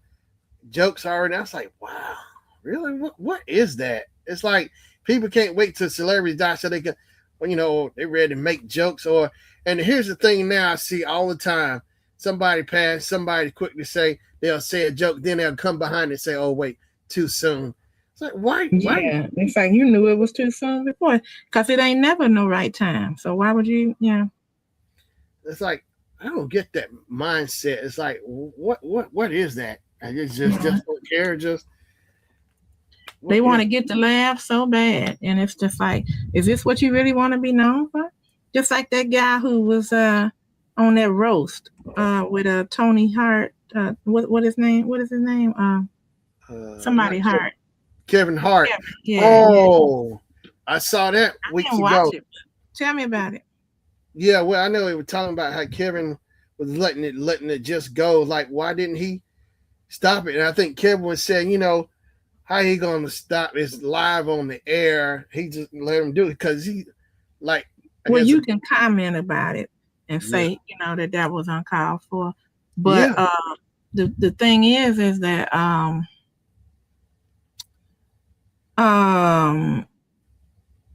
he was roasting people that was out, on the panel. I'm like, wait a minute, you're not supposed to be roasting them. You're supposed to be roasting Kevin Hart. So when did they start that? That's crazy. Yeah, it's like a free for all. But it's like, and I always keep hearing people saying, well, such and such is a comedian. So it's like that gives them, just because they're a comedian, gives them a license just to do whatever, and they can't be touched. It's like that means they're not funny. If you have to come after people, somebody's deaf, or or the way somebody looks or whatever, or something. Yeah, you're not funny. That's the only thing you can think of. Yeah, it was about George Floyd. It's like, yeah. Yeah, it's like, and then say, and I don't know if you said it or not, but too soon. No, it ain't never a right time for that.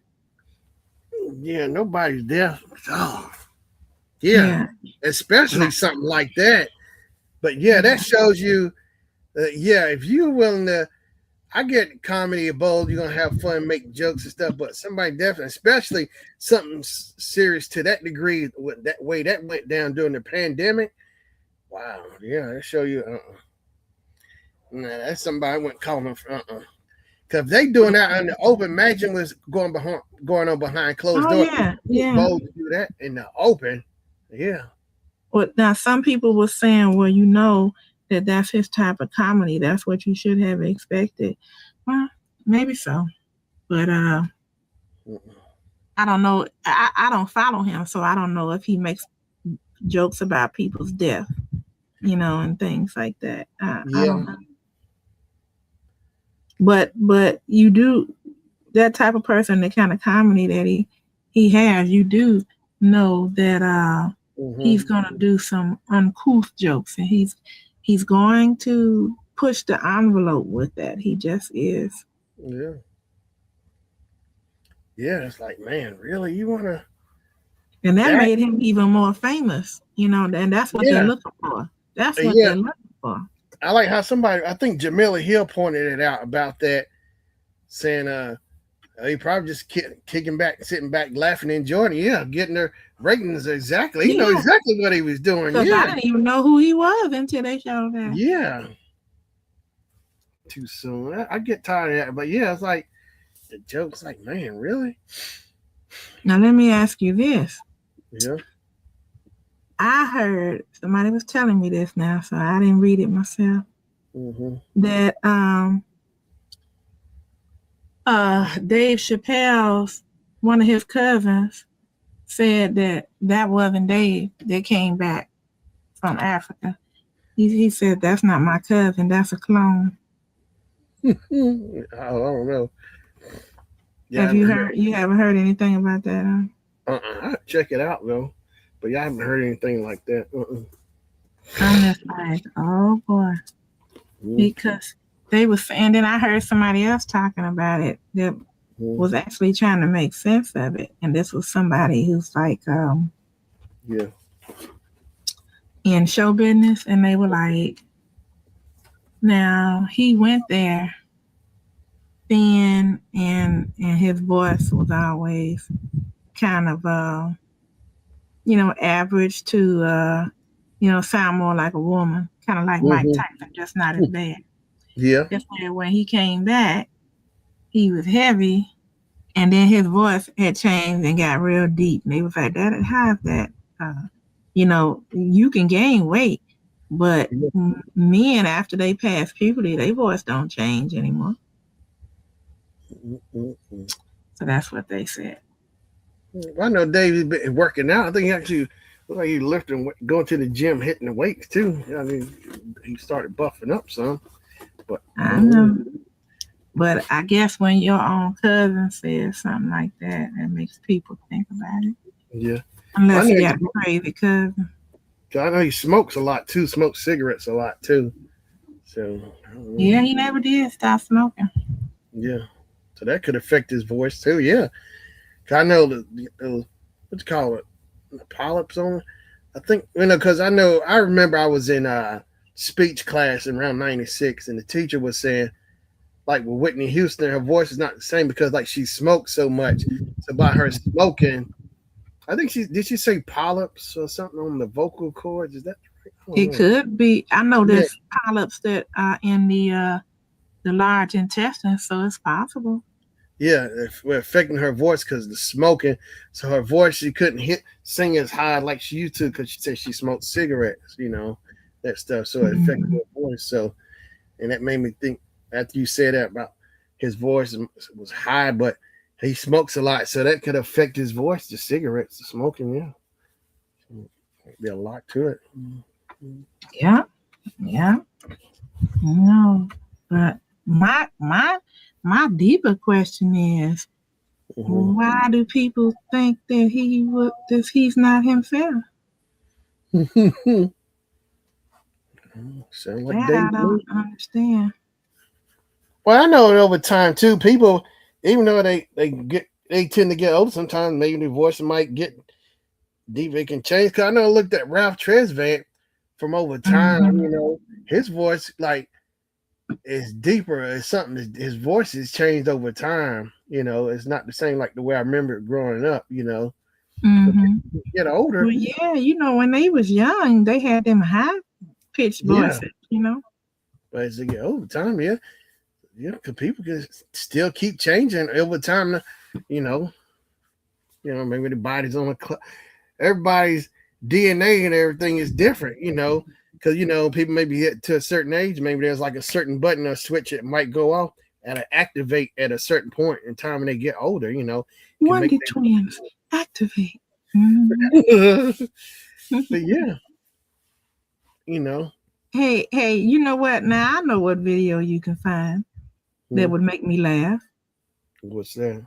Remember that video when it was me, you, Cynthia, and some other people, and I said, "Adventure's waiting just ahead." Oh yeah, I gotta go dig through that. That had to be like 2000, 2001. I gotta dig through that one. Yeah, No, that wasn't no 2001. Are you here? Do you I hear mean yourself? not. 20 years.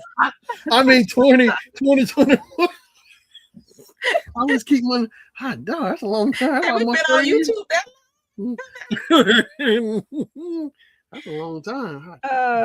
let me see. Cynthia transitioned in what's this, 216? About 5 years ago. Let's see, let me see. 2021? Yeah, somewhere now. I think you had Yeah. 2021 when you did that string. Yeah. We used to have so much fun together, Shannon. All of us. And I missed that group because Yeah. I'm not sure if she was, but Miss Full I don't know who else was there, but it was funny because we was all talking about the cartoons. And Yeah. I got y'all, boy. That was funny. Yeah, that really caught me off guard. Just to hear that, you got me on it. God, I didn't expect you was on the roll too. Mm-hmm. Mm-hmm. And Shannon, it sound just like it too. Yeah. Adventure waiting just ahead. Yeah, yeah. I meant to look for that. I sure did. I need to find that. Please find that. Please find that. Yeah, I gotta find because it's me, you, Cynthia, I think Miss Florola, maybe Marlene. I don't know. I don't know. Was Robert around? I don't know, but yeah, I'll look for it and find it. But yeah, I still keep Cynthia's YouTube page subscribed. About the outdoors. I keep it on there. Because of her. Oh yeah, me too. Yeah, Cynthia. I would never unsubscribe from it. Yeah. I want to go back and watch some of her videos, hear her sing, because she used to sing the Team Bill song. Like, just that lady. I was like, hey, that's that lady that I know now. I remember seeing back in the video singing Team Bill. Team Bill, that's her. And that's Cynthia. Mm-hmm. I should have missed Cynthia. Mm-hmm. You know what? I must have been hearing it because I don't know, it clicked or something because I've been going back looking at my tags and I started thinking about Cynthia. I said, you know what? Let me go and get my tags and save it because she showed me a stroke sheet that she made. So I started making my own sheet. So I saved it for a video and it made me instantly think of her. I said, I see here's Cynthia talking to me.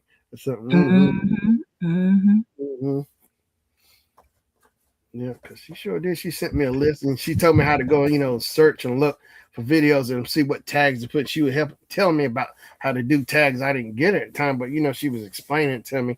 Like, yeah, she was good at that. If she knew something, she shared it. Yeah. Yeah, like Cynthia.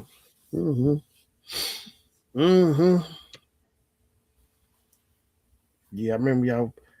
I think I went to your. I think first stream. I went to your first stream while I was going to Popeye's Chicken, and I got my chicken. I pulled over, and I saw the stream. I had to eat my chicken while I listened to the stream. I think I got that spice. I think it was the ghost wing pepper wings at the time. I think, but I remember I was checking out your stream and you was in there, y'all were playing bingo or something.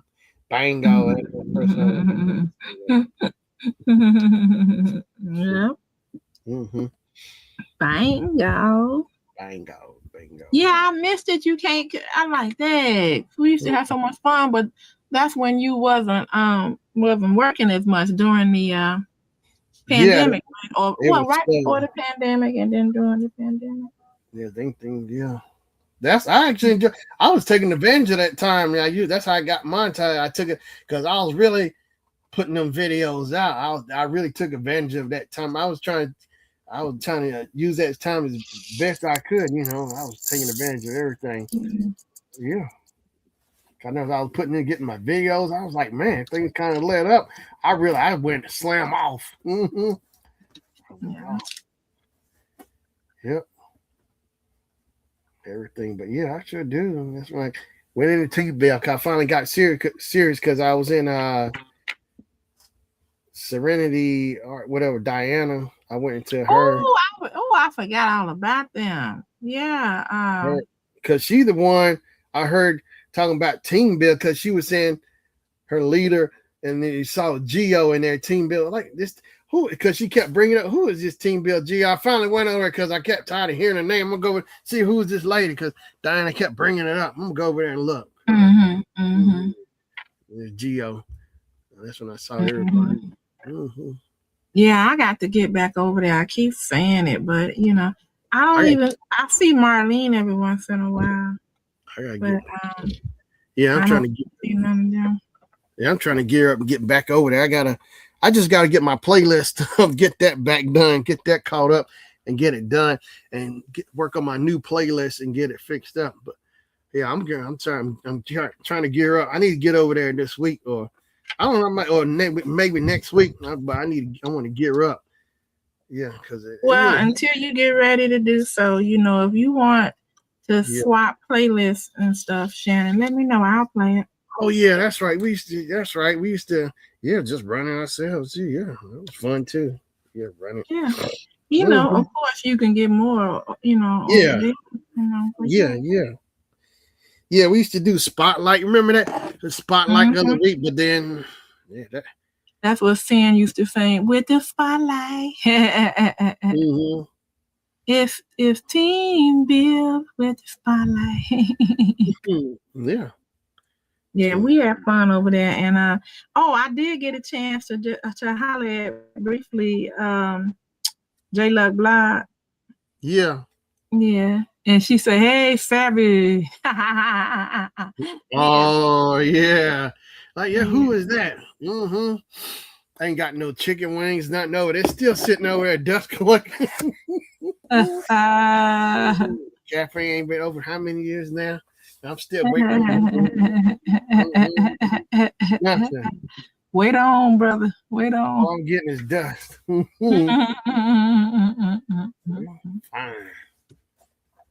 Yeah, I used to like laughing and talking. And Cynthia is the one that turned me on to diamond painting. And, yeah, sure was. Uh-huh. And then we would diamond paint, and then one time we went live diamond painting with Shawana, and I tried to connect with her, and she never wrote me back. So everybody has just moved on.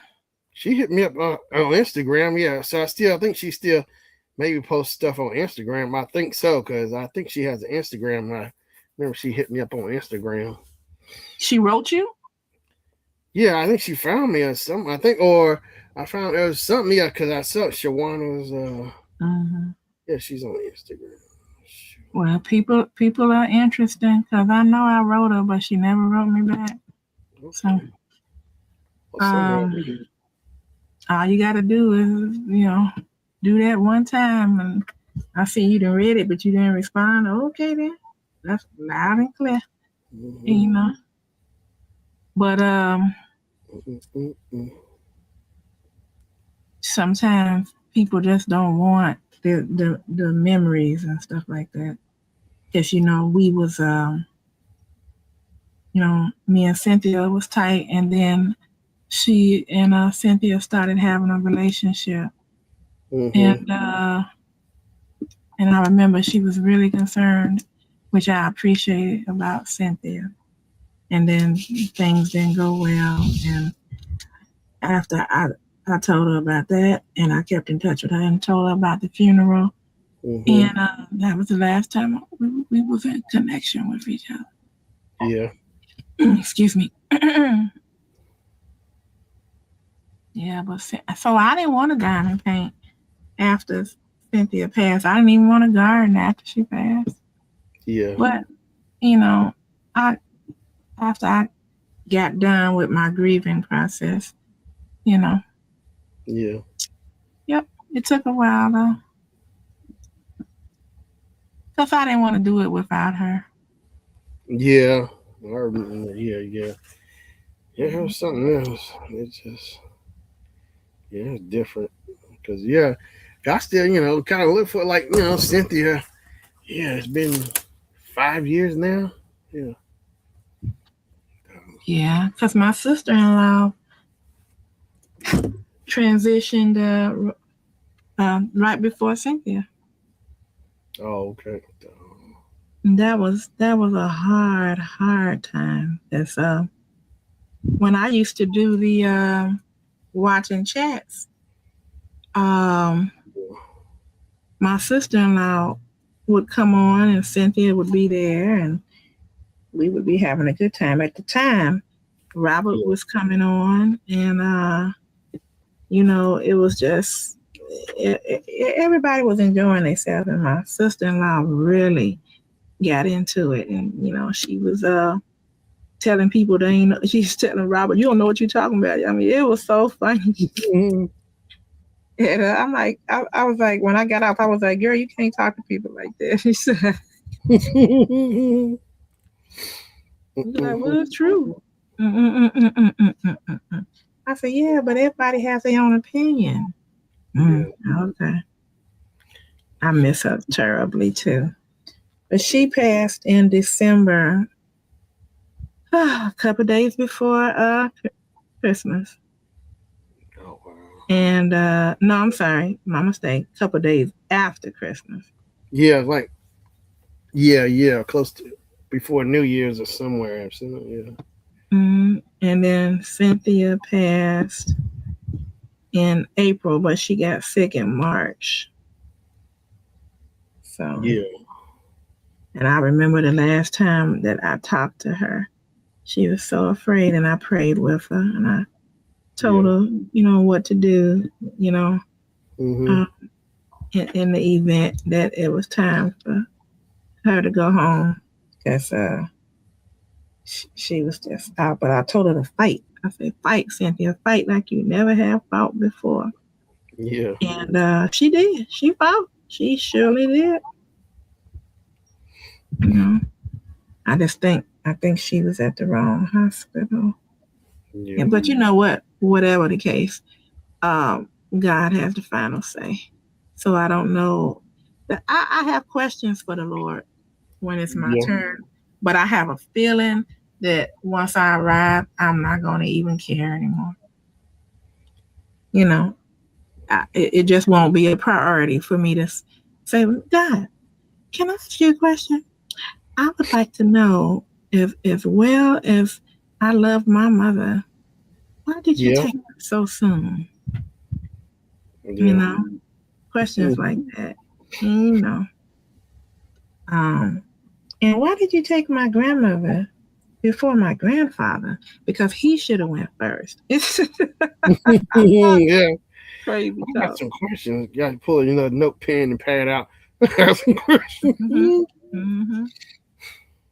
Yeah. And the reason I say that is because my father, my mother's father, my maternal grandfather, he was just not the type of person to be around children. He was just not. To me, he was mean. Yeah, Yeah. but my grandmother was my ace, Yeah. and I know she loved me. I felt it. But my grandfather, it was like, He wasn't I don't having know. it. Mm. I don't know about you, that kind of thing. And my aunt would tell my mother, "Don't be so hard on her because she don't like him." Because I didn't.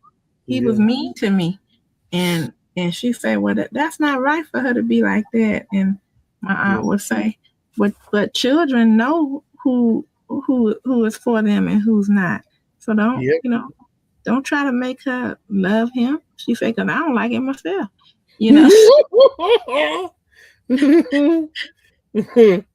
you know. But Yeah. her reasoning was different. Her reasoning was because he put their mother through some hell. Oh, okay. But my mother was the oldest, and she Mm-hmm. looked just like him, so she couldn't turn a blind eye to him. Mm-hmm. So when he needed help, he had a stroke. She took him in. Oh, wow, okay. Yeah, yeah, he couldn't live by himself any Yeah. longer. You know, Yeah. my aunt was over there. Yeah, where's all your women now? Uh-huh. Mm-hmm. Boy. Yeah, you got to be kind to the people on the way up, and when you're doing well, because you're gonna meet the same ones on the way down. Yeah. And he found out that all them people, all them women that he used to deal with, that he broke my grandmother's heart, was the same ones that didn't want to have nothing to do with him when he needed them. Yeah. Yep. So that's a hard lesson to learn, but it's a good one. Mm-hmm. Kind of like that movie, Shannon. Yeah. Diary of a Mad Black Woman. Remember how he treated her? He pulled her out the house and Yeah. locked the door, all that kind of stuff. And Mm-hmm. was with that other woman that loved him so much. And then Yeah. he got sick, and that woman left. She said, "I didn't sign up for this." Oh yeah, she kicked him right on. Did Curry? He did it. He did do her She dirty. left. She left. Yeah. Yeah, She rolled out. yeah, Mm-hmm. yeah. No. And then when before he got better, she was in there, and remember, she whooped his tail. What he did Yeah. to her. But and almost drowned him, almost let him drown. But and then when he got better, he appreciated what she did, and then tried to get back with her. She was like, no, she was gone with Sean. What's his name? Shamar. Yeah. I'm like, are you serious? You think I'm gonna take you back after the wait? What? No, because you could do that again. Some Yeah. pretty little things show up, and you think you bad, and sure, you do me the same way. Yeah. Yeah. So she didn't mean him no harm, but she sent him on, and I loved how she did that at the dining room table. Wait, didn't she Al Greened him? No, wait. No, No, that that was was you got another movie. no, it was Tyler Perry with Blair Underwood and Yeah, that was yeah, I don't know that lady's name, but that was the yeah, one with Cicely Tyson. yeah, No, Cicely was in the other one, the family one. Well, she might have been in that one, who knows? But yeah, that was that one where she Al Green and threw them hot grits on.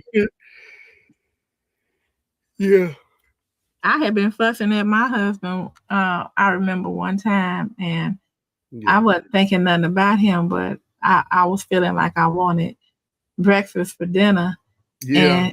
and he said, "Where you going?" Because I left the bedroom and I was going downstairs. I said, "I'm going to cook some grits," and he said, "I'll see you later." Well, time to go. Like in Color Purple, they about to fight. Miss Celie and Suge, not Suge, but whatever her name was, Ray Don Chung character. Mm-hmm. You ain't nothing better. Yeah. Yeah, and he made me laugh when he said that.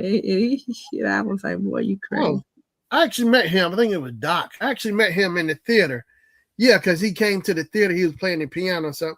I said, "Man, hey, weren't you in Color Purple?" I said, "Yeah." I said, "I was asking about the scenes and stuff." I said, "You know what scene you remember?" Whatever he was saying.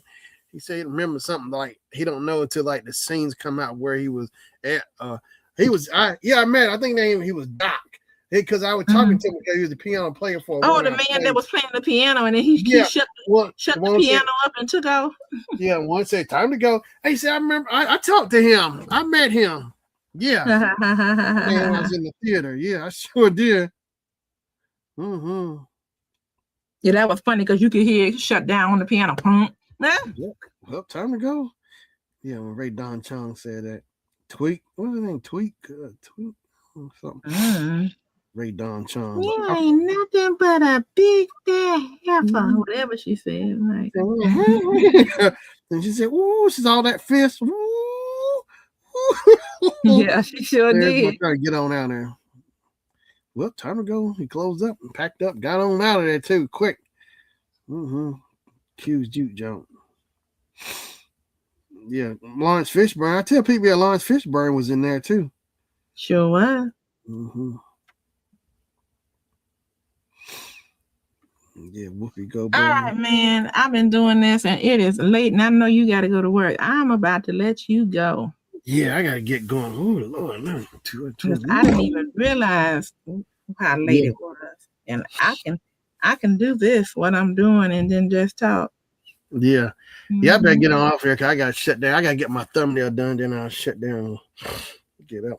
Dun, dun, dun. All right. And then I'm going to I'm going to look at my analytics one more time because they may have changed, just like I was telling you. Yeah. And then I'm going to set up mine for that particular time and let it whip. All right. All right, Shannon. I enjoyed it. All right. Appreciate it coming on. Yeah. So enjoy your 4th of July. Oh, yeah, you too. We was just talking about what we was going to do. We would like to go over to a relative's house because she has a nice, our yard isn't enclosed.